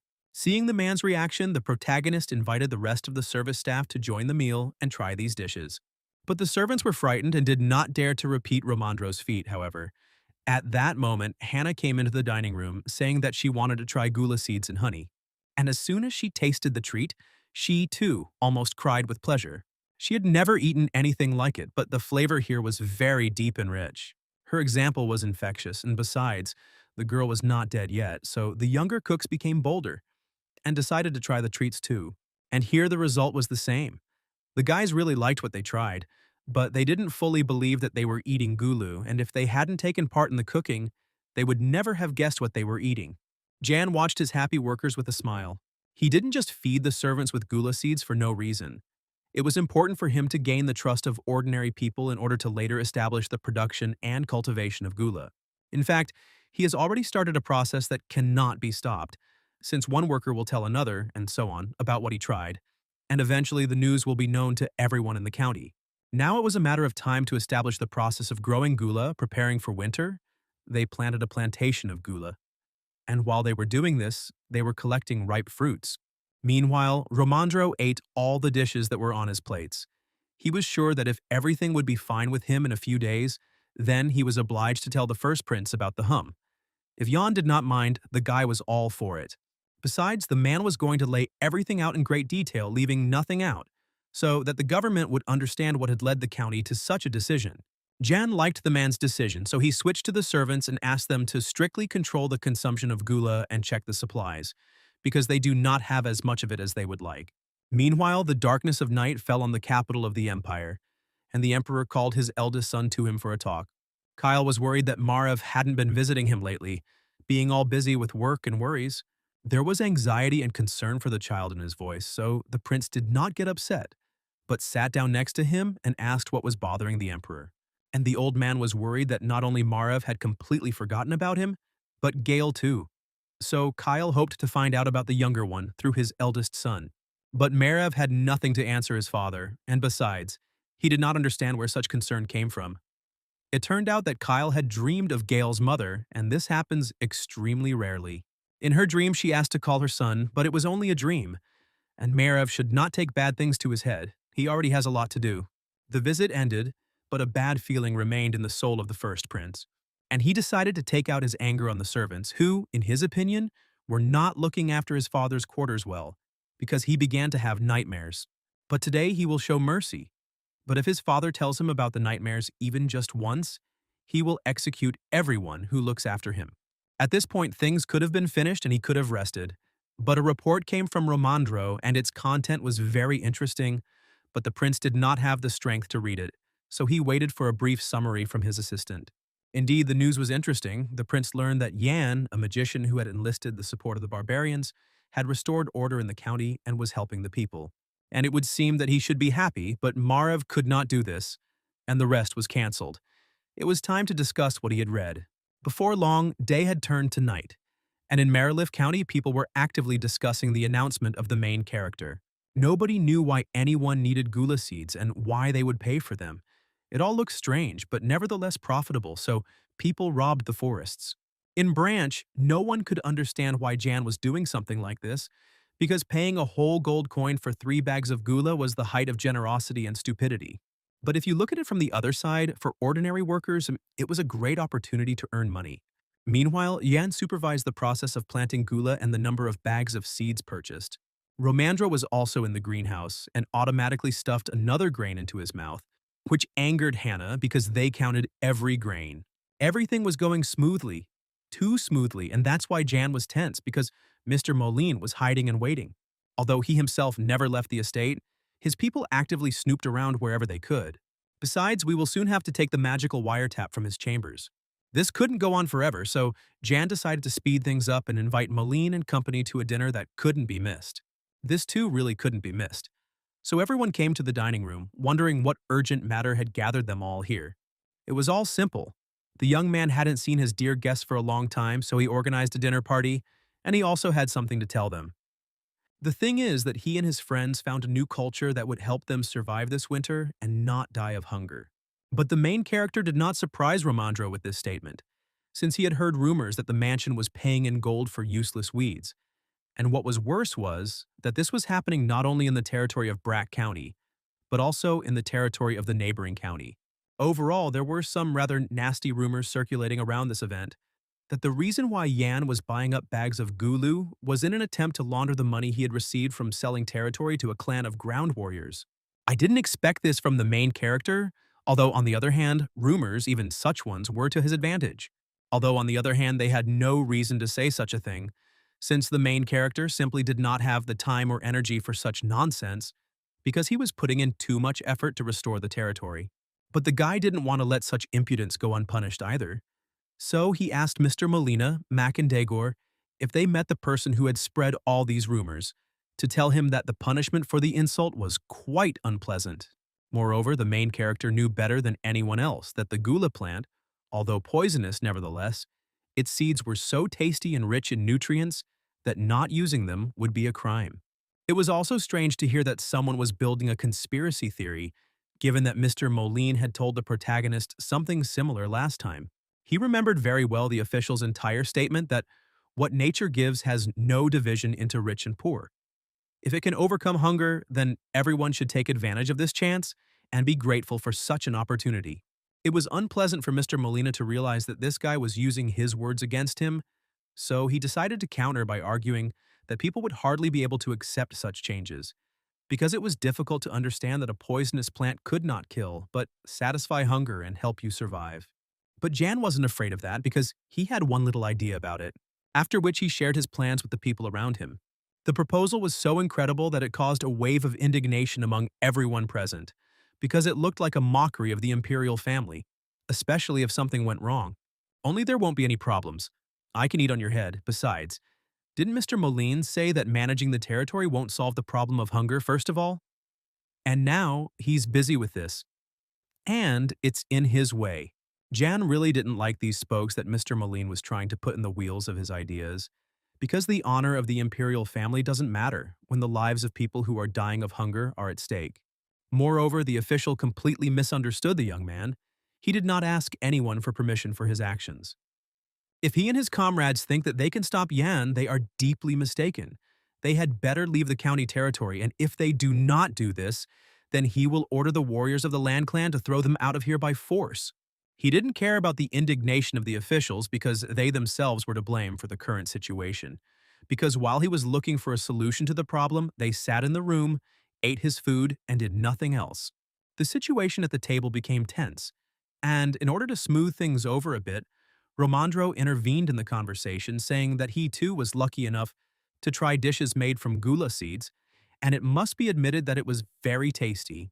At this moment, the main character received a sign from the shore and decided that he had nothing more to do in the dining room, which he loudly announced to everyone.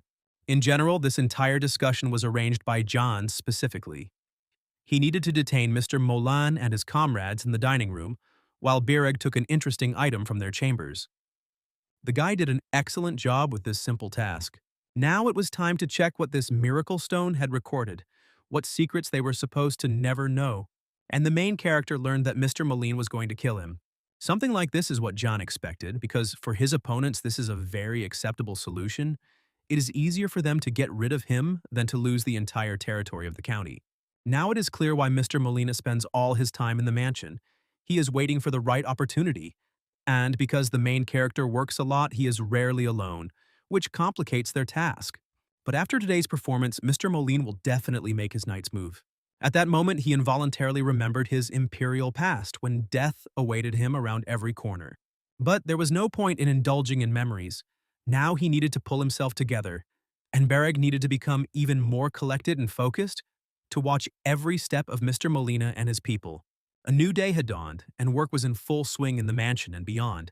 Everyone was now preparing wood and giving orders about where it should be taken first and by what route. The man was so busy that he didn't even have time to go out and eat, but he had carefully put some guli seeds in his pocket, which he stuffed into his mouth from time to time as a snack. The workers watched the simple manipulation, and curiosity got the better of them, since they also wanted to eat, but there was nothing to eat. But they could not approach Romandro, but the assistance of the main character appeared, who advised and told the other guys that the gentleman is the name of the ghoul, and in all other their nutritional properties. All this was done and organized specifically to spread the correct rumors about the benefits of gula seeds. The Scent Cossacks emphasized the nutritional value, availability, and also that the seeds of gula make and help with blood circulation. Romandro was demonstratively upset because these seeds are not in the capital. And all this really worked. Everyone who heard such a true-to-life tale believed in it and wanted to try at least one seed. Jan had sorted out the rumors. Everything was working like clockwork. Now it was time to prepare for the next step. Night fell, and under cover of darkness, a few brave men came to the greenhouse where the protagonist was growing gula. Seeing the scale with which this was all done, the boys thought that this was indeed a valuable harvest for the imperial palace, so they needed to collect more before the guards caught them.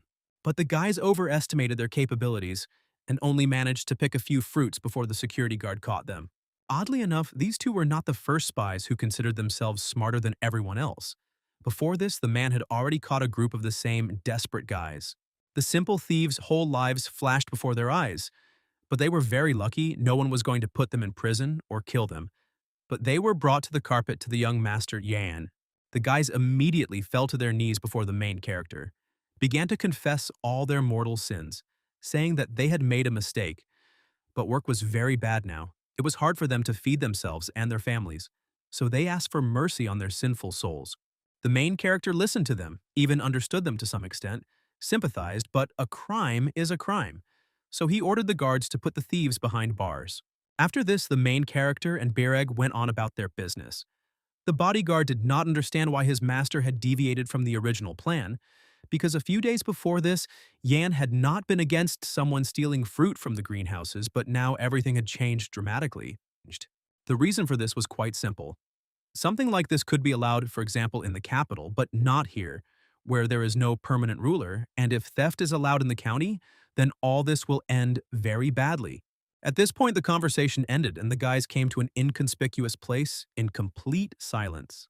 It turns out that this was the house of one of the main character's acquaintances. When he opened the doors, his soul was filled with emotions. He could not contain his joy, seeing Yan in front of him, that he almost woke up the children, who were peacefully snoring in the house. The man did not understand why the main character came to visit him, so he got scared, thinking that he had made some irreparable mistake. But this was not the case. The main character came to visit him, as he brought a small gift in the form of gula seeds. Yes, it does not heal people, but nevertheless, it is a tasty and nutritious product that will be useful for a man who has so many children in the house. Jan also noted that the gula seeds are currently under strict control of the mansion, while Romandro does not yet know about his brilliant idea of spreading the seeds around the world. But since the man is raising 5 brothers and sisters on his own, Jan decided that he was an excellent candidate to be the first to receive the seeds. The man began to cry. For him, this gesture of the young gentleman meant a lot. He would never forget such kindness. However, Jan could not stay here for long, as there were still many houses to go around, so it was time for him to move on.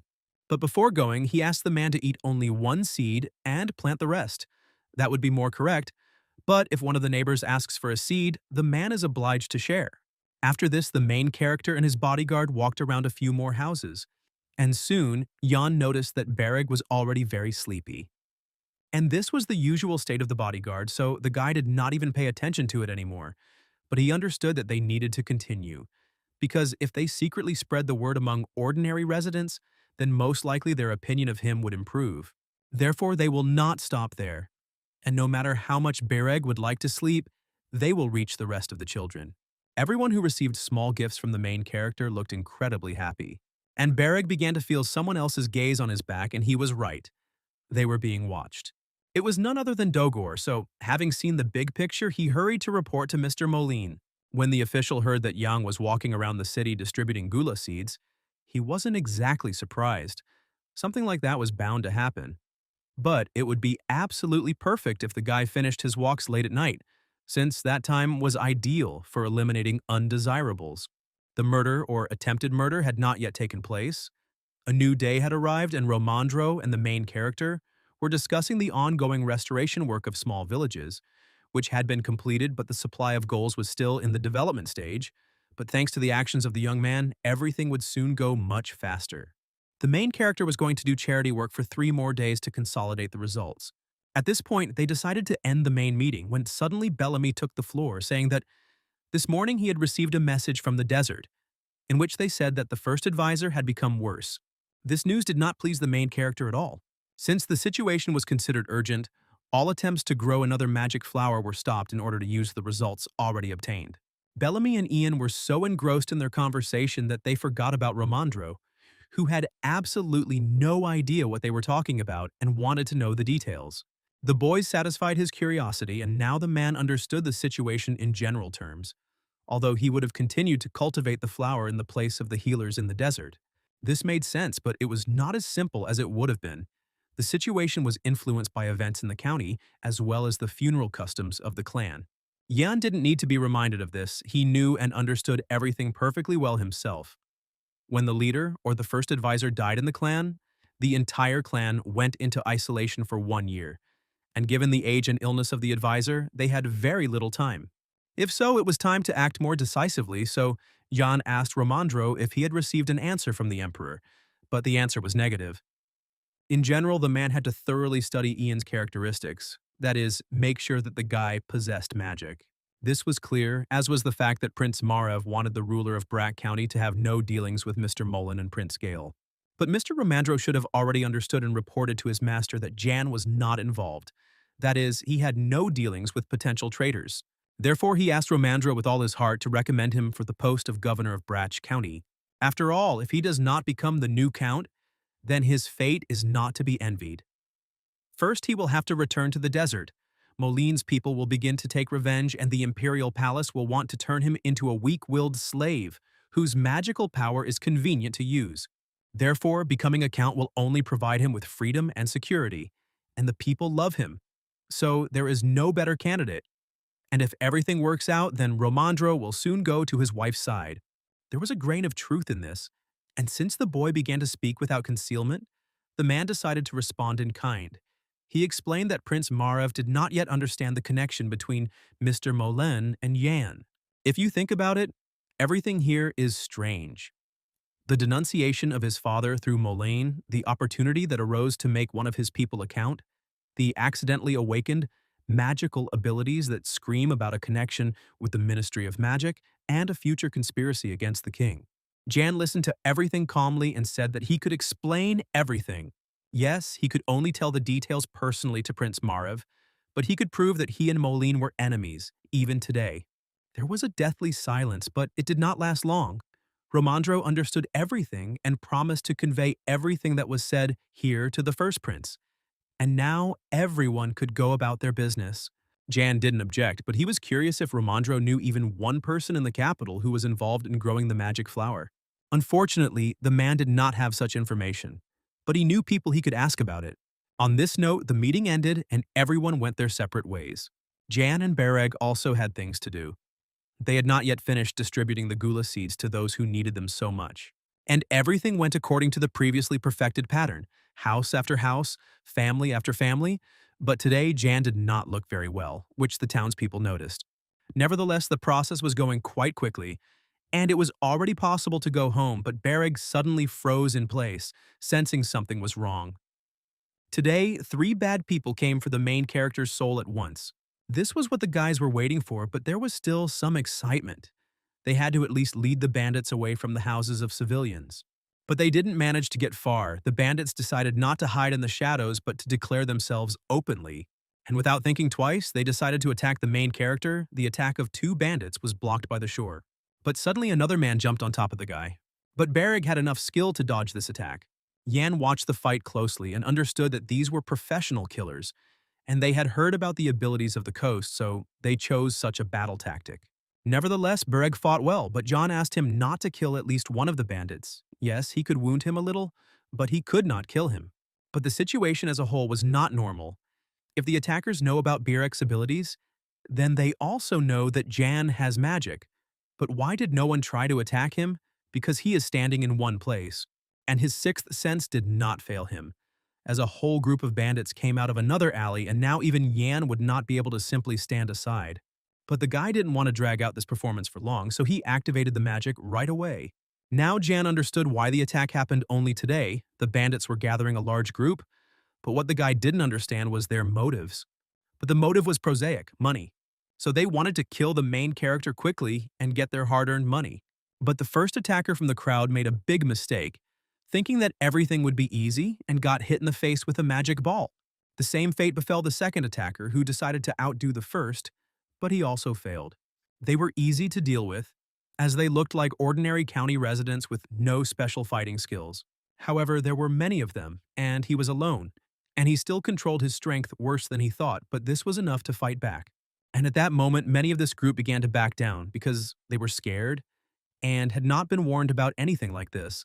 But the offered money worked a miracle, and the men pulled themselves together and attacked the main character all together. They believed that they could defeat one child with numbers. But they were wrong to think so, because Jan was not alone.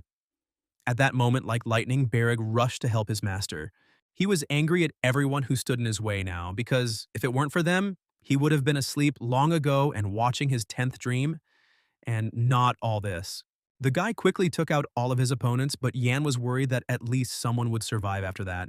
And thank heavens, there were survivors. But knowing the nature of the coast, Jan decided to play it safe and use persuasion magic on his friend, asking him to leave at least one bandit alive for interrogation. But the effect was the opposite.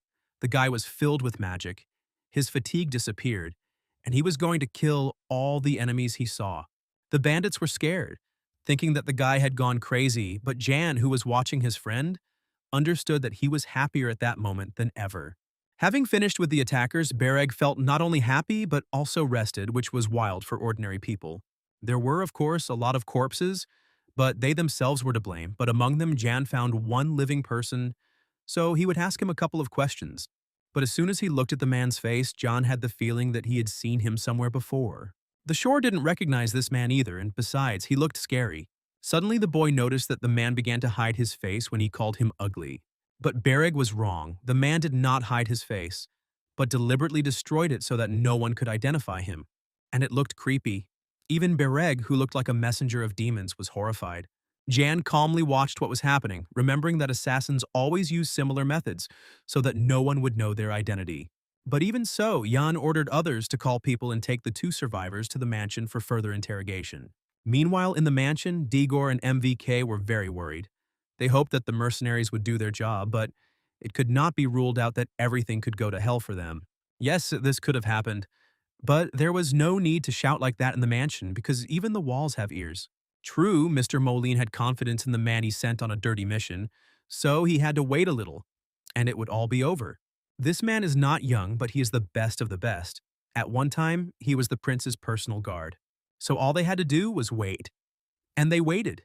But their nerves were on edge, so when someone knocked on the door, they flinched. It is clear that in the middle of the night, they were expecting only Petrio, but no one made a sound at the door. But an unpleasant surprise awaited them in the form of Bereg in bloody clothes and with a crazy smile. And it is better, dear gentlemen, to be obedient and follow him slowly. Otherwise, everything will end badly for them. After all, Jan gave him the go-ahead to kill, and he really wants to do it now. A new day had come. People woke up and hurried in all directions, so it was not surprising that when passing by the alley, they noticed the cordon and wanted to see what had happened there. And seeing a sea of cows, they began to discuss the incident. Everyone already knew that this was related to young Master Yang, and an investigation was currently underway. Meanwhile, the main character himself, along with Bereg, were in the dungeon next to the recent attacker, who was chained to the wall. Yes, the man deprived himself of his face, but nevertheless the main character already knew his name since the conspirators themselves gave out this information. Hearing this, the man began to scream and writhe, which angered Barega, who at that moment was trying to treat his wounds, although he was not obliged to do so. Jan didn't pay any attention to this and only looked thoughtfully at the man's wounds because, before this, he had examined his entire body and had not found a single tattoo that would help identify him. However, the guy understood perfectly well that if everything was left as it was, his hostage would not live even 3 days. But the main character was not a monster and was ready to call a doctor, but in exchange the man had to confirm his name. But the prisoner remained silent, and Jan had no intention of torturing a man who would soon die anyway. He would simply allow him to do so. Although no, he simply won't do anything. The representatives of the clan of ground warriors will do everything for him, because they are not the kind of people who forget about the impact. So the man needs to pray that he does not have any relatives left at will. After all, everyone who has even a drop of a man's blood in their veins will die just like him, and this cannot be changed. After this, the main character left the dungeon, ordering Bereg to watch over the prisoner. At that moment, a worried Romandro quickly ran into the dungeon. He examined the main character from all sides, worrying that there would not be a scratch on him, because he had just been informed that there were as many as 15 attackers. The main character moved away. He was not used to someone expressing their emotions so vividly around him, so he felt a little uncomfortable. Besides, everything was fine with him, as was with the shore. They also captured 2 of the attackers, and Ian believes that none other than Sir Molin is behind the attack. But the men who can confirm this are silent, and there are no other leads yet. Although no, there was still one clue. It was a ring with poison which the mercenary used to turn his face into an incomprehensible mess. Now, this was interesting, so Romandro began to examine the object closely and came to the conclusion that most likely the poison Tavarpin was used in it. It is often used by mercenaries to hide their identities. But even if this is true, this information does not provide anything, and besides, Moline himself denies everything, as do his henchmen, so there is no progress. Moreover, even in this situation, the main character was not going to kill Molina and company because the higher management would still send another group of investigators, and at least they knew what to expect from these ones.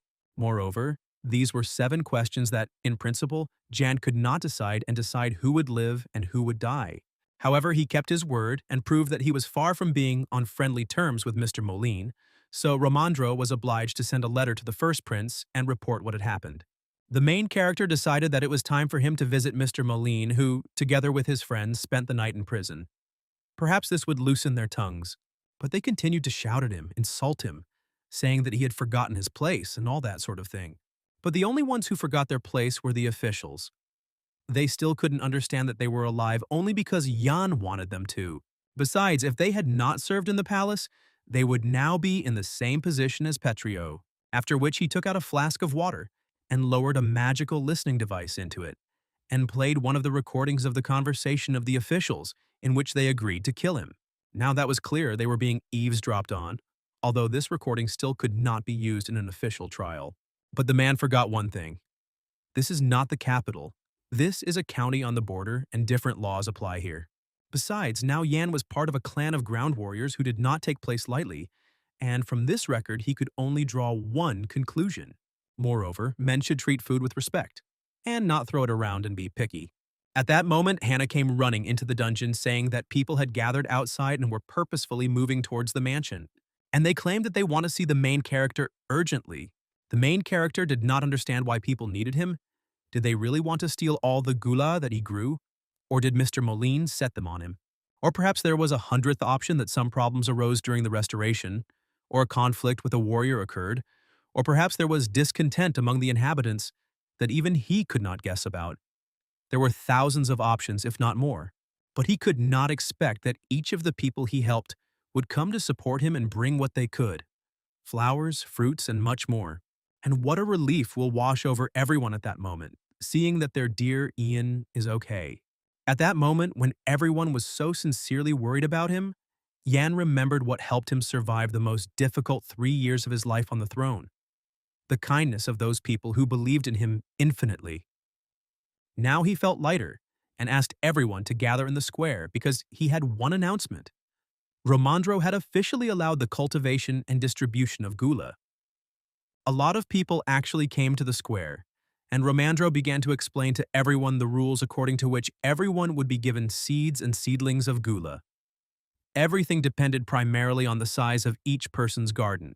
Now the main character is giving them away for free, but next year during the harvest, everyone who gets seedlings today will have to give a tenth part as a tax, and the guy hopes that everyone will share with each other the method of growing and preparing gula. But no one has the right to buy or sell to residents of other territories. Everything must happen only through the mansion. In case of violation, everyone will be obliged to pay a fine of 10 gold coins. And also, if someone reports the violator, they will receive a monetary reward. The only thing that needed to be remembered was that no one could trade plants or fruits on other territories, even if it was just selling one seed. Everything had to be agreed upon with the mansion. If someone doesn't receive a seed or seedling today, they don't need to worry. There will be a second delivery tomorrow, and they will be able to get something. At this moment, Bereg approached the main character and said that they needed to return to the mansion for a while, since one of the prisoners had come to his senses and was ready to talk. The main character is in prison because without him, no one has the right to conduct an interrogation. But before going to the guy whom the main character is ready to talk to, he asked about Petrio's health. It turned out that there was too little hope for his recovery. It would be good if he was going through today, and he couldn't say anything in such a state. But unlike Petrio, the other guy felt much better and was ready to cooperate.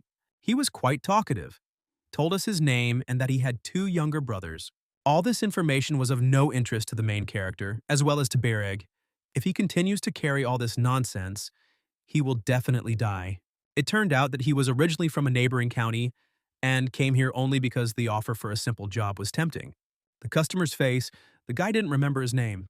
And no matter how much Jan and Bereg tried to intimidate him now, he still couldn't answer anything, since he hadn't even met the client, and he had to receive the money from intermediaries.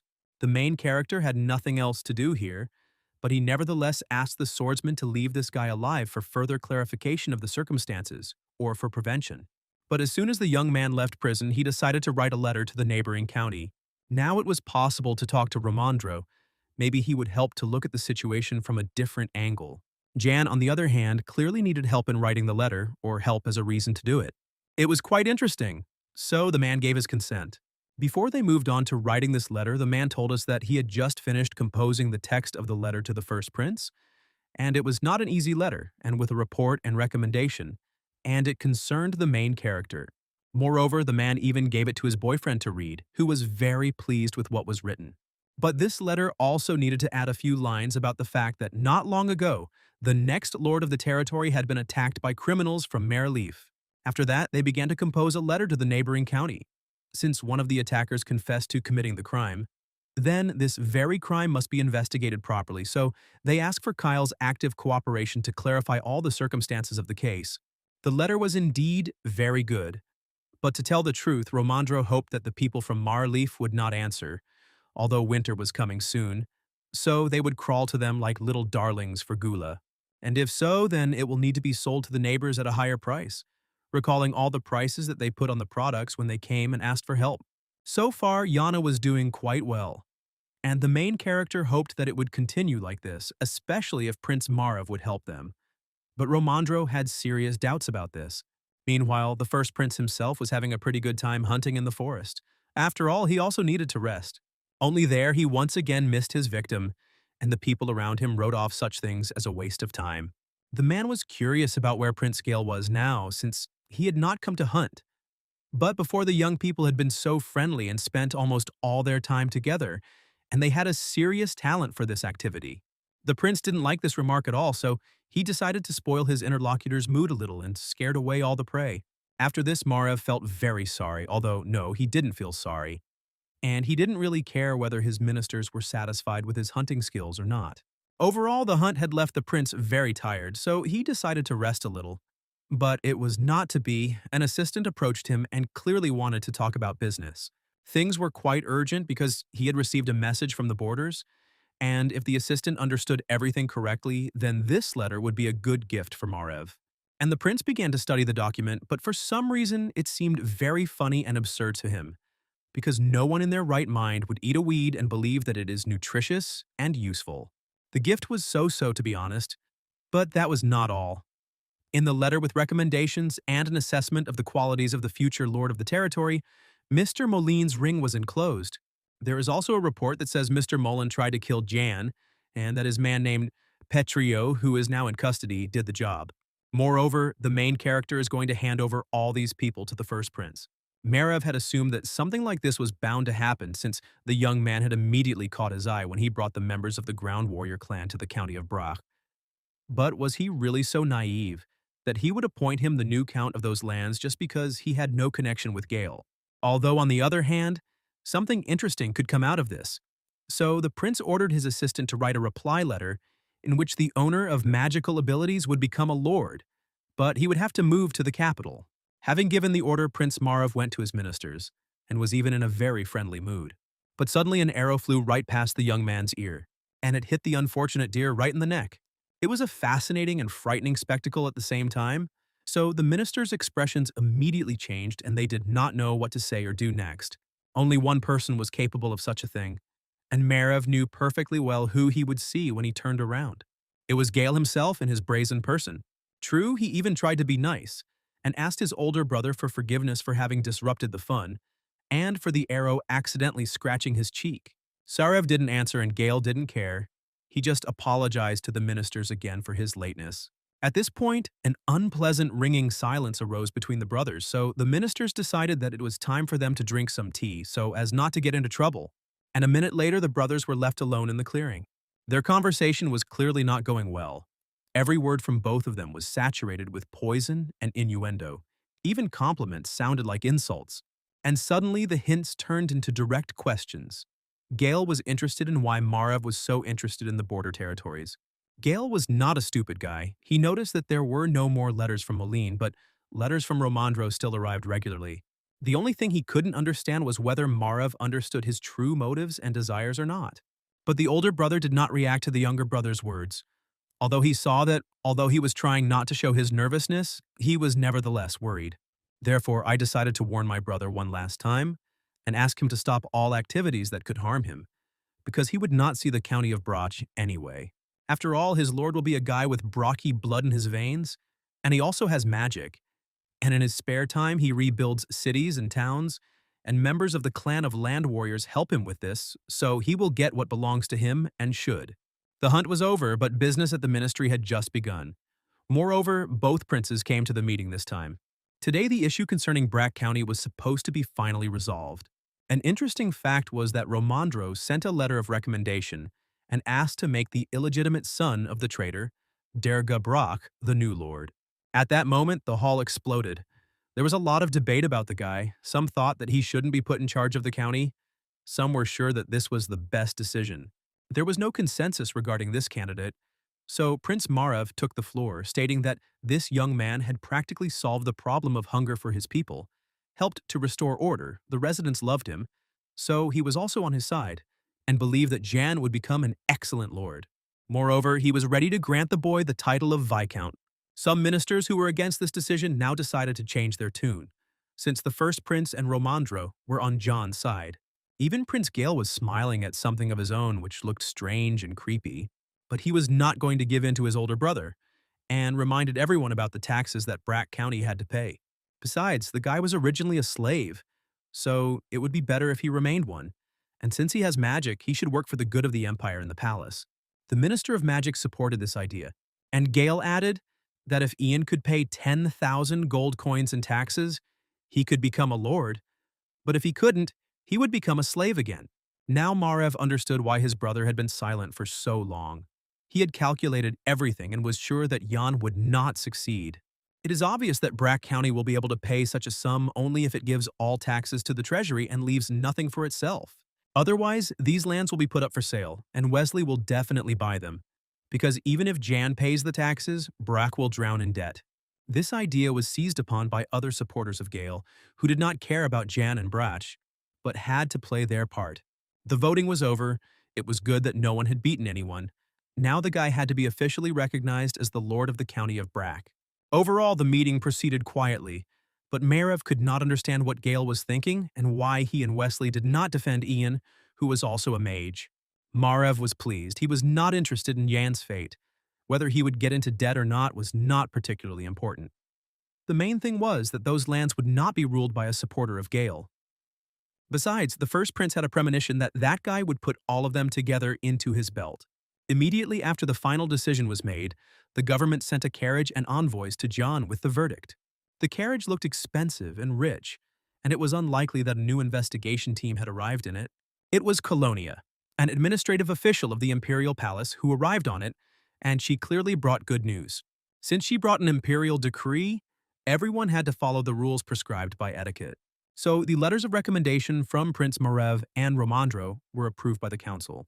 From this day on, Jan is granted the title of Viscount Brack and becomes the full lord of these lands. But that's not all. Since the guy is the illegitimate son of a criminal, he must pay 10,000 gold to the Empire's treasury within a year. Only then will his title and right to the lands be secured. Only after paying off the debt will the guy be able to pass on these lands to his descendants, a condition that the main character did not like at all. It was unpleasant to realize that someone had managed to outplay him, and if he failed to cope with the task, everything would be taken away from him again. The woman finished reading the order and then said more quietly that he had the right to refuse this offer. But they attacked the wrong person. He had been working towards this for a long time, and he would not give up, seeing that there was a small obstacle in front of him. If so, the woman had nothing more to do here, but suddenly, before getting into the carriage, she asked whether Mr. Moline was alive or not. The answer was positive. The man was still alive. That was probably good. So Colonia took out another decree, but this time from Prince Gale, and was about to read it. The second prince demanded that Messrs. Molan and Macdegor be returned home safe and sound. But this demand did not make an impression on Jan. He did not understand what the woman was trying to do. Has the woman forgotten that the emperor is like the sun? And there is only one sun in the sky, and according to palace etiquette, only imperial decrees are delivered in the golden carriage? At this moment, Chelonia felt uneasy about how this guy from the province knew such subtleties, because not all the capital's aristocrats knew this information. And the guy continued, saying that he would guarantee Mr. Moline's safety, but he would not let him go. And she needed to think about what she was doing, and not show disrespect to His Majesty the Emperor. Colonia had lost, she knew it as well as two, and two made four, but she needed to see her old friend to report his health to the palace. The main character did not deny her the pleasure and took her to the dungeon where the officials were sitting. Despite everything, they looked good. Mac was smarter and more emotional than all of them, so he immediately noticed the decree in the woman's hands and realized that Ian was now the lord of these lands. This was an indisputable fact, and Colonia asked for a few minutes to speak with Mr. Moline alone. But the main character was not going to make concessions because these people conspired, hired bandits, and tried to kill him. So his own safety is more important to him than someone else's feelings. So on this note, it was time to end the date. He had not given her permission to talk. Colonia left, and evening came to the city. Everyone was happy and cheerful because Viscount John Barch became the new lord. Even the clan of ground warriors did not stand aside and wholeheartedly congratulated the guy on achieving his first goal. Kekenthir also told Jan that in a couple of days he and the guys would go home, since it was already getting cold and the warriors were missing the warmth of the desert, but he would leave Ballamy and a couple of other guys to help the guy. Overall, Kekenthir was glad that he had decided to support Jan back then. Now he and his clan were perceived as allies and not as stupid barbarians. But there was a man who was sad at this celebration of life, and that was Romandro. He got drunk from resentment. Since Jan was given the title of only Viscount, it is clear that giving a baron is not enough, but giving a count is already a lot. But if you can understand the officials with the title, then you can't understand the sum of 10,000 gold coins? Where did they even get such a sum? But Ian understood perfectly well where the roots were coming from. It was Gale who tried, knowing that it was difficult to earn so much money. Suddenly, Romandro noticed that Jan had already reread the imperial decree several times, although there was nothing special in it. Everything was standard. Although no, there was something here that confused the guy. For example, the seal, it was different from the one the main character knows. It is interesting why the seal, which has never changed since its foundation, was completely different on this document. There was only one conclusion to be drawn. In the midst of all this, the Emperor's seal was urgently changed. Even without knowing all the details of what was happening, the main character could not have not known about such an event when he himself was sitting on the throne. At that moment, he was brought out of his unpleasant thoughts by Romandro's voice, who noticed that his friend had not suddenly darkened. The main character assured his friend that he was fine and there was nothing to worry about. If so, now was the time to please the neighboring county with the news that it was Jan who would now be in charge of the Bracklands. The main character really liked this idea. The next day, Kyle received a letter from Viscount Brack, and he suddenly felt no joy because he also wanted to get these lands, and now his desire went down the drain. The man did not understand how someone could give a title to a man who was born in a brothel and now pretends to be a nobleman. It was outrageous. But it wasn't that bad yet because the guy was demanding a reaction and an explanation regarding the latest attack on him. The man did not think it was important, so he asked his assistant to write the letter, as he personally did not want to waste his time, ink and paper, on something so useless. Although at this point Kyle suddenly perked up and asked his assistant if there was any mention of food in the letter, there was nothing of the sort. And this was strange, because both counties were in a deplorable situation, due to the fact that the harvest was worse than usual. On the other hand, it was even curious what the young man would do in this situation. He would probably start eating carrion and some weeds that he could find in the forest. Having recovered a little from his outburst of anger and irritation, the Count let his assistant go about his business and remained in his office. But at that moment, the lady called out to the servant. She was interested in a question related to the neighboring county and the news that came from there. It turned out that the main character unexpectedly for everyone received the title of Viscount and became a full-fledged lord of his lands. This was quite curious and unexpected news. However, the woman did not show her interest, hinting that it was just idle curiosity. But since everything turned out this way, it was necessary to send some kind of present to the young lord. So she decided to take all her lessons. And if the Count starts to swear, then she takes full responsibility for this decision, so the butler has nothing to worry about. In addition, the woman was going to ask her husband's permission to send some precious gift to the protagonist, so she asked to leave the treasury open. It was not necessary to do this, but who would listen to an ordinary butler? After all, the gentlemen have their own quirks. Meanwhile, in Brack County, the holiday ended and harsh, everyday life began. The celebration the day before was so bright and long that in the morning Jan really wanted to drink some water to come to his senses. Although, by and large, the guy felt great, and these new sensations inside gave him confidence in the future, because it seemed to him that with the help of just one title, he was able to overcome a huge mountain. But this was only the first mountain on the young man's path. Now another one had arisen, which is what Romandro wanted to talk to him about, because the conversation had to be about the financial support received from the palace. And although the remainder of the subsidy is usually not returned, but their case is not quite ordinary, nevertheless, the man is ready to use the remaining amount at his own discretion, and for this he needs to draw up an estimate of all the county's expenses. It was a great idea and a huge gift that Jan really appreciated. But for him, it was all in the order of things. And it was the least a man could do for this guy who had opened the gula to everyone. Besides, Romandro was sure that John would be able to spend the remaining money usefully and not let it go down the river of life. Moreover, the man was grateful to the main character for letting him go back to the capital because he really missed his young, beautiful wife. It was not hard to guess that the man was thinking only about his wife. He was glowing with happiness because his wife had announced that they were expecting a baby. But their mood was spoiled by the news that a letter had arrived from Merliff County. And just a few minutes later, a messenger entered the dining room with some interesting little box in his hands, saying that it was a gift from the Count and Countess in honor of Ian receiving the title of Viscount and taking office as Lord of these lands.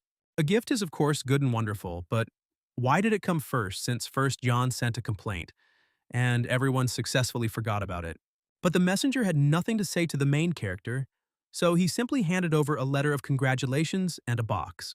But before leaving, the guy opened the box, showing an interesting mechanism that was made in another country. The problem was that the young man had no idea how or why to use this mechanism. But the main character knew perfectly well what he was holding in his hands. It was a dripper. But the most curious thing about this whole situation was that it was a gift from the Countess, not from the Count. Moreover, the woman was sure that this device would definitely help the main character. And even though it costs a lot of money, she does not want him to feel like he is in her debt. The pause dragged on. Romandro did not understand the reaction of his now comrade, and, by the way, the Countess, who sent some trinket as a gift. It is clear that soon Marleaf had to start acting and be indignant about the cultivation of the gula, and this gift is a kind of provocation. So it was curious to see how the main character would react to this. But the young man still remained silent, and when he spoke, he asked the messenger to stay a little while. He wrote a reply to the Countess. Jan was going to thank Rian for such an interesting gift, and also express his hope that they would meet again and chat someday. In fact, he really had something to thank the Countess for, because this seemingly trinket was a very interesting recording device that automatically pressed a hole with each press of the handle. And in the future, it was this mechanism that would become the basis for all machines. In the future, the protagonist would be developing new technologies based on this mechanism, and the question now was whether the Countess understood the value of this mechanism or whether it was an insult on her part. Having written and sent a message to the Countess, the protagonist decided to meet with Kakonthir, who was planning to go home today. But finally, John had one small request for the chieftain, and it concerned Marilith, and it had to remain a secret. The guy asked to poison life in the neighboring county and not to let the merchant ships from Hovan there. There was no need to start fights, because that way the opponents would come out to Yan and the others, but he had another no less effective idea which he would gladly share with the leader. A lot of people came to say goodbye to the clan of land warriors. They brought water, dried meat, and wished a good journey to the people whom they considered barbarians, but who helped them a lot.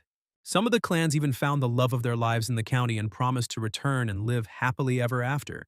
Jan, of course, wanted the warriors to be accepted here as family, but he did not expect that people would love them so much. Of course, this was to the advantage of the main character, because marriage best strengthens the unions of two nations and ensures cultural exchange. At that moment, he involuntarily remembered a situation from his past, when he was strongly advised to listen to the opinions of others, because his choice could change someone's life. He had to learn then not only to discuss the issues on the agenda, but also to try to understand what the people living in the empire felt. Now it seemed like a distant dream, but a dream that would never be repeated, from which he was pulled out as usual by the shore. It was time to say goodbye to friends. Kakonthir and other members of his clan were getting ready to leave. Only Bellamy and a couple of other people remained who would help the main character in the future. Suddenly, the leader was stopped by a local resident with a child, not allowing him to go further. But the boy was no longer afraid of the man. On the contrary, he was embarrassed, blushed, thanked him for saving him, helping him, and held out a bouquet of beautiful flowers. This couldn't help but melt the man's heart. He was pleased to see such changes in people who considered him a barbarian, so he smiled warmly at the child, and he willingly accepted the offered gift. Time passed, and soon the walls of the border point appeared. Yan and Berig led their friends to the border, but did not go further with them. At parting, Kakonthir promised the main character that as soon as he arrived at the clan, he would immediately begin working on a secret mission that concerned the neighboring county. Moreover, the man believed that the young man would be able to overcome all obstacles on the way to achieving his goal, because God does not send tests that a person cannot withstand. Jan was of the same opinion, and as a token of her gratitude, she gave her friend a small monetary reward and some gula seeds. But the leader didn't need the money, but he took the seeds with pleasure, and all because his hands were busy with a beautiful bouquet, which looked quite funny in the hands of such a huge and brutal man. After which he led all his comrades forward to the house, and Jan and Bereg only looked at their backs, knowing that someday they would meet again. It was time for the boys to go home too, because things wouldn't get done by themselves. The main character had already come up with another brilliant plan in his head. First, he was going to develop the cultivation of gula, and then rein in Count Kyle. Meanwhile, the clan of ground warriors moved forward, each of them in a great mood, and not only because after a long separation they would see their loved ones, but also because something new was being born in their souls, something that would forever connect them with the golden-haired boy. In truth, Kakonthir would never have thought that there would be someone in the Empire who would earn his respect. It was an unexpected, but such an important discovery. He did not know whether the legends were true that the Magi were messengers of the gods, but the wisdom of the main character gave his clan a lot. The magic flower, information about the traitor, finding allies on the border, and most importantly, a map of the great desert. Now he remembered a moment from the past when Jan had just joined their clan. Then the wind changed its direction, which meant the beginning of a sandstorm, so it was necessary to look for a place to spend the night. It was bad, but it was necessary to know the exact direction of the coming of trouble. Unfortunately, the shaman could not give an exact answer to this question. Since the guiding branch was damaged, its energy was exhausted, But from the remnants of this very energy, it was possible to conclude that the storm would come from the north. If that's the case, we'll soon have to turn around to get around the sandstorm. Everyone was busy with their own affairs, and no one noticed that behind their backs, Jan had quietly settled down, studying a map of the area. And only when he disagreed with the leader's decision that they needed to go east and not south, did everyone pay attention to him. At that time, no one took the main character seriously, believing that since he was an aristocrat, he had no idea what he was talking about, and it was not for him to argue with the guides who had spent most of their lives avoiding sandstorms. Kakanthir was calm, unlike his men, but he noticed that the boy was holding a map in his hands. And he was not mistaken. This map was made by an investigator of the Great Desert from the Empire, and judging by it, the sandstorm will come from the northeast. Therefore, if the group goes east, they risk ending up almost at the epicenter, and therefore they need to go south. Since the map was written by Imperial explorers, all the markings on it were also in the Imperial language, which Kakanthir did not understand very well, at least the written one, and asked Bellamy to translate. The young man took the map from Yan, admiring the work done, because it was very detailed, and even the amount of precipitation, temperature, and humidity over the last 100 years in this area were indicated. It was truly something incredible, a real treasure. This is despite the fact that the members of the clan of land warriors learned this very information while traveling on foot, and here even the oasis, which they found quite recently, was marked. It was hard to believe that this was possible, but everything was there. Therefore, the leader had even more questions for the young man. It turned out that this map was given to him by his mentor. And oddly enough, he was not quite a simple teacher. At one time, he was engaged in the study of the Great Desert, but for personal reasons, he had to become a teacher. At that moment, Kakanthir realized that he had a very smart young man in front of him who was able to understand such an intricate map, and he had to be taken into account. It was on that day that Yan gave them the map and other information, so everyone managed to reach their destination safe and sound. And the people who went east were faced with a sandstorm. At the same time, the leader realized one more thing, that due to his broad outlook, composure, and courage, the guy would not waste his talents in vain. A great future awaited him. Meanwhile, in the capital, Colonia came to report to the second prince, saying that Viscount Brack had put Mr. Moline behind bars and was not letting him out, and was not even torturing him. It was a strange and incomprehensible phenomenon, the logic of which Gale did not yet understand. Moreover, the guy is well acquainted with palace etiquette, and when he said those words, his aura seemed to change. Based on this information, Wesley concluded that the guy and Marav were in touch. The prince thought this was a hasty conclusion, although he, too, did not know where the illegitimate son of a count could have learned such subtleties of etiquette. And that's not all. Marav chose and made this child the lord of those lands, although other aristocrats also asked him to give up these lands. She didn't deny that Jan was gifted, but not all gifted people had such knowledge. It was hard to disagree with that, so Gale wanted to think about it alone and let Colonia go. But Wesley stayed. They apparently had a closer relationship, judging by the position they found themselves in, and the girl asked the prince very earnestly in his ear if she should kill this Ian for him. Several ideas had already matured in his head on this matter. For example, everything could be done at the ceremony of appointing the lords, at which the guy would have to become part of the Ministry of Magic. It was interesting, but suddenly the man moved away and decided to go to his older brother. Perhaps he will give Gale the answer to the question of why Jan did not kill Mr. Molina. Wesley thought that the most likely reason was that the guy didn't want to deal with investigators anymore, and that would definitely happen if Moline was dead. Maybe so, maybe not. Gale didn't know the answer, that's why he asked. And then he abruptly changed the subject, saying that the girl was completely unsuitable for the role of Minister of Magic. At that moment, her heart skipped a beat. Because the prince was so close, his voice became quieter and penetrated her consciousness, intoxicating thoughts that lined up in a chain. He wants her to be near him, but not in the role of the Minister of Magic. But he had already left the office, and there was no longer any opportunity to ask or say anything to Wesley. And was it necessary to do this at all and complicate everything? That was the question. Meanwhile, the man had already gotten into the carriage and left for his brother, thinking that Wesley was a great lover. But she would not be able to stand next to him and rule the empire. She was too hasty and aggressive in her conclusions and decisions. Even in the office, she did not fully analyze the situation. And by suggesting to kill Jan, yes, the investigation team was one of the reasons why the guy did not kill Moline, but not the last one. Most likely Marev was involved in this. It is also logical to assume that if Molina had been found dead while the Land Warrior clan was in the county, it would not have been an investigative team that would have come, but the Imperial Army. Jan didn't need any extra problems, so he chose Marev's side, perfectly understanding the difference in the positions of the two princes. Thus, we can conclude that Moline's life depended not on Jan but on Marev. The official was a valuable and experienced figure whom we really would not like to lose. So Gale decided to go not to his brother, who would ignore him, but to his father, who missed his son. Meanwhile, at the Marilif estate, a message arrived for Kyle.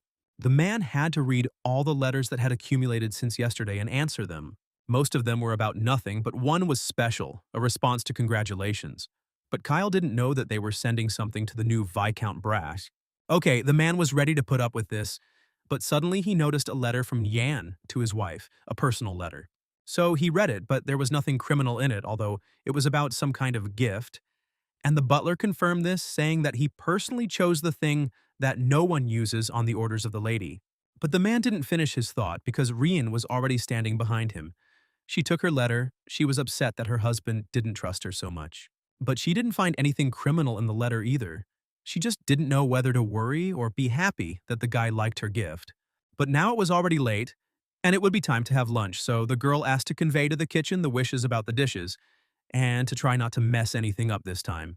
Left alone with her husband, Rien put her feminine charm into play, starting a conversation about gula, which everyone eats in Brack County, and is said to be very tasty and healthy. It is not surprising that they began to look for ways to survive the winter because the harvest in those lands was very poor. But even in this situation, Jan invited them to visit to thank them for the gift. So she will be glad if her husband allows her to go there for a day. But her husband did not let her go yet, and was sure that everything would soon be fine with them since the cargo in Havana were supposed to arrive, not realizing that this was the reason for the decline of their lands. If Kyle believes in it so much, then she won't insist on her own for now, and then we'll see. But all the meekness and obedience evaporated as soon as Ryan left the office. She immediately called Clark to her. By asking him to wash the windows before the arrival of the guests in Havana, she thus conveyed a secret message to him. Meanwhile, at home, Ian wondered who Rien Merrileaf was and where she came from. It was strange that no one knew anything about her at all, despite the fact that she had lived somewhere until she got married 3 years ago. By the standards of high society, her wedding with the Count was very modest, practically secret, since even the locals found out about it much later. This suggests a difference in status, and perhaps she is a commoner. But Jan doubted it because she knew perfectly well what a dripper was. But for now, it was worth putting this question aside and moving on to discussing the Ilac of Havana Trading Guild. It employs about 100 people, but because of the range of goods and the routes, people rely on this caravan as if it were manna from heaven. If so, it would be great to enlist their support.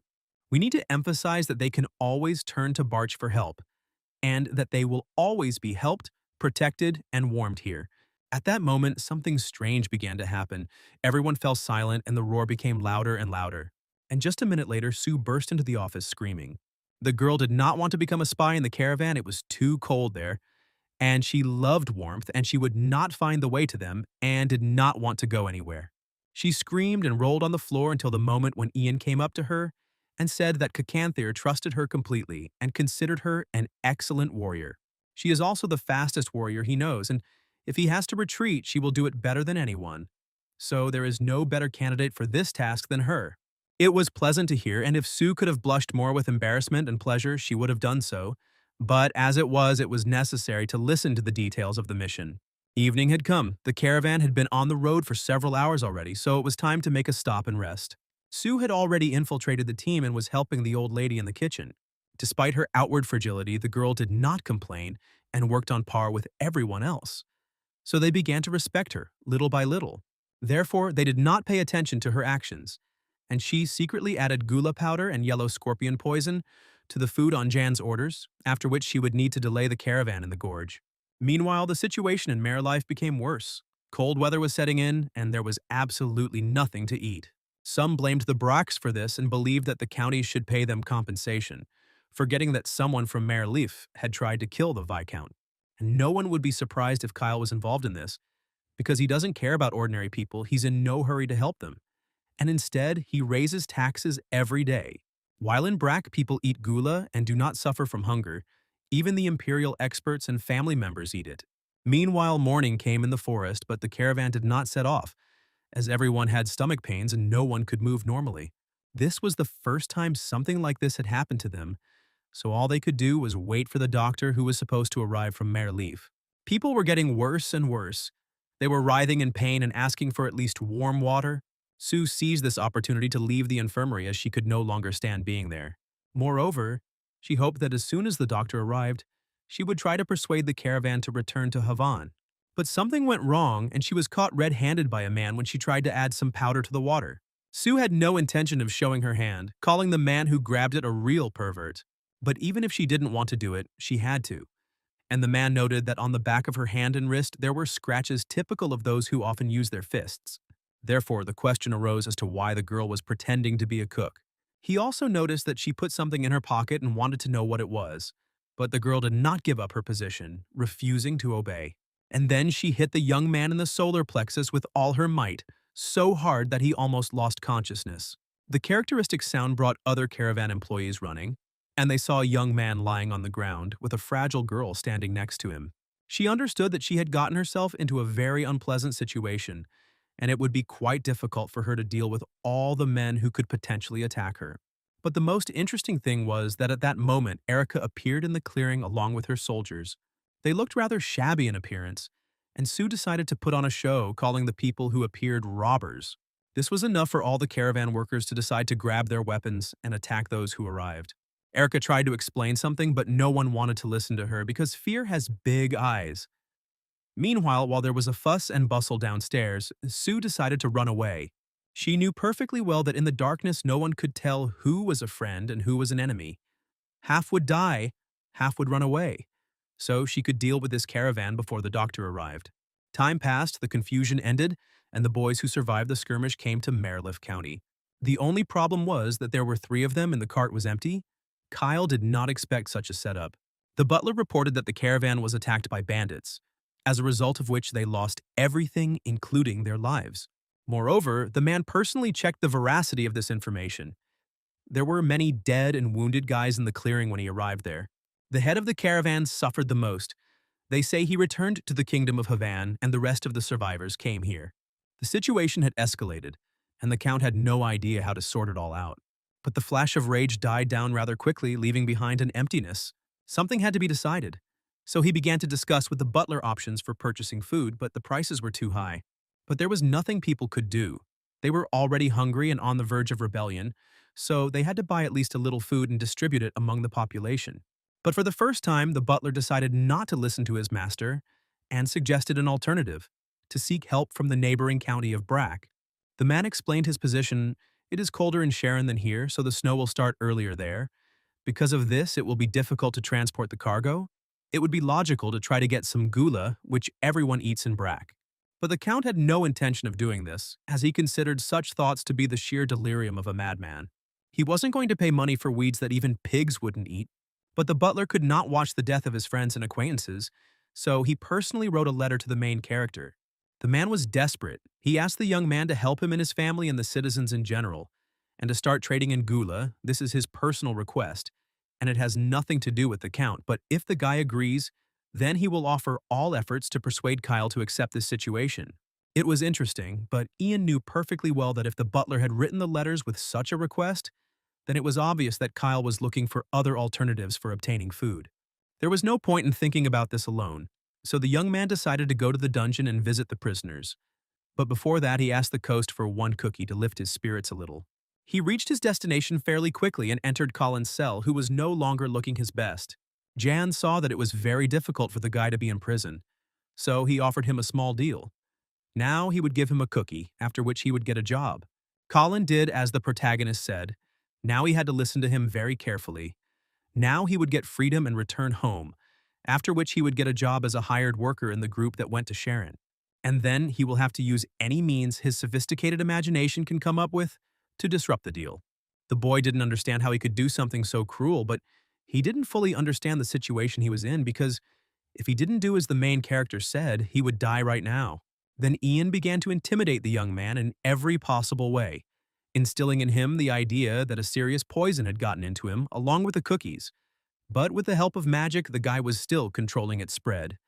But if Colin did not fulfill his request, then Ian would stop wasting his magical powers on him and he would die.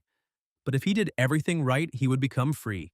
And Colin believed, so he had no choice but to return home and gather with the rest of the boys near the carts that would be heading to Sharon. But in the first minutes the guy had problems, they didn't want to accept him into the group at first, because he had a criminal record. But then everything was resolved, which he was very happy about because otherwise he would die from the poison right now. Then, to prevent the fish from jumping off the hook, several of the main characters' people watched him. The boys clearly felt that the atmosphere here had changed a lot since their last visit, perhaps because of the rumors that were circulating about the caravan and what had happened to it. Their conversation was successfully overheard by Lady Rienne's man, who now hurried to her with a report. Surprisingly, the girl took this news quite calmly and wished Clark a safe journey. She was confident that her subordinate would give his all and complete the task assigned to him. Meanwhile, the group set out on their journey, and it must be said that the road was disgusting, cold, hungry, and snowy. While the Scent Cossack did not dare to take any active actions, he was constantly tormented by vague doubts and fear. But nevertheless, he pulled himself together, and asked everyone for forgiveness in advance. At this point, he was brazenly interrupted, caught in the act of doing something very suspicious. Clark was sure that Colin had decided to burn the carts and take all the gold for himself. It wasn't like that. Colin just wanted to live. But he didn't have the courage to commit arson, but Clark had more than enough of this shift. The fire was spreading over an ever larger area. Colin stood, looked at it, and did not understand what had just happened. And at that very moment, he was brazenly killed. Meanwhile, other members of the group ran out of the cave to see what the noise was outside. For them, Clark made up a story about Colin setting fire to the cart of gold, and he resisted so strongly that the man had to kill him. Several of the main characters' people watched the show unfold from the sidelines. They got the impression that this Clark was acting according to some scenario of his own, and this needed to be reported to the gentleman immediately. But Kyle was the first to learn about the incident that happened to the group. The Count was in deep depression because all the carts he had sent to the neighboring county had been destroyed. The butler thought that Colin wanted to steal the gold coins that the group took on the road. But during this unsuccessful attempt, they tried to detain him, the guy resisted, and eventually died. At that moment, it seemed like all the gods in this world were against Kyle, and his situation was almost insurmountable. And the winter would be the hardest of all the winters he could remember, since the mansion's supplies would soon run out as well. So if the county of Marilif cannot get food from Sharon and Havan, they will have to turn to the hated Viscount Brach. But the man really didn't want to do this. He didn't want to do it to the point of grinding his teeth, but he really wanted to get even and take out his anger on someone. And he took it out on those who were nearby and threatened to destroy and wipe out the faces of the earth. He was raging, and the servants were afraid to enter the Count's office. At that moment, the Countess came to the door and asked to open the door for her. The picture she saw before her was disgusting. Her husband was beating a servant with a candlestick, not realizing that he himself was to blame for all his troubles. Hiding her disgust, the girl, on the contrary, came close to her husband, and in a lily voice asked him to let the poor boy go and give her a minute of his precious time. She did not understand why her husband was resisting, and did not want to ask Viscount Brach for help. If it was only a matter of pride, then she could take up the matter and persuade the boy to help. Her feminine tricks did not work, or they worked on her husband only in a different way than she expected, because jealousy boiled up in the Count, and he grabbed his wife by the hair with a bloody hand. It seemed to him that she simply wanted to run away from him. However, even after such an unpleasant conversation, Count Kyle still let his wife go on a trip to the Viscount. While in the courtyard before entering the house, the Countess and the Viscount exchanged pleasantries and greetings. The girl admitted that when she heard the news about him being awarded the title, she could not deny herself the pleasure of congratulating him on such a significant event. Moreover, the main character really liked the gift that the Countess sent him, because he received a very valuable thing, and did not understand how the woman could part with it.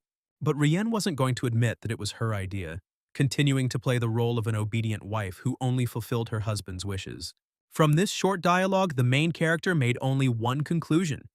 The girl gave him gonorrhea so that he would leave the county of Marilive. But even without knowing her pedigree, he understood perfectly well that she was an aristocrat, which could not be hidden behind a fan. A few minutes later, they were already in the house, and the girl admitted that one of the reasons why she came to visit today was that she needed to see his stepmother's room. Disappointment flashed in the eyes of the protagonist because he still wanted to sell her the gula and not give her a tour of the mansion. But the lady reminded that last time she had already mentioned that Mary had borrowed one thing from her, and she really wanted to return it back. However, no matter how much Jan wanted to engage in trade, a promise is still a promise, and he was ready to take the guest to his stepmother's room. As soon as they entered the room, which had been closed until that moment, the young man asked what Rianne wanted to find here. After all, if she said that she was looking for it, he would help her in the search, but the problem was that this thing could not be touched. And since that was the case, the girl asked the Viscount to leave the room for a while she looked for her charm. After all, these were ladies' pokies, and he was a man. The guy could not refuse the guest this request, so he left, but ordered the servant to keep a close eye on the woman. After all, she really was behaving rather strangely, so the servant asked if he could provide her with any assistance he could. But she didn't need help. She could handle the search just fine on her own. Only after some time did the search for this little thing turn into a real pogrom in Mary's room. At that moment, Romandro came into Jan's office. He wanted to discuss the issue of selling the gula, but the girl was not visible here. It turned out that she had been searching for half a day for some of her things in the room of the main character's stepmother. However, Jan was sure that when she finished with personal matters, they would talk about business. And then he would put forward his conditions, which she would not be able to refuse. And if she refused, it would be worse for her and her husband. At that very moment, Rianne opened the doors and walked into the office, apologizing for spending almost the entire day searching. But even after spending so much time, she didn't find what she was looking for. Since this was the case, the main character decided to offer to drink some tea to lift the mood. So he gave orders to his butler to bring a drink and some goodies, and also to tell Bereg and the other servants to clean up the former countess's room. Tea was served, and even for the sake of decency, Rianne took a few sips. Now it was possible to move on to more important conversations. The girl knew that the Viscount had to pay a considerable sum of money to the imperial palace. The amount of this debt is quite impressive. However, the girl has every opportunity to help the main character in this difficult situation. But of course, she wasn't going to give the guy money for nothing. She could have easily bought him a gula, but for some reason he started waiting. By and large, the main character has already decided how he will collect the required amount of money, and he will pay off his debt himself without outside help. Besides, now the main character can earn money by selling gula because it costs no less than 5,000, and no one will save on people's lives when there is such a harsh winter. But he won't be against it if Rianne still wants to buy some gula from him, and he's ready to sell the bag for 50 gold. Even Romandro was surprised by the announced amount of money because initially the guy planned to sell one bag of gula for 10 gold, but now he increased the cost of one bag almost 4 times. Meanwhile, upstairs in the chambers of the former Countess Bereg, a search was being conducted on Jan's orders, and all because the guest spent half a day intensively looking for something here, but no one could understand because she didn't find anything. Bereg had also been crawling around here for an hour, almost on all fours, but couldn't find anything worthwhile. At that moment, Hannah suggested looking under the ceiling. It turned out that this was actually a good idea since no one would have thought to look under the ceiling. So, they began to feel the space. They were lucky and Hannah found a curious black object with some drawings on it. But neither Bereg nor the girl could understand why the former mistress had hidden such a small thing in such a place. Curiosity got the better of him and Bereg opened the box. He immediately felt a strange, intoxicating smell, which almost made him lose consciousness. Although no, at first he tried to resist his worsening condition. His strength left him and the guy fell, dropping the object from his hands. Meanwhile, in the living room, the Countess was pondering the offer of a price for one bag of gula. If you think about it logically, it was an inflated price, considering how productive this plant was. Yes, this plant was very productive. So in 2 months, the woman could solve all the problems in her county. Considering the fact that many people can die from hunger, and for any county the population size is of great importance, such a price is, in principle, a trifle. But no matter what the main character said, he did not see any interest in the eyes of his interlocutor, because her thoughts were always far away, wondering where her thing had gone. Nevertheless, he still tried to interest her and continue negotiations, even though he understood that he was wasting time. In addition, Rianne admitted that the main decision will be made by her husband. Her opinion is of little interest to anyone at home, although she understands that the main character wants to make money by setting such a price for one bag. At that moment, Hannah burst into the office without knocking because the situation was an emergency. The girl screamed, gesticulated with her hands, begging to run to Mary's chambers, since Bereg had found that very thing, and now he was feeling bad. It was a powder box filled with white powder, and after the swordsman opened it and inhaled, he lost consciousness. Hearing this, the Countess jumped up and ran into her former friend's room. Jan didn't understand what had happened to her, why she had jumped up and run, and where her vaunted self-control was. But she still did not react to the young man's persuasion and words. Moreover, she pushed him away by force and ran forward. But when Rihanna pushed the protagonist, she also fell, and the hem of her dress rose up a little, revealing her leg and bruises. Jan did not comment on what he saw, but they all ran together to the room where Bereg was. The situation was not in her favor, so the woman was tied up. It's good that she wasn't sent to prison, but the conversation was going to be long, and the main character needed answers, and it would be better to tell her from the very beginning and not lie. But the Countess decided that she was smarter than everyone else and began to insistently say that it was ordinary powder. But Hannah was sure of the opposite. Usually, most powders are skin-colored and have a coarser grind, and the girl did not remember anyone losing knowledge of using such a cosmetic product. It was obvious that even after such a show, the Countess would not speak while there were strangers in the room. So Hannah took Romandro with her, leaving the woman and the gentleman alone. The silence dragged on, so the protagonist decided to take the initiative in the conversation, saying that no matter how much he thought, in the current situation he saw too many oddities and inconsistencies. Firstly, it seems to him that the woman knows perfectly well what a dripper is. Therefore, it was logical to assume that she came from the Rajan Mountains. There was no point in denying it any longer, and the girl admitted that she was born not far from Rajan and was friends with the Derva people, and that her mother was a dryad. The main character knew very well that dryads are fairies, who guard the tree with which they share their lives. They are capricious and cruel, and therefore, in order not to part with their loved ones, they swallow them alive. Meanwhile, the girl confessed that because of this feature, she could never understand her mother. So she cut down her tree and ran away. But it was an unsuccessful escape, as the girl was soon caught and sold into slavery, and then her future husband bought her. Rayyan is lucky that her husband doesn't know that she is a dryad by mistake, and perhaps for this reason she wants to help the main character solve his problems, because then he will help her solve hers. It is clear that she does this for a reason. Her heart is already so full of hatred for her husband that she can no longer endure his abuse, both physical and moral. The problem is also that she is of low origin and cannot get a divorce. But she does not want to live like this for several more decades, and it would be unfair to lose all her pride after she cut down her mother's tree. So she needs to get her powder compact back and find a way to become free. At that moment, something clicked in Yan's head. He realized that most likely there was poison in the powder compact, but he was wrong. It was just a hallucinogen brought from Havan. True, its constant use can stop breathing for a while, but she sees for the first time that this happens after one breath, because neither she nor Mary had problems with it. Rien kept talking, admitting that she hated her husband's last name, hated him, and was generally no better than her mother. All she wants is to have freedom of choice, which is taken away from her. That's why she has the main character of the sentences, 5. Enemy of my enemy, my friend. That's why she sees no reason to avoid cooperation with him.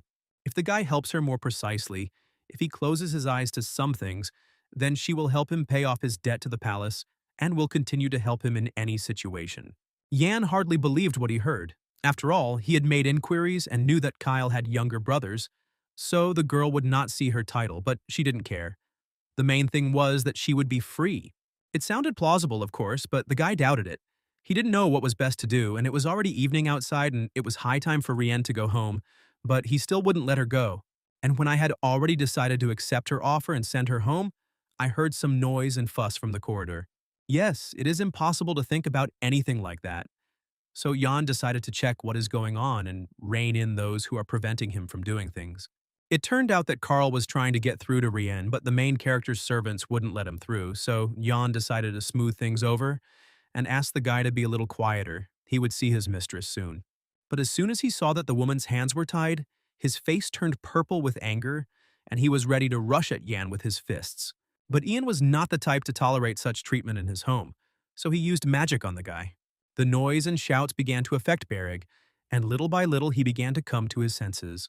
But he couldn't fully wake up, and in the corridor a drama was unfolding. Rien leaned over Clark, who was now unconscious. At that moment, one of the servants recognized the guy who was now lying on the floor as the one who killed Colin and set fire to the carts on the way to Sharon. This is what the Countess was talking about. They were on the same side, and Ian went and crippled Clark.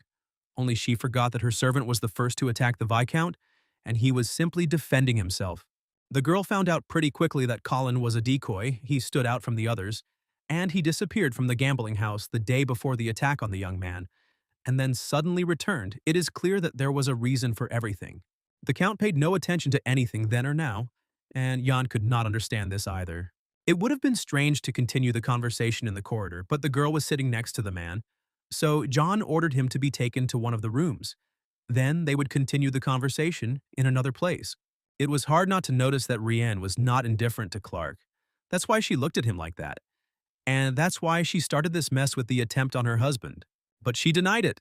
And Jan did not interrogate her, but he wanted to hear the details of her plan. So far, he saw only ghostly prospects before him, and a possible large number of problems if the Count found out what his wife had planned. So now we need to figure out how to transfer the gold from Maralif here without setting anyone up. Meanwhile, Kyle waited like a hawk for his wife to return, but she was in no hurry to get home. But the girl didn't run away and returned home, and not empty-handed. It turned out that she was delayed for a reason. But because they could not agree on the price, she even had to sell Clark to get the gula. They could discuss the details of her trip at the table, where they would serve gula as a side dish. Kyle agreed, and now he looked at the dishes that stood in front of him and did not understand whether all this really cost 15 gold. He was skeptical, but only until the moment the spoon with the dish hit his mouth. Everything was really delicious, but even now it was difficult for the man to admit it. Besides, he was burning with jealousy. He was interested in what his wife was talking about with the boy. But even after hearing the truth that she was trying to fix their relationship, he didn't believe her. But it didn't matter. The main thing was that she and Jan had a plan. And the first thing she had to do was make her husband buy a lot of gula. The girl also told her husband that no matter how hard she looked, she could not find the powder compact in Mary's chambers. The man was not interested in this, but he was interested in commanding the servants. So he ordered that the gula be served to them again in the morning. And when the servants left, he warned his wife that if she returned home even once more after sunset, he would break all her legs. But Lady Rianne had no intention of doing anything of the sort, so her husband could sleep peacefully. Meanwhile, the main character's house began to have fun, as Clark was organizing concerts and demanding to be released.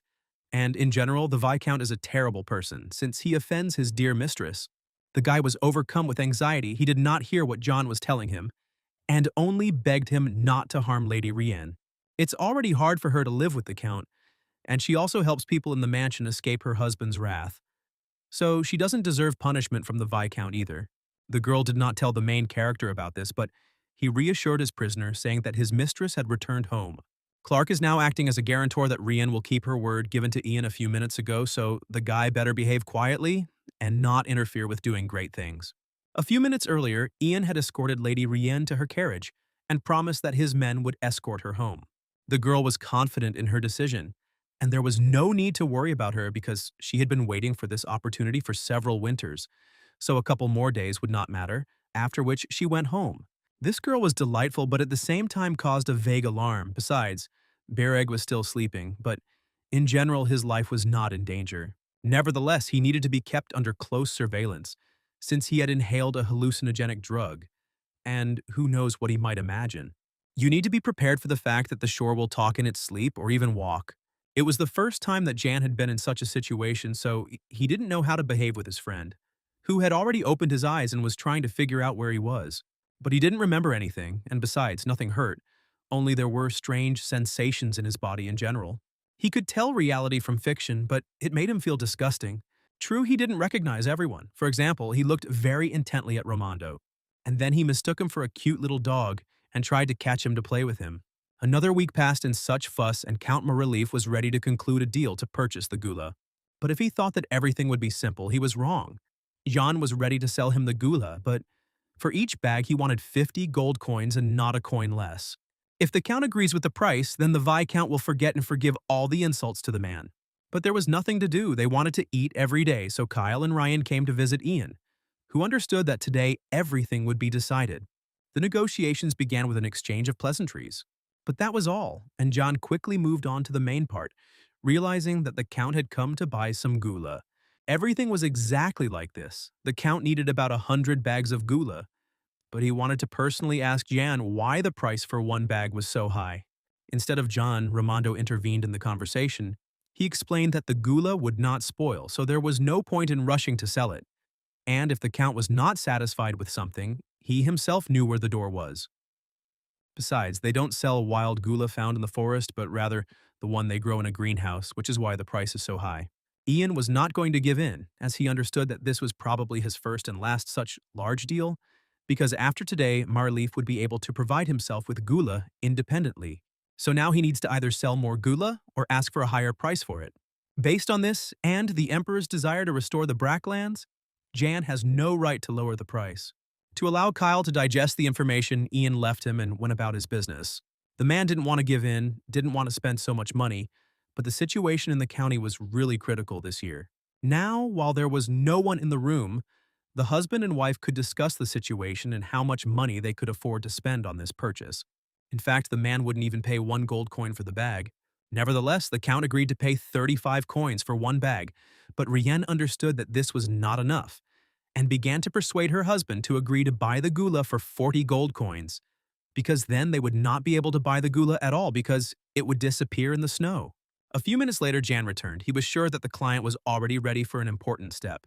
Following the girl's signs, the main character realized that they were only willing to pay 35 coins.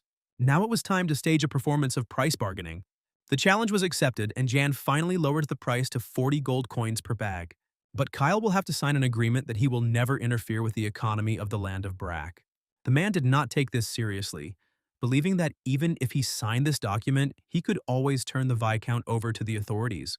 Therefore, he agreed to sign the agreement, but the Viscount would not interfere with the economy of Merleave, and for one bag of gula, he would pay only 30 coins. The guy didn't agree to this. The Count drove him crazy, so he had to agree to 35 gold coins for one bag of gula. Then they began to discuss the agreement. Things were moving very slowly, so Jan suggested that Riang go and rest in the chambers. This time Kyle didn't even object. After all, it was about money, so he didn't want to be distracted from the documents. If so, then Ian was ready to see the lady off because he also needed a break. But as soon as Kyle heard this, he almost lost his temper and started acting like he was at home. However, he couldn't do anything because Romandro wasn't going to let him go. As the girl and the protagonist left the room, Ian thanked her for all the effort she had put into making this deal happen. Suddenly, Jan asked Rien if she had ever seen her husband's younger brother. Yes, Rien saw him a couple of times and didn't want to anymore. And Jan thought that if this man was gone, then there would be no one to claim the property. Suddenly, the girl confessed that she was cursed because her mother always told her that the happy life of fairies depends only on themselves, and one must be careful with promises, because if a fairy breaks hers, then she will not see peace and happiness. But she couldn't get away with killing the forest keeper. Therefore, now the girl was worried that all suspicions would fall on her, and when at least someone found out about her involvement, she would be sold into slavery again. Jan would have liked to calm her down, but he couldn't, because he's not God and he can't foresee all possible developments. But he knows one thing for sure. If the girl didn't promise anything to her mother, then there is no curse. And if she thinks that there is one, then it's just a figment of her imagination. Therefore, she does not need to feel sorry for herself, but rather, she needs to raise her head and move forward towards her destiny. But the girl simply couldn't do what the main character said, so she turned away from Clark and tried to leave. Moreover, she decided to make the situation even worse by saying that she sold the guy to the main character for gula, and just wanted to make sure that everything was okay with him. After that, the girl left and the poor boy's face was ashen. After this short meeting, the protagonist and the girl returned back to the office, where Romandro and Kyle were finishing discussing the agreement, which only remained for the lords to sign. During this short time, the Count managed to squeeze all the juices out of the manager, so he sat there as a pale person. We must give him credit. He did a huge and excellent job, for which he received praise. Now it was time to check if everything was in order with the document, after which the main character realized that there were no problems there. But unfortunately, the Viscount did not yet have an official seal, so he would only put his signature on the document. It was important, but not so important as to argue, and besides, it was time to move on to payment. The Count was ready to pay only 1,000 gold coins right now. He would transfer the rest through the bank. It was a good option, so the men sealed the deal with a firm handshake. Now it was possible to proceed to the implementation of this deal.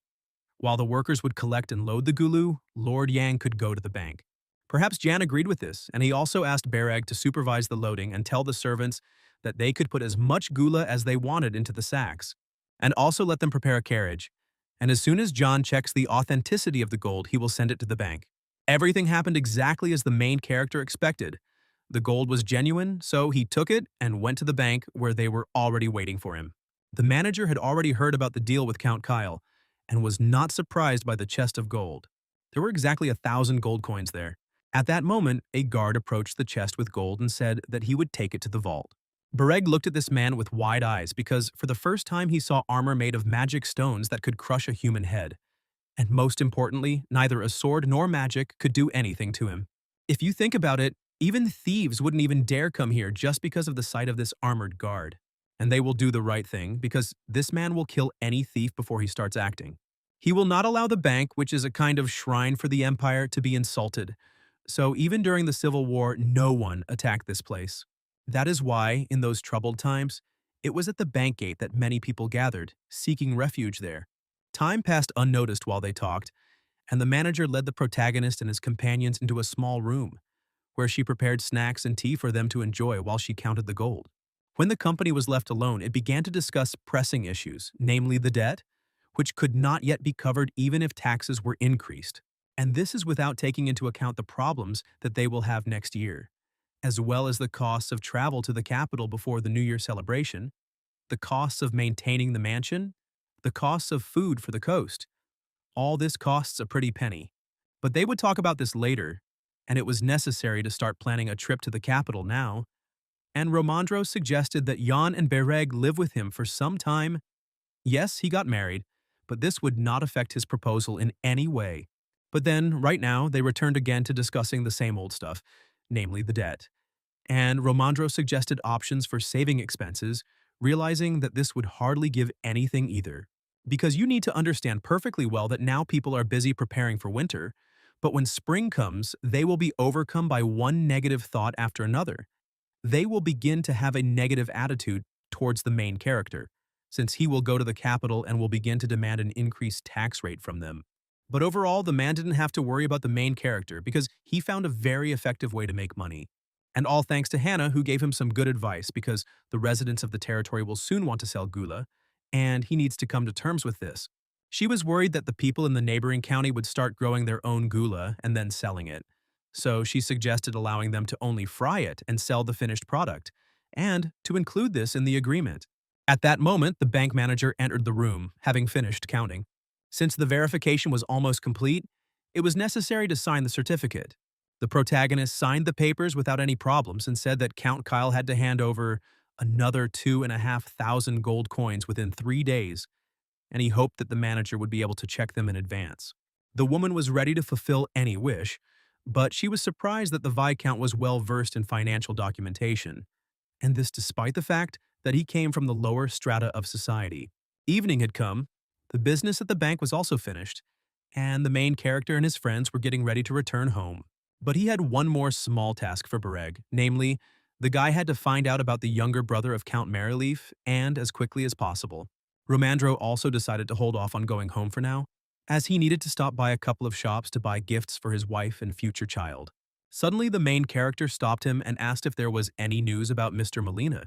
The man himself tried to find out about this recently, but he was told that he needed to wait a little longer. But he didn't understand why the main character remembered this man. Fast forward to a few weeks ago, it was a normal day at the Imperial Palace. Prince Marvel was doing paperwork, but someone decided to distract him from important state affairs at the most inopportune moment. Oddly enough, his younger brother came to visit him, and he looked damn pleased. The relationship between them was strained, so the first principal asked the second to do without foreplay and get straight to the point. Since this was Marev's wish, Gale also did not deny himself the pleasure, and asked his brother directly what he was going to do with Mr. Moline. But the first prince pretended not to understand what was being discussed. But Gale didn't believe his older brother one bit, and warned him that it would be better for his man to come to the capital with Ian for the New Year's holiday. After all, the ceremony of accepting Ian's title must happen soon, and after that, he will definitely be transferred to the Ministry of Magic. and the older brother must understand perfectly well what this means. The first prince understood everything perfectly well, but there was no need to threaten him. It was unpleasant to see that Gale had succumbed so strongly to the influence of his mistress, and had even adopted her manner of behavior. Besides, Marv had never noticed such philanthropy in his younger brother. But now he too became interested in why he was so concerned about this Mr. Moline, although up until this moment he had been absolutely indifferent. Gale warned his brother that he would be better off forgetting about his sudden interest, since he had visited their father before coming here. Now this was already curious. After the forehead, the second prince took out a small bottle with some recently invented potion and showed it to his brother. And this something was called the Potion of Truth, and whoever drinks it will only tell the truth. It was with this potion that Gale went to his father and asked if it would be appropriate to use such magic during trials, and he gave the go-ahead. But this already created problems. Marv knew perfectly well that distinguishing a lie from the truth was not a problem. The problem was that this potion was made by the Ministry of Magic, although the idea was good. Therefore, there is a great risk of hearing a lie, and what the manufacturer put into the product, that is, the potion, can suppress the will and not loosen the tongue. Thus, we can conclude that the Ministry of Magic wants to subjugate the judicial power. Although at the same time, Gale understood perfectly well that some ministers would protest against the truth potion because such substances are both useful and dangerous at the same time. But at first, there would be real chaos. But over time, everyone would understand how excellent this invention was and would no longer resist its use. Having said all this, Gale was about to leave, but Marv stopped him, saying that he had no choice now, because whether someone killed Molina or not, his brother would still give the future Supreme Judge his nasty potion. But by and large, Gale didn't care about his older brother's feelings, and he hoped that he would still make the right choice and not refuse such a worthy person as Halot. Although, on the other hand, perhaps the older brother never understood the value of people and considers them expendable, and all because everything was too easy for him from childhood. This was the last drop that the first principal could withstand. Emotions were overflowing. He slammed his fist on the table, scattered documents, because the younger brother knows nothing about his life and has no right to say anything. But this outburst of anger did not make an impression on Gale. He did not care. He did everything he wanted and left with a calm soul. And Marv couldn't come to his senses for a long time after such a blow to the ribs, let alone a defeat. Although he was not in order, he had to somehow resolve the situation, so he ordered his assistant to quickly gather a council. Meanwhile, in the present day, the protagonist was returning home and thinking about what happened. From the information he had, it can be concluded that Mr. Moline is still alive only because somehow Gale is blackmailing Marev. In fact, Yan still couldn't understand why the second prince was so fiercely protecting Moline, because if you think about it, this man was just an old pretender. But perhaps there was something he didn't know, why this man was so valuable. Or maybe it was not so much about Mr. Moline, but about the county of Brack. In such heavy thoughts, John returned home and saw that almost all the bags were already filled with gula and ready for shipment. At that moment, the young man noticed that there was a new bruise on Rian's cheek. The main character felt pain watching the girl suffer, just as much as he felt disgusted by her husband, who couldn't wait to get all the power over her into his hands again. Meanwhile, the Count showed Jan a letter from the bank, which said that there were certain difficulties in delivering the goods due to the robbers. So he asked to postpone the payment date to the next day. But this no longer suited Jan. Because the main character wasn't going to go to Mareleaf just to pick up the gold and bring it home, and the contract clearly states that payment must be made via check. And if it doesn't happen, the contract will be violated. The Viscount had no intention of empathizing with the Count, nor of concluding a deal that would lead to a loss for him. Although the Count did not like this, there was nothing he could do, and he demanded that his wife take off all her jewelry and give it to the main character as collateral.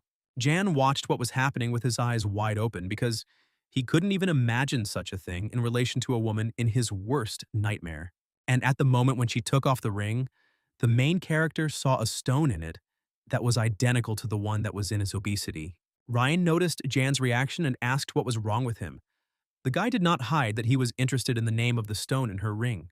But since it was a gift from the Count, the girl did not know the name of this stone. The most interesting thing is that the man also did not know the name of this stone, because he received it as a gift from a merchant from the capital, and this happened about 2 years ago. The only thing is that the man did not remember such details of that event, but he remembered one thing well. This merchant who sold the jewelry worked in tandem with an alchemist. It is known that alchemists throughout the ages have sought to turn iron into gold by studying the laws of nature, but they are usually perceived as crazy or considered heretics who are trying to become magicians. Although if you think about it, in other countries alchemists are treated quite friendly, and there they even organize factories for the production of precious metals.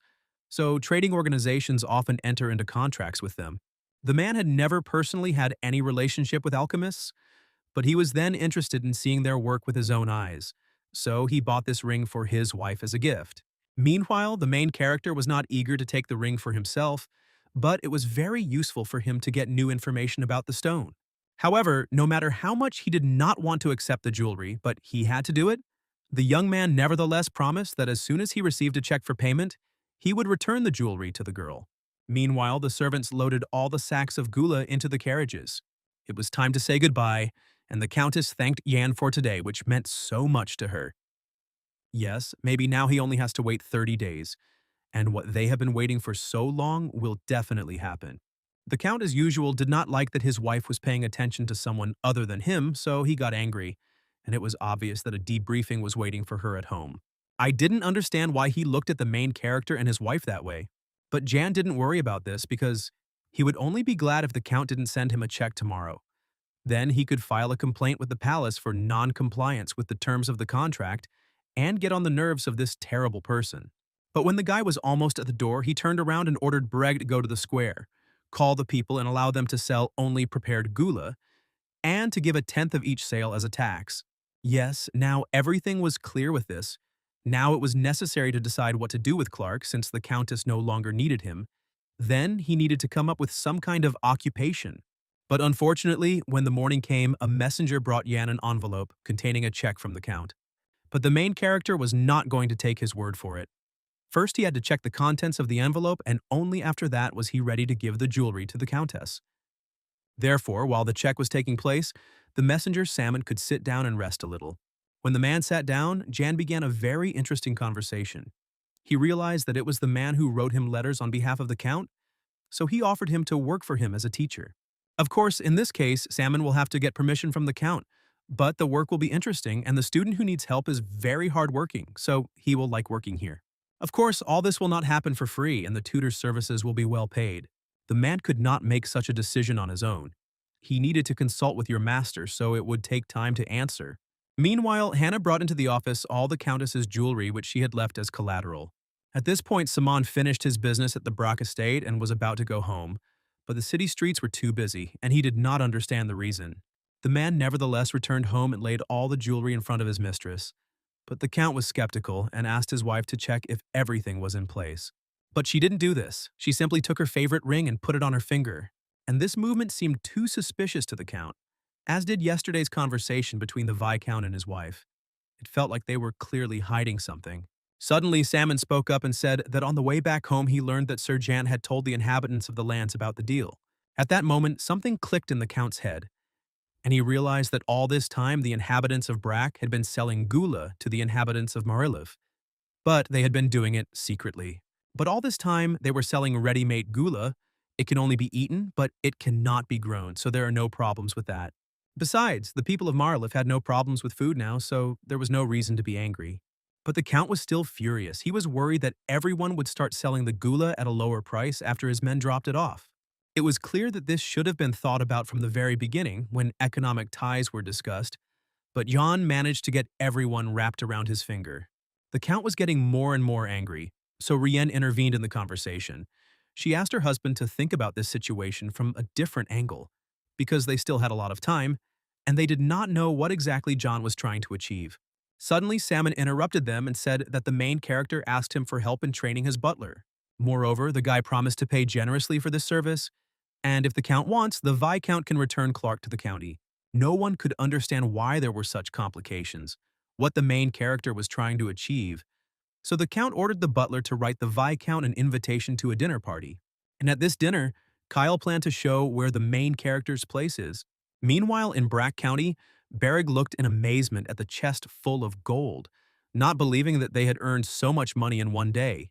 Jan is also pleasantly surprised because he did not expect his subjects to be so resourceful It is surprising that they managed to earn so much through trade between the inhabitants of neighboring counties. Bereg wasn't the only one who was interested in how many coins were in that chest, so Yan asked his bodyguard to do the counting.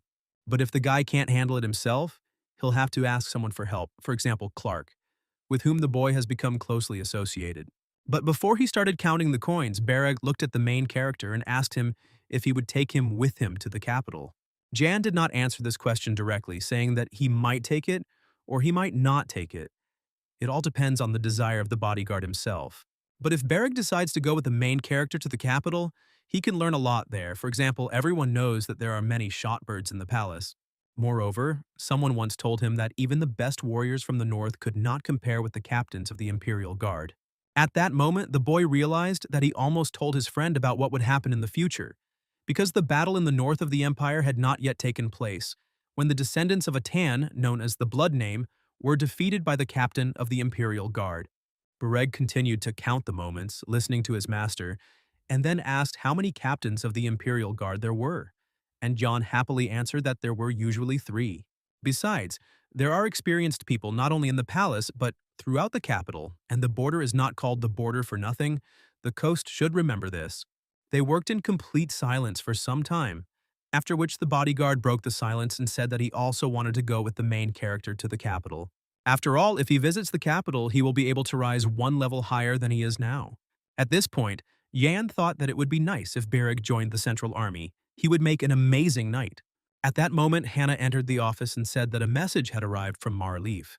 Jan assumed that the Count was going to quarrel with him, but this was not the case, because in his hands the guy now held an invitation to a dinner party. And this dinner party was to take place tonight, so the young man needed to tidy himself up to look presentable. Hannah was ready to offer her help in choosing an image, but she was curious whether the young man would wear his pendant to dinner. Yes, he was going to do it. When the girl heard it, she said that she would pick up something that would hide this thing from prying eyes. This was a necessary step, as the Count is a very jealous man and can make a mountain out of a molehill when he sees similar jewelry on the Viscount and his wife. Suddenly, a brilliant idea came to the main character's head. He was going to take not only Bereg with him to this dinner party in order to feed him, but also Clark. So Hannah had to prepare them for the event too. This was also done with a long-term goal in mind, as Clark was Madame Rianne's only friend in the mansion, so it would be best for her safety to bring him back. So, after some time, everyone was gathered in the Count's mansion. The conversation didn't go well from the very beginning, because the Count didn't expect that someone like Bereg, who stuffed everything he saw on the table into his mouth, would be sitting at his table with him. But Jan wasn't embarrassed by this, noting that he trusted his bodyguard more than himself, so he asked him to love and favor him. Ian noticed that Kyle really liked the gula, and he was not mistaken. It is now his favorite food. Only there, not so long ago, rumors reached Rafa that the Viscount had allowed the residents of the territory to trade, which meant that the taste of this product would soon become known to everyone, including the common people. But this didn't bother the young man in the least, because good things need to be shared with others. In addition, the main character decided to make a gesture of goodwill and return Clark to the Count's mansion, since he initially did not know that this servant was so valuable here, but is now ready to repay the favor with a favor. But this did nothing to soften Kyle, because he could not understand why the Viscount alone made the decision to trade the gula. In general, Ian did not understand Kyle's complaints. He did not specifically intend to attract buyers from Mayor Leaf, it was their personal choice. But if the Count's people wanted to buy a gula, he would not refuse them. Besides, they had made a deal, so Ian had every right to make the decisions he made without having to ask anyone's permission to do so. Yes, on the one hand, the Count agreed with the young man, but on the other hand, he did not understand why he made the decision to trade on his own. Jan tried to explain all the laws of economics that he was guided by when he made the decision, but his resistance was so drunk that he did not listen to his words. But he made his decision when he forbade everyone on the territory to trade not only his craft, but also 2 barred seeds of the goal. At this point, the man turned away and decided to go to his quarters to rest. Only the Countess, Bereg, and the main character remained at the table. The young man noticed that the girl had covered up her bruise with makeup, and she looked much calmer, apparently because she had used the same product that she had taken from his house. Besides, the girl was glad that the main character was returning Clark back to her just like that, and decided to give Ian a ring with a yellow stone, which he liked so much. But she was curious why the guy was so interested in the stone in her ring, It was simple. He already had one piece of jewelry with that very stone. The decoration was indeed quite unique and beautiful, so the girl wanted to look at it up close. But when she came closer and looked closely at the stone, she concluded that the stone in the pendant and in the ring was made by the same master, or rather the alchemist. At this moment, they were being watched by one of the servants, who misinterpreted what was happening in the dining room. The dinner party was over, and the servants began to clean up the dining room, thinking that the guests had eaten too much and now there was a lot of dishes to wash. At that moment, he noticed that one of his subordinates looked too thoughtful. The guy did not reveal the reasons for his concern yet, but asked the head butler if the lady and the viscount were really that close. But the man did not know what to answer. This answer did not satisfy the junior employee since he had just seen their mistress in an inappropriately close proximity to the viscount. This information had the effect of a bomb exploding. Everyone froze and did not know what to say or what to do next. And then everyone pounced on the guy because the lady had taken the count's wrath on herself so many times because of them, and now he was going to repay her like this. Therefore, the butler asked the boy to keep his mouth shut because, after all, he owed his life to the countess. No, if they are not careful, then both they and the lady will be in trouble. So the count must not find out about this under any circumstances. Only everything didn't happen as expected, and Kyle heard their entire conversation. Now the servants will no longer be able to hide the recent incident. Meanwhile, Rienne was returning to her room through the deserted corridor of the mansion. But her visions were interrupted by the butler who gave her a message from her husband, who was waiting for her in his office. It turned out that the reason for such a hasty meeting was the Count's suspicions regarding his wife's inappropriate relationship with the Viscount. It was a collapse of everything, causing numbness in the body, panic, chills, because she did not want to be stuck in this disgusting mansion with such a disgusting husband for the rest of her days. At that moment, something clicked in her head. There was no longer any logic, no longer any arguments of reason, no longer anything but instinct that made her run forward. She needed a carriage. She needed to go to Jan urgently. Only he could help her. Only he could save her. But no one was going to let her leave the mansion, so one of the knights grabbed the frightened woman and was going to drag her to the master. But she still tried to break free, she cried, because no one had the right to touch her like that. No one had the right to betray her like that. But everyone valued their own skin more. At that moment, the Count appeared in the corridor, ordering everyone to go to their rooms so as not to interfere with his conversation with his wife. Meanwhile, while all hell was going on in the mansion, Clark was keeping watch outside. He looked at the sleepy windows of the house, and anxiety for his beloved woman arose in his soul. His soul string stretched to the limit, and he ran into the mansion, trying to find her. But instead of a woman, he came across a frightened butler and a dispassionate knight who were guarding the entrance to the Count's office. At that moment, they heard the girl's piercing scream. There was no doubt what was happening behind the closed door. At that moment, the doors opened and the Count dragged his wife, beaten and bloody, into the corridor. But then the man changed his mind.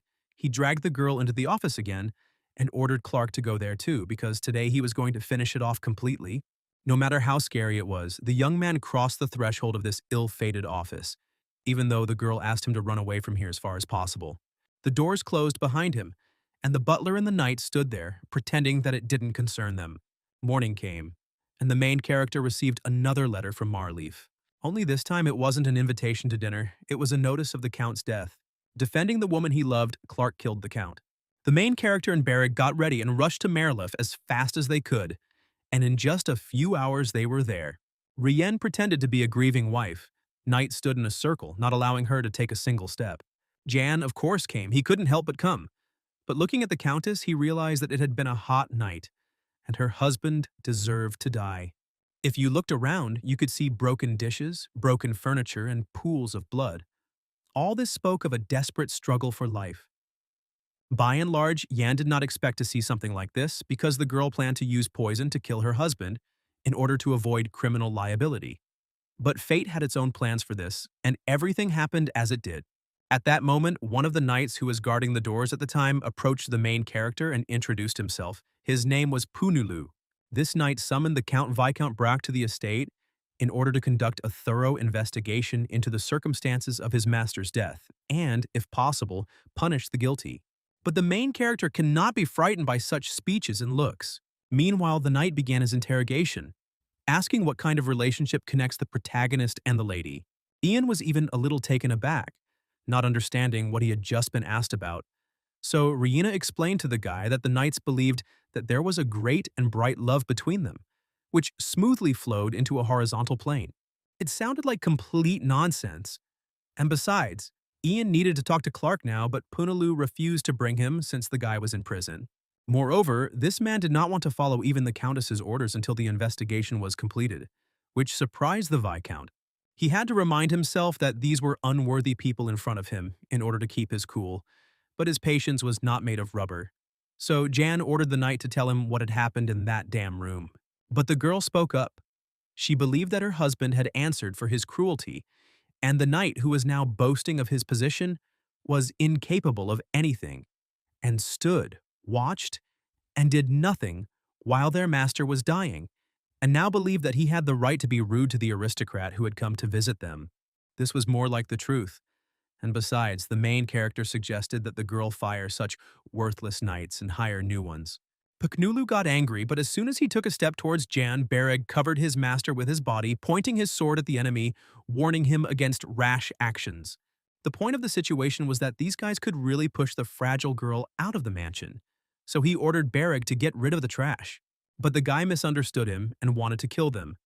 But it was necessary to call Romandro here in order to resolve everything peacefully and not wave a sword.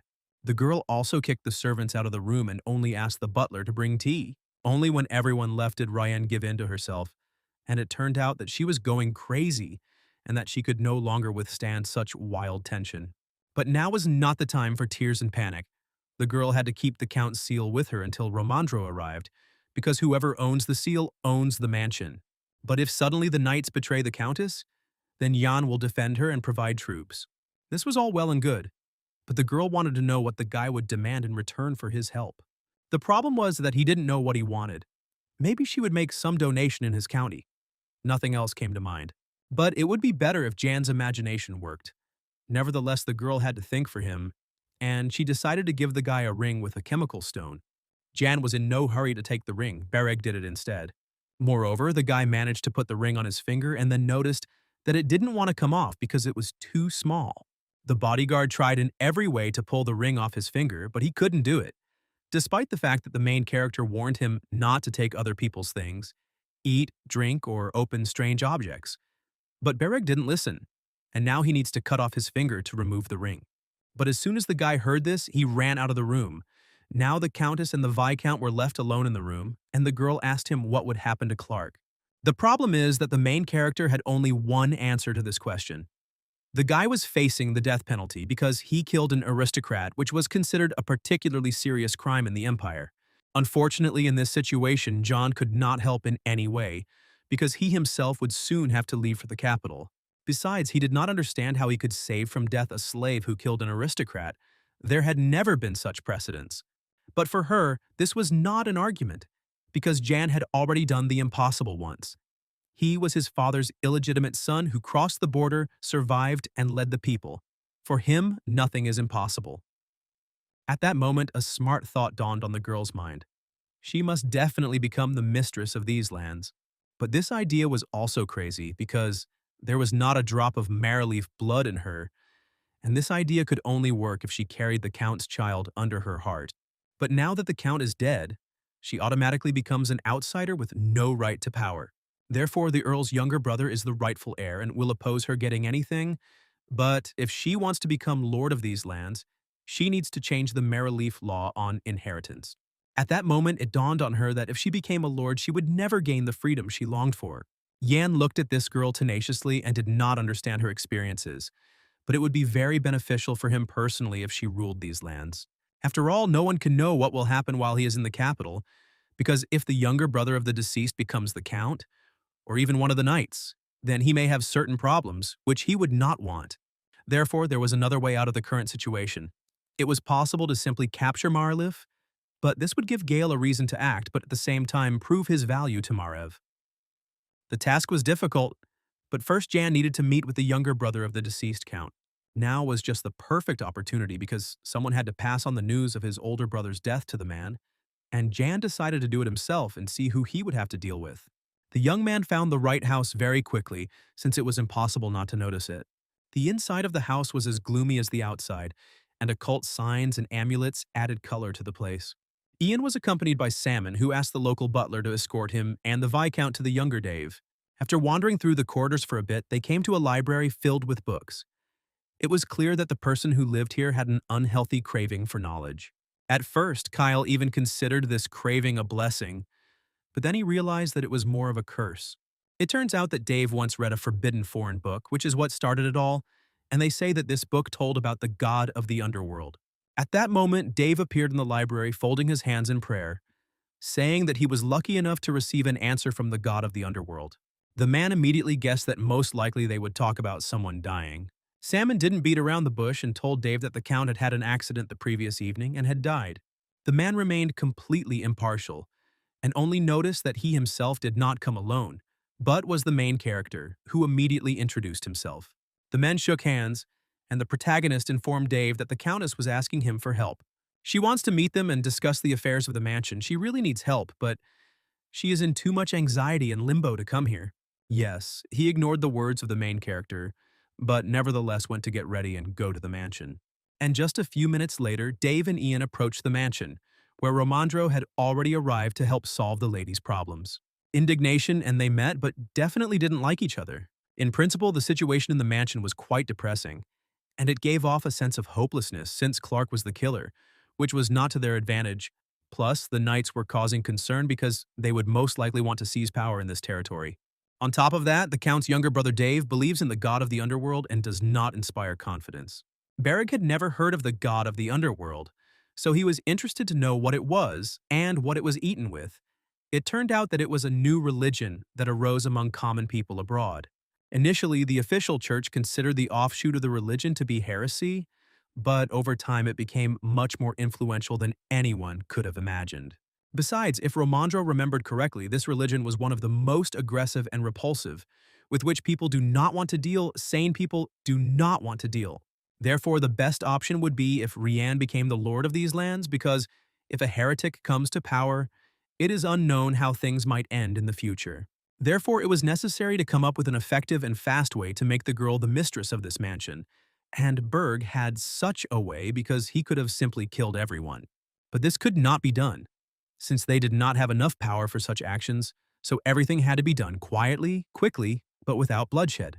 It was time to begin the most important conversation with the Countess, who was sitting in the same chair and in the same pose as in the morning. But the girl reacted positively to Romandro's arrival, reporting that Dave was already pretending to cry next to his brother's body. This was even to the man's advantage because this way he could convey a message to Rian from Yan, in which he asked the girl to find and hide the seal of Maraleaf. Romandro could also send a report to the capital about the appointment of a new lord, and then everything depends on luck. But neither he nor Jan will be able to help her, since they themselves will be in the capital. Then she too will have to keep it to herself if she wants to keep power in these lands in her hands.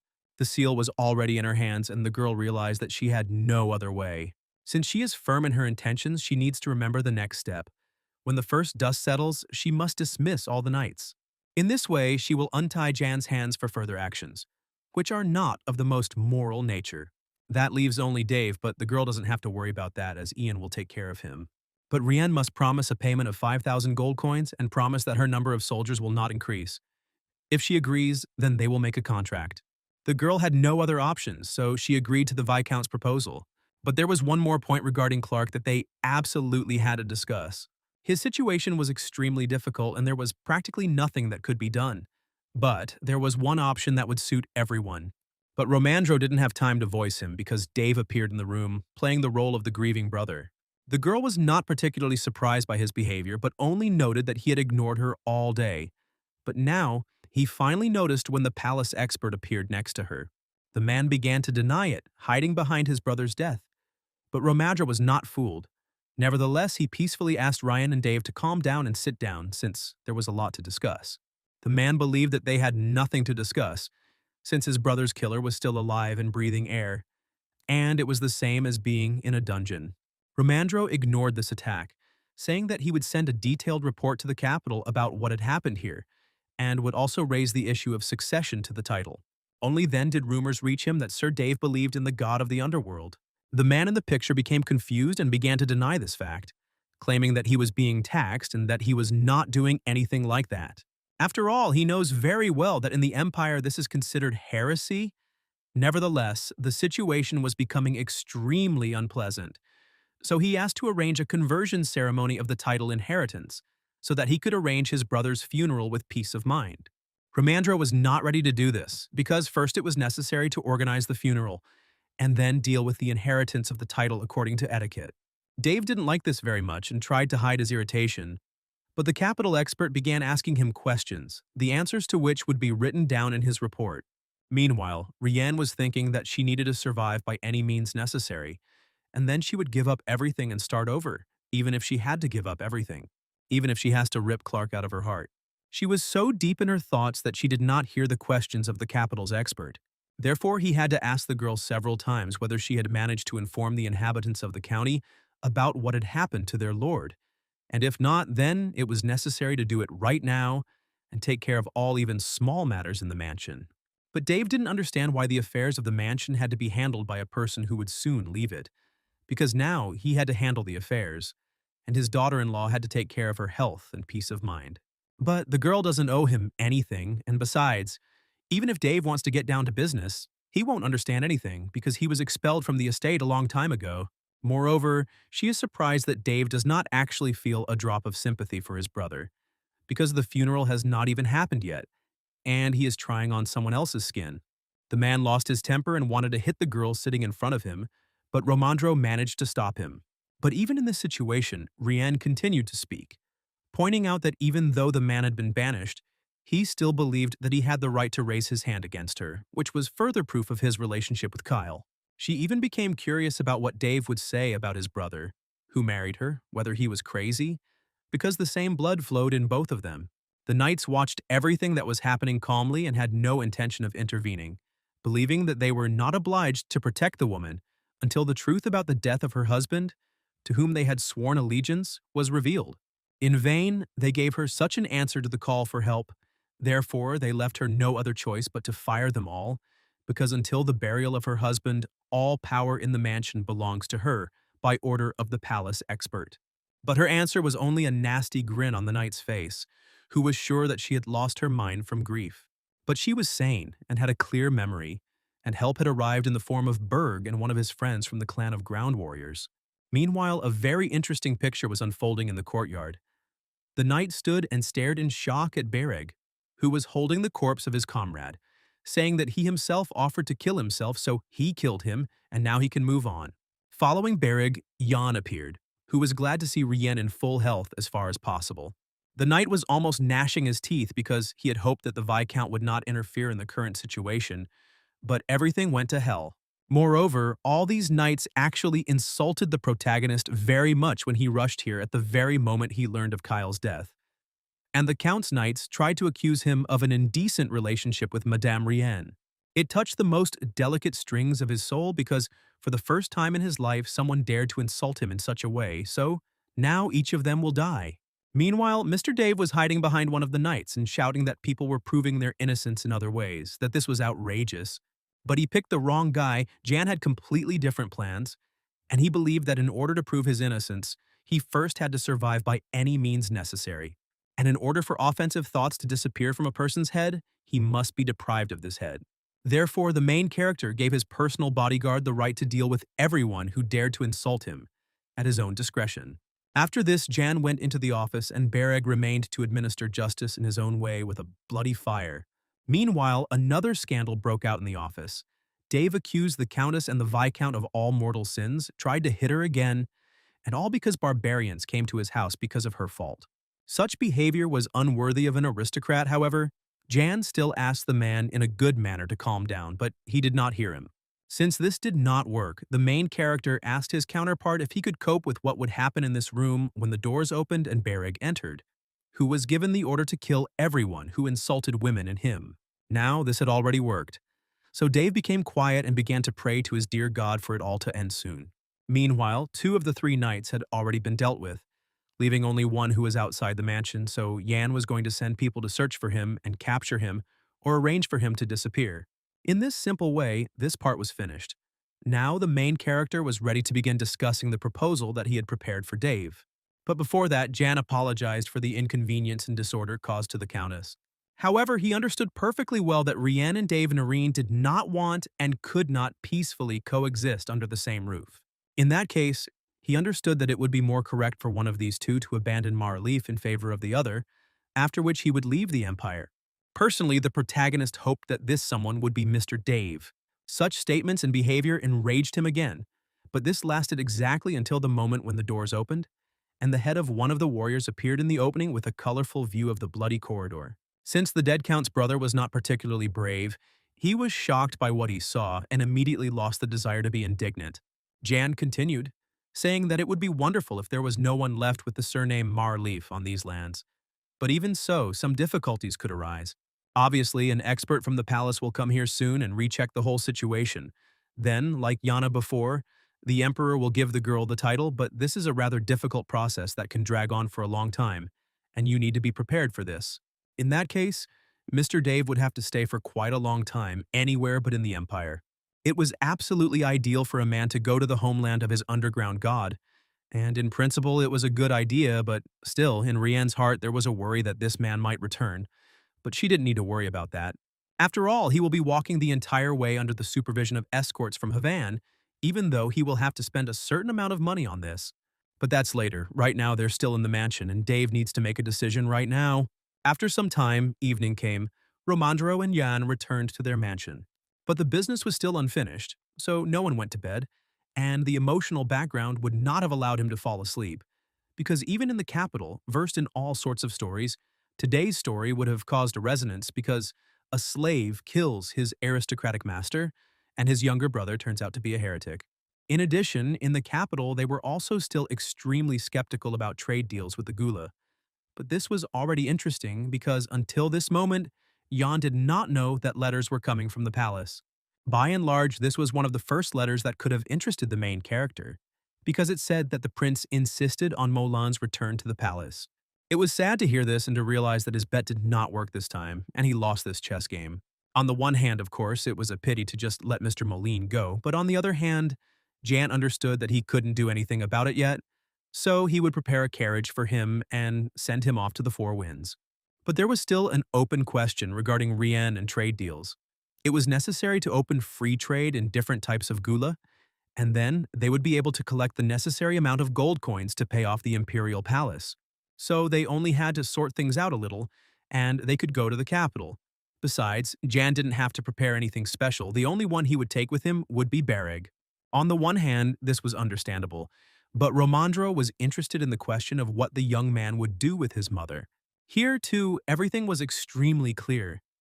Jan asked her to come to the city, but she prefers to live in the forest and nature. But at the same time, she promised to come to the mansion when the cold weather comes. At that moment, Hannah entered the office and brought a new stack of documents.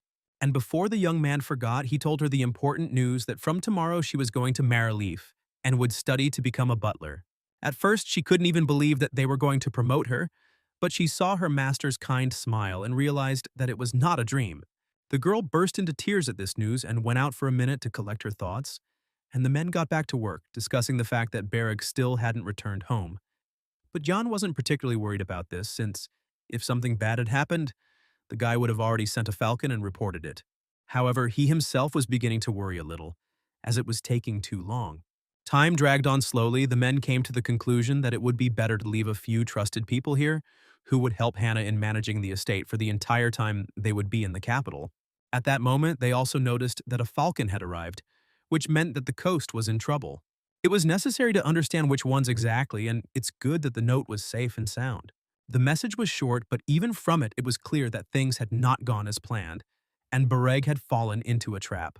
The letter also spoke of a warrior named Mane, and therefore of that very mine. There was nothing to do, and Jan had to urgently go to his people to check on the situation. But there the main character didn't need a greeting. He immediately got down to business, asking what happened to the swordsman. Monet said that there had been an emergency in the mine and the young man had fought the knights as best he could. But something had clearly gone wrong. But the warrior had no words to describe everything that happened there. Therefore, in order to understand everything, it was necessary to go inside and see everything with your own eyes. For some time now, Jan had been walking towards his goal, and now he was there. And there a rather interesting sight opened up. Bereg and the warrior from the clan of land warriors were alive, but they were doing something incomprehensible.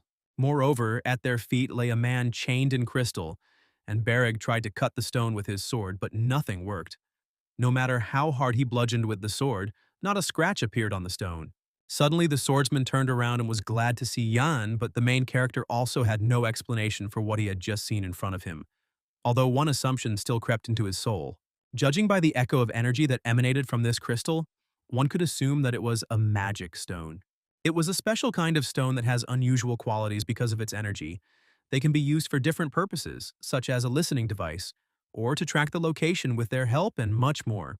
But it was strange that Bereg did not feel the magic when he entered the mine, because Jan was immediately pierced by a wave of this violent energy. Although the guy was a magical swordsman, and therefore not so sensitive to magic. Now it was necessary to understand what had happened to the knights, and why he was in such an interesting state. Everything was very simple and complicated at the same time. They were chasing knights and ended up in this place, and at some point a terrible monster appeared out of nowhere. And then the body of one of the knights began to be enveloped in a purple glow, preventing him from moving. And after just a few minutes, the man's entire body turned to stone, and he died. At first it was a sticky liquid, but then it suddenly hardened, and Bereg did not understand what affected this process. Suddenly, Jan hit Bereg on the head and began to scold him, but not only him, but also the warriors from the clan, saying that as soon as this purple liquid appeared, they should have gotten out of the cave and not tried to break through the stone and get the knights, because if it appeared again, they would have turned into the same stones. It turned out that the warriors tried to persuade Bereg to return home, but he refused. The guy didn't deny it, and he also understood well that if it was a magic stone, then it was very expensive, maybe even priceless, and you could make money on it. Suddenly, an idea came to the hero's head that needed to be tested immediately, but for this it was necessary to close access to the mine to everyone, and not let anyone in under any pretext. But even now, a logical chain began to form in the head of the main character. It turns out that in order to find out the location of the magic stones, the help of the Ministry of Magic is needed. Only the Ministry can find out whether there are veins of magic stones underground, their size, and here's a coincidence. One of Gale's main supporters is just the Minister of Magic. Now everything fell into place, and it is clear why the second principal so desperately wants to get his lands. And all the events that have happened recently were carefully thought out and planned by the prince only to gain access to the mine. And he went and confused all his cards. To confirm or refute his guesses, the protagonist returned to the mansion and went down to the dungeon where Mr. Molina was kept. The men immediately perked up when they saw the young man, but he began from afar, saying that he had received a letter from the palace. The content of this letter concerned the prisoners directly, and in this letter the young man was told to take good care of them, since he would soon be leaving for the capital. Mr. Monin misinterpreted the protagonist's words and thought that Gale, who had put so much effort into this project, had given up. Meanwhile, the young man tracked every emotion that flashed across the man's face and realized that all his guesses were correct. Mr. Moline and company knew in advance that there were deposits of magic stones on the county's territory. Meanwhile, the imperial palace was surprisingly quiet on this frosty morning. Marev's mood was extremely thoughtful, and he even recalled moments from his childhood when he was still a very small and ignorant child, and his mother was next to him. Back then, he loved listening to the snowfall. Now it brought back memories, but it no longer evoked the same delight. The first snow had fallen, which meant that the New Year celebrations would soon be taking place, and preparations for this holiday were in full swing in the main wing of the palace. The responsibility for this event this time fell on Delaney's fragile shoulders. This was interesting news since Marev knew very well that this girl was a little reckless, and it was not difficult for him to understand why she was making so much noise about organizing some kind of holiday. Previously, the emperor was responsible for organizing the festival, but now this woman is in charge of it, since it is a great honor for her, since she is his closest favorite.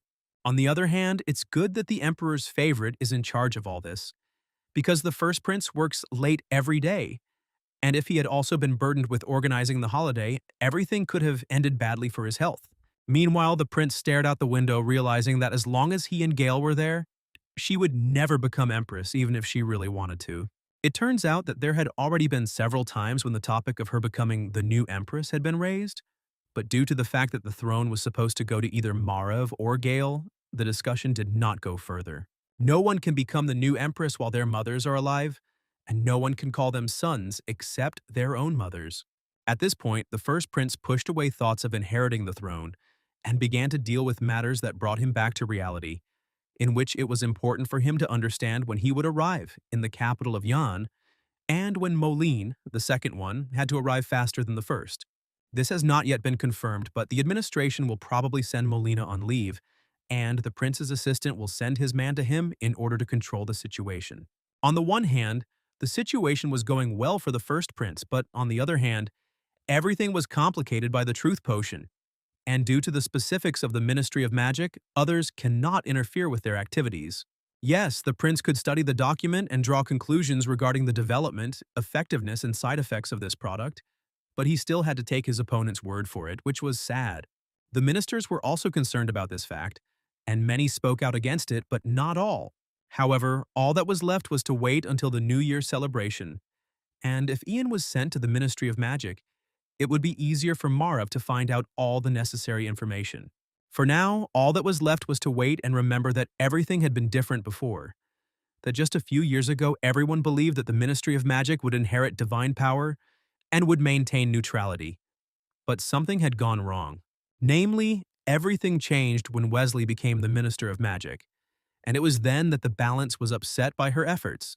But what happened, and it can't be changed yet. So Marav decided to study another report on the comparison of the truth potion with similar substances. Indeed, this information was quite interesting, since the potion was based on the highest quality Ruron magic stone, which the Empire did not have the resources to study.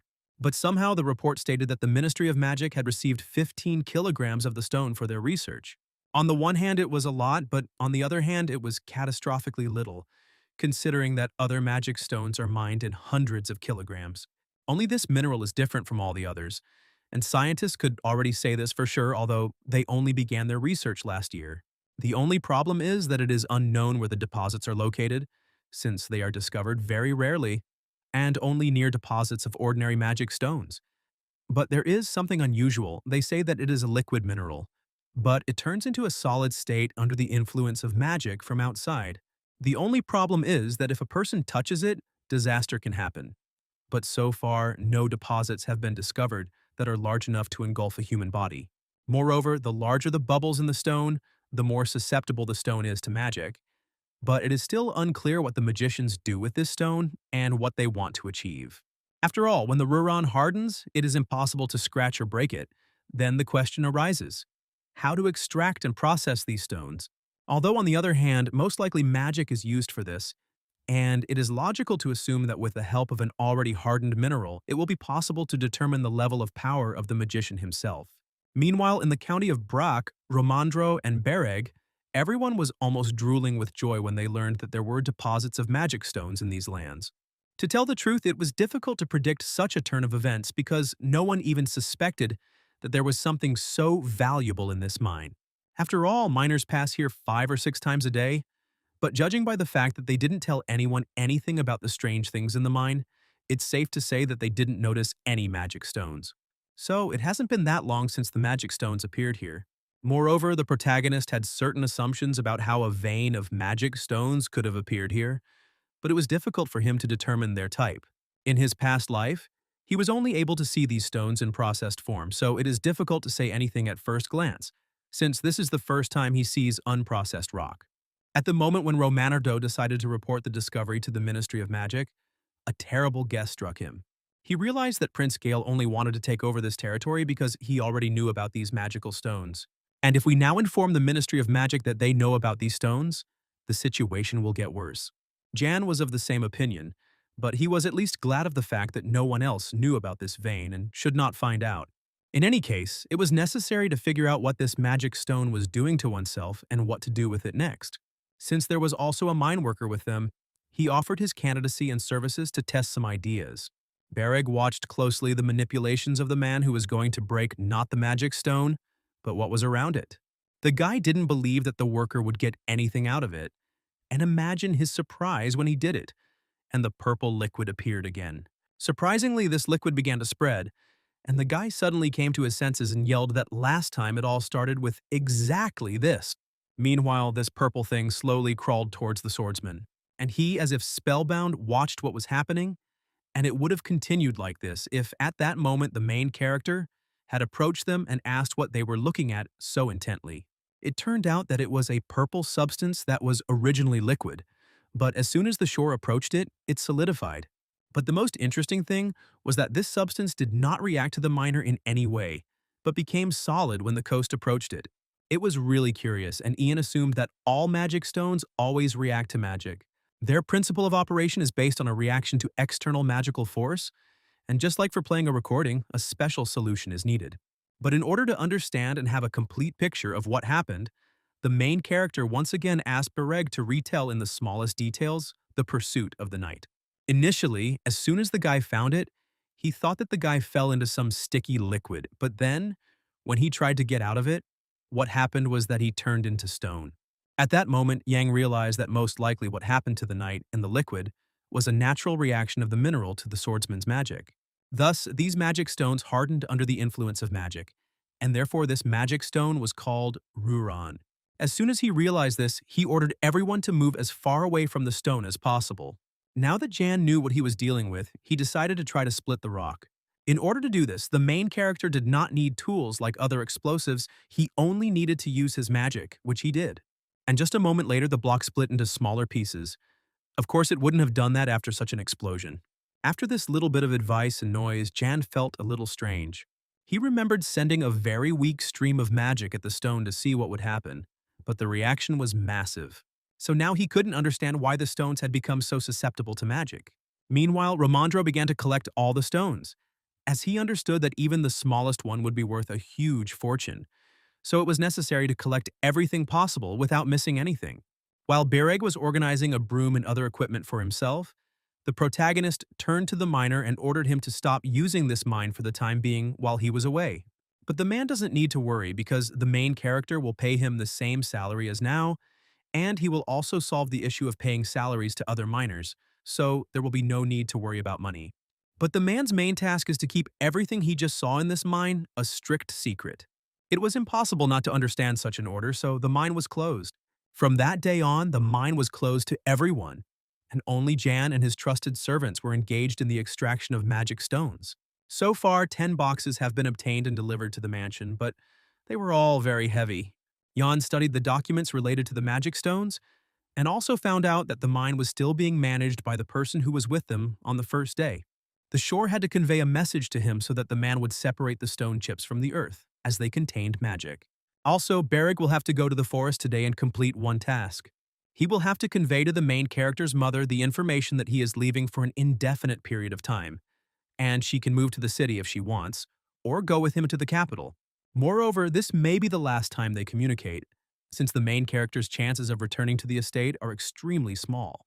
Now the young man was going to go to Maraleaf to settle some business there. To tell the truth, Jan was already quite tired, but the work just didn't end. He understood that he still needed to review a lot of documents, so that everything here would work without interruptions in his absence. But he no longer had enough strength for this, nor enough time in the day. He had already forgotten the last time he had a full rest, he had no time even to eat, and the carriage was already ready and it was time for him to get out and go to Rian. Therefore, the guy did not linger in the office and went to the exit. But Bereg could not look at him like that, so he detained Hannah, who was also supposed to go with the main character to Maraleaf in order to undergo training as a butler. He asked the girl to look after Ian while she was there, as he looked too tired and was holding on with only his last bit of strength. In truth, not only had he been sleeping poorly, but he had also been undernourished lately, so it was no surprise that his physical condition was not the best. At that moment, Hannah realized that, as a real butler, she now had to take full care of her master's health. So she ran to the kitchen and asked the cook to urgently prepare something tasty for the road. She also gave orders for the cook to prepare pork, duck, and beef every day because their master looks tired, as if he is completely exhausted, so he needs to be fed healthy food. After this, the girl ran away, and the servants are servants, so they gossip. So a rumor spread throughout the city that the main character had fallen ill and would soon die. The main character was riding in a carriage, not understanding why his ears were burning and itching, and whether the shore was discussing him with someone again.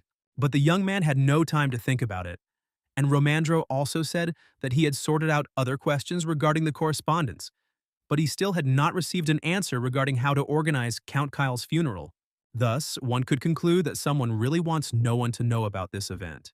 And it reminded me of a situation from the past when someone very carefully hid the question of the Count's marriage to a half-dryad. The conversation ended thereafter and the men rode in silence. But as soon as they arrived at Marleaf, they heard the inhabitants of the city talking about how a slave had killed his master. But they could not imagine what could have prompted him to do such a thing. Someone heard that the Count often beat his wife, and his servant stood up for the woman, and that's what happened. Others said that there was a romantic relationship between the Count's wife and the slave. So it is not surprising that everything turned out this way, and with each day there were more and more such rumors. But Rianne did not listen to them. She spent almost all her days in her bed, in her room. Moreover, she refused to eat, and for several days there was not even a drop of poppy seed in her mouth. The butler could not convince her to eat, and he did not consider her behavior strange, but he saw how unhappy the woman was. It's all strange. She achieved what she wanted so much. Her husband is now dead, no one will beat her anymore. But she felt bad, just like when she cut down her mother's tree and ran away in an unknown direction. However, no matter how bad she felt, she had to get up and do some work since Mr. Yang was supposed to arrive soon. In addition, she needed to resolve another issue before the main character arrived, namely to agree on the caravan transporting not only Dave, but also Lark. Meanwhile, in the darkness, Dave prayed intensely to the god of the underworld. The atmosphere in the mansion as a whole was oppressive, not only because of the death of the Count, not only because of the prayers of the heretic, but also because of the changed state of the Countess. She was no longer that kind and smiling girl. Now she didn't smile at all, but she wanted to look at the man who was the only one who came to her aid in the darkest moment of her life. And so she slowly descended into the dungeon. A couple more confident steps, and only the bars separated the two people who stood opposite each other in complete silence, without saying a word, only looking into each other's eyes. And it was louder than any words, but the moment was lost. And Rian told the young man that in a few days he and Dave were going to a distant country. It was a difficult decision for her, but it was the best option. And if the Imperial Palace decided to investigate in the future, they would need proof that her late husband's younger brother had gotten from point A to point B safely. And again there was a painful silence that hit her nerves, and the girl could not restrain herself and gave free rein to her real emotions. She asked Clark to first accompany Dave to another state, and then return to her. She was crying, and Carl caught himself thinking that for the first time he saw the girl's true feelings, which he tried so hard to hide, and he couldn't take his eyes off her face. He didn't say a word, just smiled and bowed his head before her, acknowledging her power over his life, body, destiny, and soul. After some time, Jan arrived at the mansion, and before his arrival, the Countess managed to change her clothes and tidy herself up. They gathered in the office, and the girl first of all gave the main character a certificate for 5,000 gold coins for the support and help he had previously given her. She also assured that the size of her army had also been reduced by half, and that she and her people were continuing to implement the previously agreed-upon agreements. The protagonist really liked this decisive attitude. However, he wanted to look at the estimate, which was located on the back of the certificate, to have a complete picture of what was happening.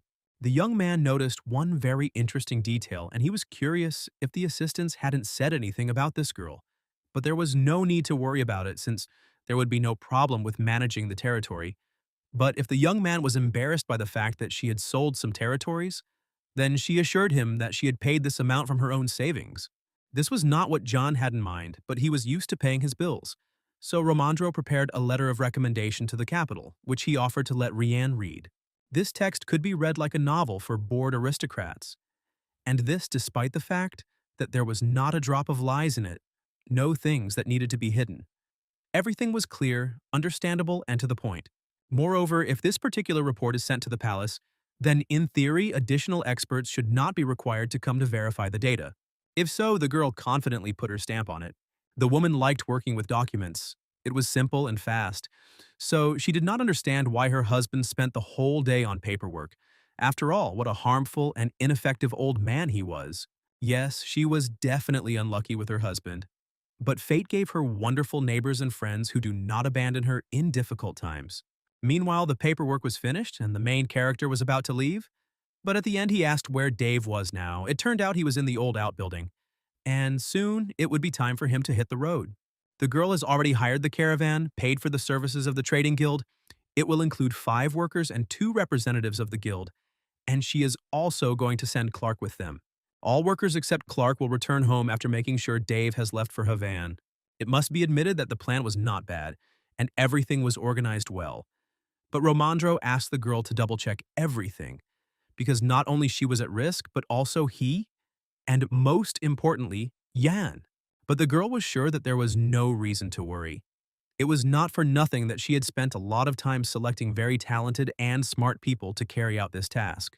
She made it clear to everyone that they had to keep a close eye on Dave so that he wouldn't even think about running away. But finally, so that the main character would not have any questions about this, the girl suggested visiting Dave and making sure that everything was going according to plan. Certainly, everything went according to plan. The man, as usual, screamed, resisted, and insulted everyone around him when they tried to put him in the carriage.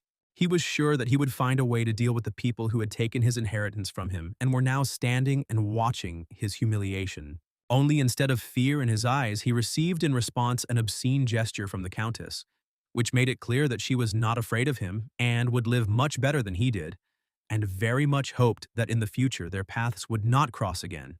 Oh, this had an effect on the man.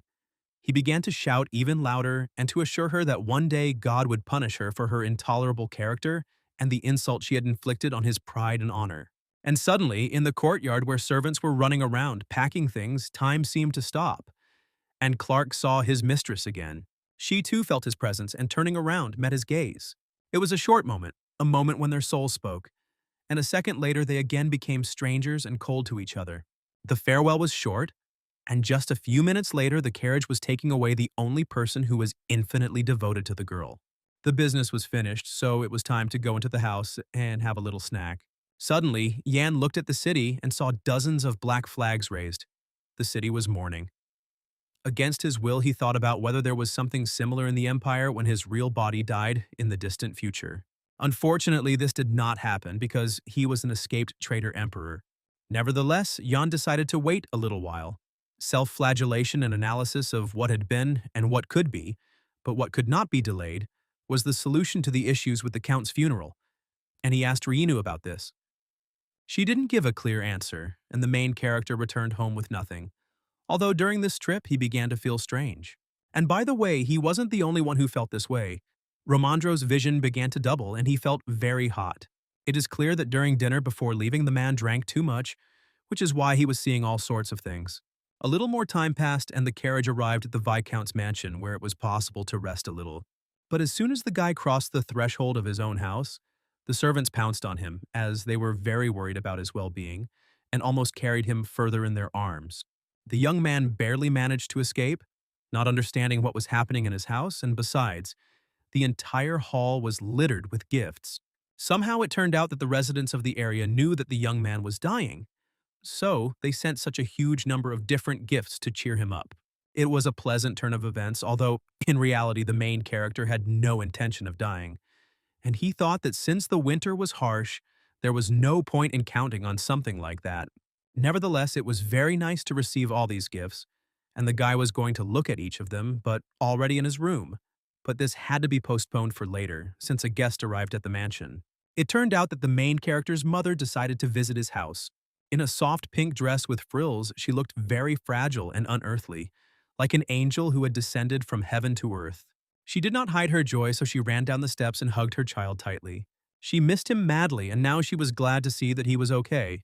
The woman was incredibly proud of Jan because he not only became the lord of these lands, but had already managed to help people avoid starvation, so each of them loves and supports him very much. Looking at Philia, the main character once again realized that Durga Brock was a real scumbag, since he was able to offend such a pure and naive creature. But when the tender embrace stopped, the protagonist solemnly introduced his mother to Romandro, after which he added that the woman had lived in the mountains most of the time, and had come here with the onset of winter, since it had become too cold to live in the forest. For a while, Romandro came to his senses, trying to understand how Jan could have such a beautiful mother, and the fact that, until that moment, he knew nothing about her. But then the man pulled himself together and introduced himself.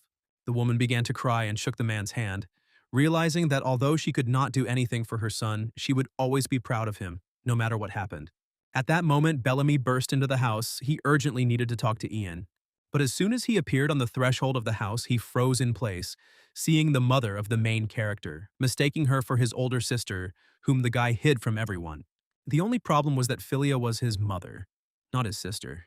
There was a ringing silence in the hall, everyone was silent, and it's not surprising because the clan of ground warriors believed that Jan's mother was dead. And, oh miracle, there was a mistake, and the woman was resurrected, and stands here alive and well. How Bellamy would react to this shocking news Ian did not know, because his friend still had not uttered a single word, looking intently at Philia. Yang was the first to give in, saying that he had a good reason for hiding his mother, but he did not intend to explain the details in front of her. So if the warrior wanted to hear them, they should go to his office. Only at that moment something went wrong, and Philia, for the first time in her life, decided to stand up for her son, covering him with herself, saying that it was her initiative. It was she who made him hide her from everyone. But the most interesting thing was that Bellamy knew perfectly well that the main character's mother was alive, so he was not angry with him. After all, there were various rumors circulating around the city that Bellamy had collected, for example, about the illegitimate son of the earl who had returned from the Great Desert with a clan of ground warriors. And he had also heard the story that his mother had disappeared before the peace treaty signing ceremony. Therefore, the young man made the only correct conclusion that Jan had calculated everything in advance, and the woman's disappearance was part of his long-term plans. Kakanther also knew this information because there was nothing that the young man knew that his leader did not know. In truth, the young man hoped that he would have the honor of meeting the protagonist's mother before he left the estate and went to the capital. And his wish came true. Moreover, it was obvious that the young warrior liked Philia very much. He even blushed embarrassedly when she thanked him for helping her child. To hide his embarrassment at least a little, the young man turned away, saying that the lady had no reason to speak to him so politely. At this point, Jan wanted to end the conversation and spend some time with her mother, but Bellamy stopped him, saying that he wanted to give the young man one piece of advice. Today he was watching the stars, and several dozen small celestial fireflies fell to the ground. But if they often fall quickly, then these seemed to float across the sky and descend down. So he asked his friend to be very careful on the way to the capital. He had some kind of bad feeling. After all, the stars symbolize people who illuminate the world. Just like Yang, it was sound advice for which the young man thanked his friend. But Yan wasn't going to be an ordinary star. He was going to become the son of the Empire. The warrior expected nothing less from the main character. So he said that the boy would become a very important person for his clan, and in general for the peoples of the Great Desert. As soon as the young people finished their conversation, the main character came to the kitchen, where his mother was waiting for him because she wanted to cook dinner for her son so that they could sit down together and eat for the last time before he went to the capital. Philia began to prepare barley porridge for her son, telling him that she had lived quite well all this time in the forest. Moreover, during the time she spent in the forest, she never felt truly lonely for a single day, especially when she met so many interesting and important people. She even developed a girlish interest in the young man they had just met in the corridor, and she was very curious about who he was. Yan did not hide the identity of his friend, but said that he was one of the best warriors of the Land Clan, and he would also help him for some time in managing these lands. The woman thought it was a wonderful idea, and less than half an hour had passed since she had finished cooking, and was telling how only people who had lost their way and were passing by had looked into the forest to see her, and recently some wounded people had wandered in and had to be treated a little. There were 3 of them. And in the description of these people, the main character recognized Erica and her people. They told his mother that they had lost many of their comrades and that it was hard for them because they could not return home because they had failed the mission. When they received help, they told the woman that they would most likely go to the capital of Havana. Perhaps they would be lucky enough to find a new home there. But this didn't have much meaning for Philia, so she didn't remember it. But she really wanted to hear her son's answer to the question of whether she could write him letters to the capital. For she would like to so calm her mind and not worry about it. But a mother's heart is always in turmoil for the child who is her continuation. Hearing this, the main character could not refuse her, so he allowed her to send letters. Only on one condition. Mom won't be offended if he can't answer her letter right away because he'll have too much to do in the capital. It was less evil, so the woman immediately agreed. And besides, she would always wait for her son to come home. So the morning came, the carts were assembled, the people were equipped. Hannah handed her master a brooch with a magic stone, made to order according to his sample. On this note, their farewell was finished. and the main character was about to leave, but in the end he wished his servants a good winter and to obey the butler Hanu in everything. The girl asked the main character not to worry because she studied well and would look after the mansion so that it would shine like new until the young master arrived. Everyone took their places in the carriages, carts, and horses and moved forward. And as soon as they arrived in the city, every inhabitant came out to say goodbye to Viscount Jan, wishing him a happy and smooth journey, asking him to return home safe and sound. It was a cold, frosty winter day, and the group slowly made its way forward along a narrow, snow-covered forest road.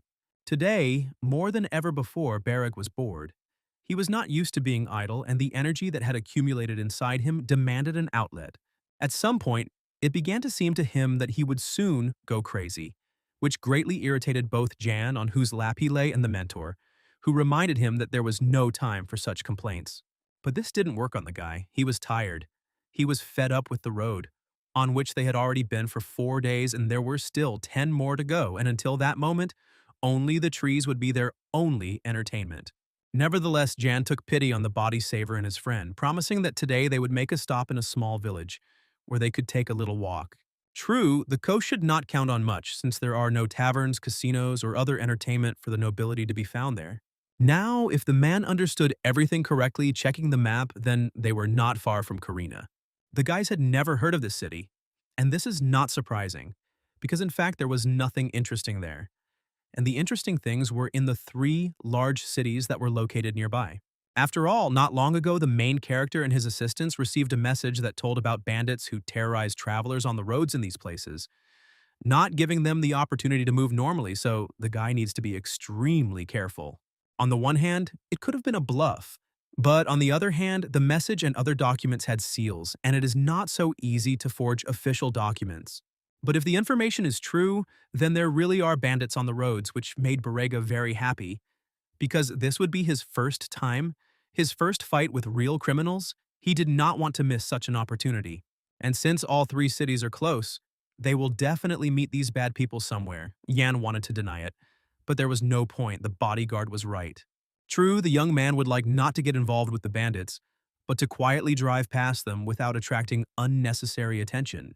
Suddenly, the coachman turned to the main character. He was a little confused because in the course of events there should not have been any settlements here, than what they saw in front of them. This surprised Jan, so he asked Romandro for a map to check it. But be that as it may, they really did arrive at some village, only it looked abandoned. The situation seemed strange, so Jan began to doubt the relevance of the map they were using.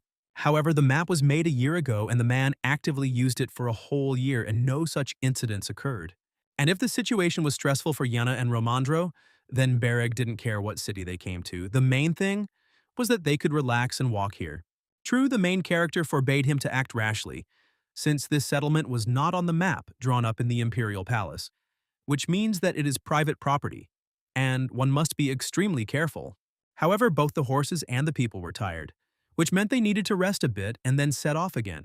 While Jan, the coachman, and Romandro were discussing business, Bereg decided to look for some adventure on his ass. But as soon as he moved a little away from the others, he noticed movement in the bushes and demanded that whoever was hiding there come out in good health. And this someone came out. However, it was not a bandit, and not even a person, but a cute animal.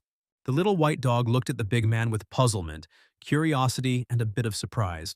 The guy couldn't resist and stroked the dog, when suddenly he heard a voice. It even seemed to him that he was going crazy, but no, the dog really could talk like a person. Meanwhile, everyone else had already rested and was ready to continue their journey. At that moment, Bereg ran up to them, carrying the dog in his arms and demanding that Jan look at it carefully. The animal was shaking and the guy was beaming with joy, screaming madly that it could talk. It was too much, even for a mage, but the bodyguard didn't understand why magic was okay and a talking dog wasn't. Only now the animal was silent, so an oppressive silence hung between the guys. The silence was first broken by Jan, who demanded that Bereg let the dog go and not waste his energy in vain. But he did not calm down, and since the dog no longer wanted to talk, he could eat it. In vain did he threaten the animal, for which he received a painful bite, and the dog proudly walked away in an unknown direction. But then she turned around abruptly and said that she was very disappointed in them, because she thought they were decent people, which they were not. After which she ran away, and the guys and the man remained standing there with their mouths open in surprise. It was time to go, this time for sure. But the main character could not comprehend what had just happened, and how such a thing was even possible. There were many assumptions in John's head, but he didn't know which of them could be correct. At that moment, the guy felt uneasy. He felt someone's presence, as if someone was watching them closely, although no one was visible. It was all extremely strange and unpleasant. After some time, the group found a place to spend the night, but Romandro noticed that something was wrong with the shore. Jan supported his friend. He also found it strange that Bereg went somewhere, found a dog, one might say stole it, and was happy about it. Although the young man did not deny that in a city like this it was quite possible to meet a magical or cursed animal. At that moment, a plump woman who was the owner of the local inn came out to meet them. The guy warned that they had been on the road for a long time. They had a fairly large group and a lot of luggage, but this was not a problem, since there were no tourists or guests here. So there would be a place to spend the night for everyone. The thing is that it is winter now, so there are few daredevils. Although even in the warm season it is quite rare to wander here, since the place is located remotely. This was understandable, so the guests did not ask any more unnecessary questions, but began to settle in. Fortunately, they only needed to spend one night here. The woman began to make simple calculations, and then announced that the overnight stay would cost the guests 1 gold coin. Perhaps for someone this would be a high price, but not for the main character, so he decided to pay twice as much. It is clear that he did this for a reason. Now the hostess was ready to do anything for him and his friends. For example, heat water for bathing, and heat the room well so that they could warm up. Bereg took advantage of the situation. He didn't care about the warm water as much as he did about the delicious food that the woman would happily bring to his room. In just a couple of minutes they went up to the room, which was considered the best in this establishment. It had everything you need for relaxation. Since the guys were tired, the woman brought them a small snack, realizing that they were hungry. But before she left, the main character decided to ask her if she had heard of a village that was not on the map on the way here.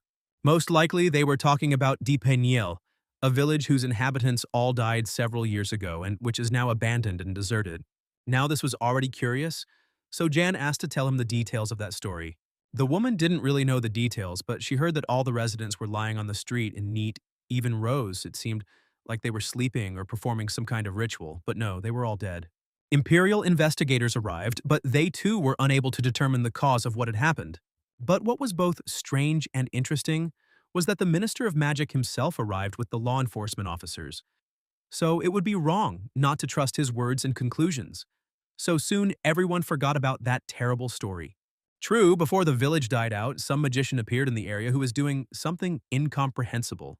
But this attracted attention, and the woman became his great admirer, believing that every magician was almost a deity.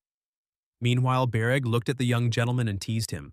However, after those events, the woman carefully checks all products, and not only so that, God forbid, nothing terrible happens, so the guest could breathe a sigh of relief. The hostess went to do other things, and the main character thought about what he had heard. When the boys were left alone, Bereg started talking about the dog again. He suddenly realized that since there were no more settlements nearby, she lived in that terrible place all alone. And this was also strange because if all the people in that village died, then who feeds the dog? Because it didn't look hungry.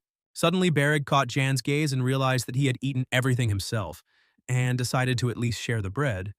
But that was unnecessary. The main character didn't feel like eating, and his friend's fixation on the dog was annoying. But he insisted that it wasn't so, and that he simply wanted to kill the animal the next time they met because it had bitten him. At that moment, Romandro knocked on their door, intending to go downstairs and have a drink. So he asked if the guys wanted anything, and received a negative answer. True, Jan understood that grown men sometimes need a drink to relieve stress, so he gave them some money for the get-together. But he warned that they could drink, but they had no right to get drunk, because they would have to leave this place at dawn. Time passed. Bereg fell first onto the bed. At that moment, he clearly understood that he didn't need much to be happy. A warm, soft bed, food, and shelter over his head, and in general, there was no point in going anywhere if he was already happy here. He really felt good, cozy, and calm. So after a couple of minutes, the guy began to snore sweetly. Jan was a little indignant, but then decided not to wake the guy and lay down next to him. But unlike the magical swordsman, the protagonist slept restlessly and heard a strange noise through the haze of sleep. And in just a moment, the noise turned into a scream. Jan woke up and began to shake Berega. The guy reacted quickly, and within a second, he was collected, alert, and standing near the entrance to the room, expecting an attack. It didn't take long for the attacker to appear, and within a minute, Bereg attacked him without thinking, defending his master. Jan couldn't believe his eyes. In front of him was a zombie and his own dead person. The creature was trying to say something, but the words were incomprehensible. But the voice seemed vaguely familiar to Jan. He had heard it somewhere before. At that moment, another person entered the room, a person and a bandit, who was interested in the main character's horses and carts. Yes, and the man really liked the guy's clothes. In any case, he wanted to talk to the elder. Bereg was the first to break down. He couldn't comprehend what was happening. The bandit's intentions were more than obvious, to take everything valuable and kill people, but suddenly a zombie blocked his path. It seemed that the zombie and the bandit were in cahoots, but now the actions of the non-human were out of step with this picture. Nevertheless, his accomplice was very worried and asked him not to move once again. But it only lasted for one long moment. And then the bandit wounded the zombie. Profit was more important. Jan looked with horror into the eyes of the inhuman man who tried to protect him, who was closing in pain. But this gave those few seconds that Bereg took advantage of and attacked the bandit. Against the blows of a magical swordsman, an ordinary highwayman didn't have much of a chance of winning. The guy's sword sank its blade like teeth into the enemy's body. His eyes burned with anger and passion. And in his head there was one question that demanded an answer. What happened here now? Jan looked out the window. The picture there was no better than in the room. Screams, fire, swearing. The bandits wanted to grab and kill him, or to hit the jackpot in the form of money. The situation was obviously not the best, although this is exactly what Bereg wanted on the way here, and that's what he got. It was sad to realize that although he had sensed someone's presence earlier on the way here, he had not been able to foresee this situation. Something had to be done, because all his people would be killed like cattle. Therefore, the only correct conclusion was to kill the bandits first. To do this, the main character was not going to be greedy and transferred part of his magical powers to his sword, although he asked to leave a few alive, since he had several questions for them. Meanwhile, the bandits below were raging, robbing, killing, and intimidating the unfortunate women. But they didn't yet understand that their song was sung, because the first of them had already received a precise blow from the magic swordsman. Now the bad guys did not understand what had happened and who had harmed their comrade, not expecting to see a teenager, who, without a shadow of regret, finished off the man with one kick. It was a kind of statement, like, attack me even if you all come together, I will still be the winner. While Bereg was dealing with the bandits upstairs in his room, Jan was studying the zombies. This was the second time the protagonist had to encounter something like this. By and large, necromancy was not in vogue in the Empire. It was more often used by magicians in the western regions, where war was commonplace. In that case, it's interesting whether the bandits knew about the zombie or accidentally stumbled upon it and used it for their own purposes, while all this was unclear. Besides, the zombie's voice and the puppy's voice were the same. Could it really be the same creature? Going down, the main character noticed that Bereg was enjoying the fight. The main thing was that he remembered that he needed to leave a few bandits alive. At this moment, the Battle of the Coast ended, and the main character's servant came to them, informing them that they had unexpected problems. While the guys were dealing with everyone in the building, someone stole all their carts and horses. Jan didn't believe it and decided to check everything personally, but as soon as he looked into the stable, it was empty. But this was bad, because all the guy's property was in the stolen cart. It would be fine if they took the horses. That would be half the trouble, but there were important documents, mana stones, gold, and many other useful things. There was no time to cry. It was necessary to gather all the people and decide what to do next. Suddenly they heard a whistle. It was a sign. The bandits began to quickly run away from the city as the guards arrived here. But if they thought that they had harmed the main character and could escape, they were deeply mistaken. The shore had to catch them, or better yet, kill them all. He didn't need to be told twice, because a good fight was much better than boring trips and such. It was impossible to stop him, although he warned everyone that it was better not to run away, but to surrender. And if someone tried to run away, they would die. They did not believe him, and in vain. Yes, he was a teenager who was not taken seriously by seasoned bandits, so they made fatal mistakes time after time. The guy didn't even have to try hard to immobilize his opponents, even when they were twice his size. Everything was going pretty smoothly when suddenly Jan noticed that he and his assistant were being attacked directly. Moreover, another zombie was running towards the young man. The assistant almost lost consciousness because he had never seen anything like it. But the main character hoped that the man had at least heard of zombies. The guy didn't intend to distract Beregi from his task, so he used magic to protect himself. Not a muscle moved on Yanni's face. even though he saw the tears of this former man who was dying again. The situation was strange, but the guy was completely fine and ordered Ramandro to be brought here. As long as no one interfered, Chen could think, in fact, necromancy was a rare phenomenon even among magicians. So it was difficult to determine the nature of the zombies. At that moment, his attention was drawn to a man who was sitting motionless, leaning against a pole. But when Jan approached him, he saw hair in his bag, which gave rise to very bad thoughts. Moreover, the same strands lay on the ground, creating a path to the zombie's body. It is necessary to think about what this means, but then, now the morning has come, the harvest is over, people are crying, not knowing how to live on. Thoughts like these were swirling around in Bereg's head, who knew that the bandits they had caught were no use, and there was a chance that Romandro was dead. Jan didn't believe it and suggested that the bodyguards say this nonsense to the man's face when they met again. At that moment, the head of the local guard approached the guys and had a conversation with them. The man didn't like the direct look and impudence of the main character. He really wanted to teach him a lesson in respect, but only Bereg's bloodthirsty look stopped him from doing so. Ulan wanted to help the guys, and he himself could use some help, but he had to follow protocol, which meant finding out what kind of people were standing in front of him. This was understandable and did not irritate the protagonist. He introduced himself and showed the invitation to the Imperial Palace. Now they are trying to find Romandro, their guide and escort there. It had the effect of a contrast shower on the man. He bowed his head low before the guy and asked for forgiveness for his rudeness. Jan didn't need an apology, but he was curious why the guards didn't retake the city when the bandits attacked. It turned out that at the same time there were similar raids in several other cities, and they couldn't break away. For the protagonist, this was not an excuse for the guards, because due to their negligence, he lost his cart, which contained things that he was supposed to deliver to the palace.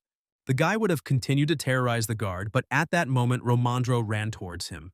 The man got very drunk and did not realize what was happening around him. It even seemed to him that he had been to the next world and then returned home. But even in this situation, he already knew what had happened. It was not pleasant that they had lost the cart, but it was possible to try to intercept the bandits and take back what was theirs. There was no point in staying here, so before setting off, Yan ordered Ulu to send Meyer to him. The guy also told Romandro that he would make a short stop in a village that seemed too mysterious to them just yesterday. There the main character had to find a talking dog, and then he could move on. After some time they reached the village. Bereg did nothing but get indignant and curse the bandits, promising them all the torments of hell when he caught them, because he was very cold. It was indeed dark and cold around, so Yan conjured a small fire and asked Bereg to be nearby. There was nothing surprising about this, as they say, the basis of the basics of mana stabilization. Now it was possible to start searching for the dog. Besides, the guy was thinking about what had happened here. The official version of food poisoning seemed absurd to him, and the place, although deserted, was too well kept. They wandered through the streets of the village for quite a long time, until Jan stopped near one house and ordered Bereg to go there first. He was not against it, and was used to following the orders of the young master, but he did not understand why he had to go to this particular house. Everything was simple, only in this house, below the main door, there was a small door for the animal. Now everything was clear, but politeness and the shore were incompatible, so instead of knocking and asking permission to enter, he kicked down the door. He was pleased with himself and lost his vigilance, because he saw nothing and no one in the room. Jan didn't respond to this, because first you need to take a good look around, and only then say something like that. The search began, and Bereg unexpectedly came across something very curious and called the main character to him. It was an old photograph of a handsome boy with blue hair and pointed ears like an elf, and he was holding a dog. Looking at this photo, some thought began to form in the head of the main character. But at that moment, a dog appeared on the threshold of the room. He scolded the rude guests who were running the show in someone else's house. Jan admitted his guilt for what happened the day before, and asked the unusual animal for forgiveness for everything that was done and said. However, the guy had one question about the creature. What relation did it have to the Minister of Magic of their empire? Oh no, the dog was a magical creature, but it had nothing to do with the Minister of Magic. Moreover, it was convinced that they should go their separate ways. Having sorted this out, Jan then decided to talk about the guy in the photo, saying that he had been to Auchan before, just like the blue-haired handsome man. The main character said many more pleasant things. The dog was melting with happiness right up until the moment when Jan clearly started talking about necromancy, which is actively practiced in Ashen. It was precisely this magical art that the young man wanted to talk to the dog about. I didn't really want to start this conversation, but Hashi decided to make an exception this time. So the first thing John decided to do was ask Hashi a few questions, because in the hotel he was attacked by the guy from the photo, who was a zombie at that time, and the bandits used him for their own purposes. It was logical to assume that they were in cahoots, which made the dog very angry because she had never heard a more absurd assumption. If so, then the guy was ready to take his word for it and conclude that the guy in the photo and the dog were not the owner and subordinate. Moreover, the dog was the guy in the photo who was holding the puppy. It's interesting, but in the photo, the boy is no more than 10 years old. So why does he now look like an adult dog? It's simple. People who live in Yoshon are different from the rest because they may look like children, but in fact they may be well over 30. But that's not the point. How Kasha ended up in this village, because it's not a short journey from Ashan, and also what happened to his appearance. He didn't want to remember this, but he had to. And Kasha told how one day a letter arrived in Ashan with an invitation from the Minister of Magic. His grandmother was the head of the largest clan in Ashan at the time and decided to send her own grandson to the empire. At first, the guy really enjoyed the trip. He was happy and cheerful because he had never seen anything like it at home. The empire was very different from Ashan, only here, with the support of the Minister of Magic, he was able to begin to study necromancy freely. But the jokes ended rather quickly, and the Minister of Magic showed her true face when she began to use necromancy on living people. Wesley didn't think she was doing anything bad, although in fact, necromancy was a force that always went against nature.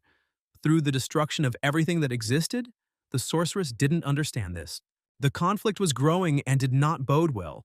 So his grandmother and some other members of his clan decided to settle in this god-forsaken place. But even here, no one allowed them to live in peace. The minister sent her people who were going to destroy the guy and his clanmates. At first, they mistook him for a child and wanted to take him with them. But then they remembered that there were no children among the clan representatives. And then they used necromancy and other things on him, so he lost his human body and now lives like a dog. That day, the only living creature in the house was Rocky, and the necromancers luckily left the house for a short time. They believed that after moving into the animal's body, Kasha died, so they did not finish off the animal. And they didn't notice that Kasha was alive and watching their actions. So, without fearing anything, they placed the mysterious something at the bottom of the well, after which they disappeared, as if they had never been there. Jan listened carefully to the dog's story, realizing that the situation was much worse than he had previously assumed. But that was not the end of Hashi's story. It turned out that under the influence of the necromancer's magic, the guy's physical body turned into a walking corpse. Kasha protected his dead body as best he could, which crawled out of the grave. But when the bandits discovered it, he could do nothing. At first, the bad people were confused and did not understand how to act in this situation, because they could not turn to the guards, since they did not want to look at the sky through the bars for about 20 years. So they decided to get rid of the emerging threat and tried to kill his already dead body twice, but they failed. So they had to change their plan on the fly and take the zombie with them. They took the body, but at first they were afraid of it, and then they found a way to use it practically, as well as necromancy in general. From that moment on, Kasha was able to see the world through the eyes of his former body and was extremely surprised at how skillfully the bandits managed to create new zombies. Now Kasha understood that only John and Bereg could help him and take care of his corpse. But instead of a positive reaction to the heartfelt speech and request, Bereg took out a meat treat and handed it to the dog, thereby insulting her, since no one dared to treat Kasha like an animal, even though he was in the body of a dog. And again, the dog bit the guy. He tried to break free from the grip because it was he who had to do the dirty work, so why did Kasha bite him and not Yana, for example? Watching this fuss, the main character understood that everything was going well, because soon Kasha would find his body, and they would find their things that the bandits had stolen. And you don't even have to strain yourself too much, because based on the dog's story, he can see the bandits through the eyes of a zombie, which means he can now report their location. And he turned out to be right, so the two guys and the dog raced in the silence of the night towards their goal, pursuing their human prey. Less than a day had passed before the guys caught up with the bandits. Surprisingly, they were well organized and lived more than well. Now they needed to survey the area, send back to Karina for help, and then start reclaiming their belongings. Now there were only two of them, and they would not be able to withstand such a number of well-trained warriors. But there was a possibility that while they were going for reinforcements, the men would destroy the documents that they were carrying to the palace. Of course, it was a plus to start the battle right now, but Jan understood perfectly well that Barrack just wanted to wave his sword, and he didn't think about any documents. That's why Jan brushed him off, asking Hashi where his body was now, and it turned out that it was in the middle of the tent. The shore kicked up again, shouted an almost fiery speech, so much wanted to turn the camp into a battlefield, but the main character asked him to shut up and not make noise. However, it was time to act. It was difficult to keep him in place. Nevertheless, Yan asked to kill the bandits but leave their leader alive, since he had several questions for him on the merits. Bereg understood the order and began to carry it out, appearing like a ghost of the night before his enemies. No one could really make out his face or understand who was in front of them, suggesting that perhaps it was someone from the last city they robbed. It seemed to them an unwise decision to attack their camp alone. What the daredevil was counting on is unclear, but at that very moment the speaker lost his head. Seeing that Bereg was just a teenager, the bandits decided that he was an idiot who couldn't think with his head, and that it would be easy to eliminate him, just like drinking water.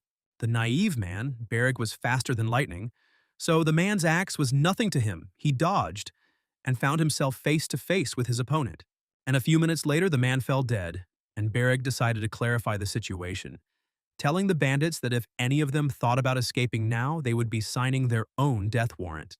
Ian watched carefully what was happening below. He was tense because it seemed to him that now the shore was becoming the cause of Hashi's bad memories. In general, the protagonist understood that Bereg was a magical swordsman. It was in their nature to want to fight, but even so, he was too fearless, enjoyed the process of killing too much, always walking on the edge of what was permitted, and it was strange.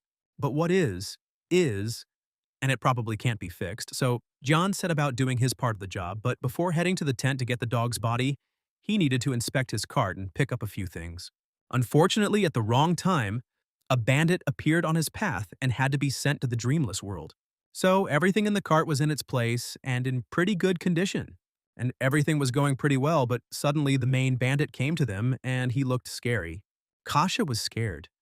But how could you not be scared when someone so scary and huge stretches out his paws and hands to you so small? And these big paws raised the dog to the eye level of the man, who was outraged by the stupidity of his subordinates who let the animal into the camp. And it would have been good if the man had only been looking at Kasha, but he tore his gaze away from the white wool and saw John standing next to his cart.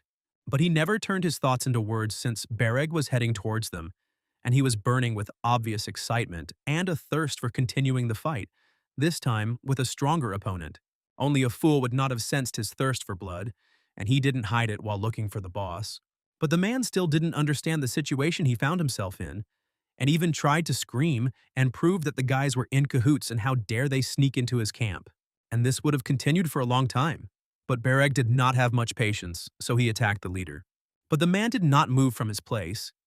He still understood that the enemy was faster than him, so he took out his sword and, blocking the guy's blow, broke his blade. But he was wrong to think that something like this could cool the ardor of the uninvited guest. Even without a sword, Bereg was a deadly weapon, so he deftly turned and kicked his opponent in the jaw. And this blow was no worse than if the leader had been stabbed with a sword several times in a row.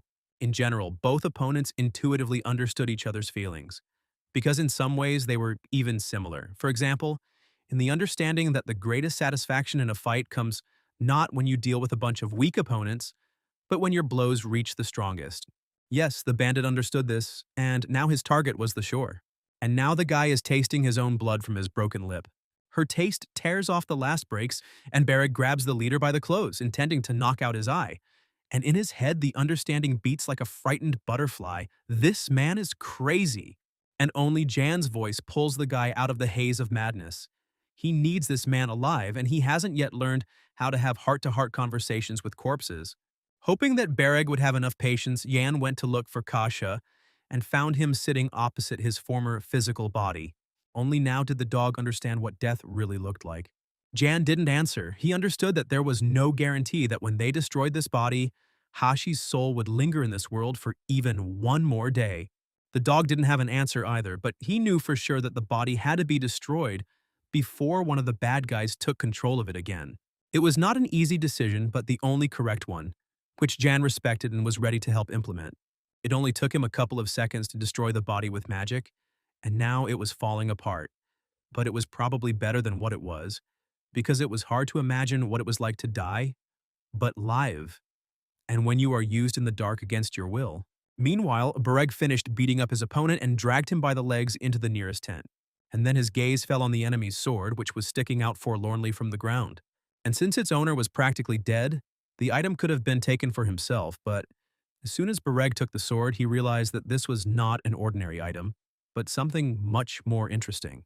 But Bareg couldn't understand what exactly, and Jan wasn't any better.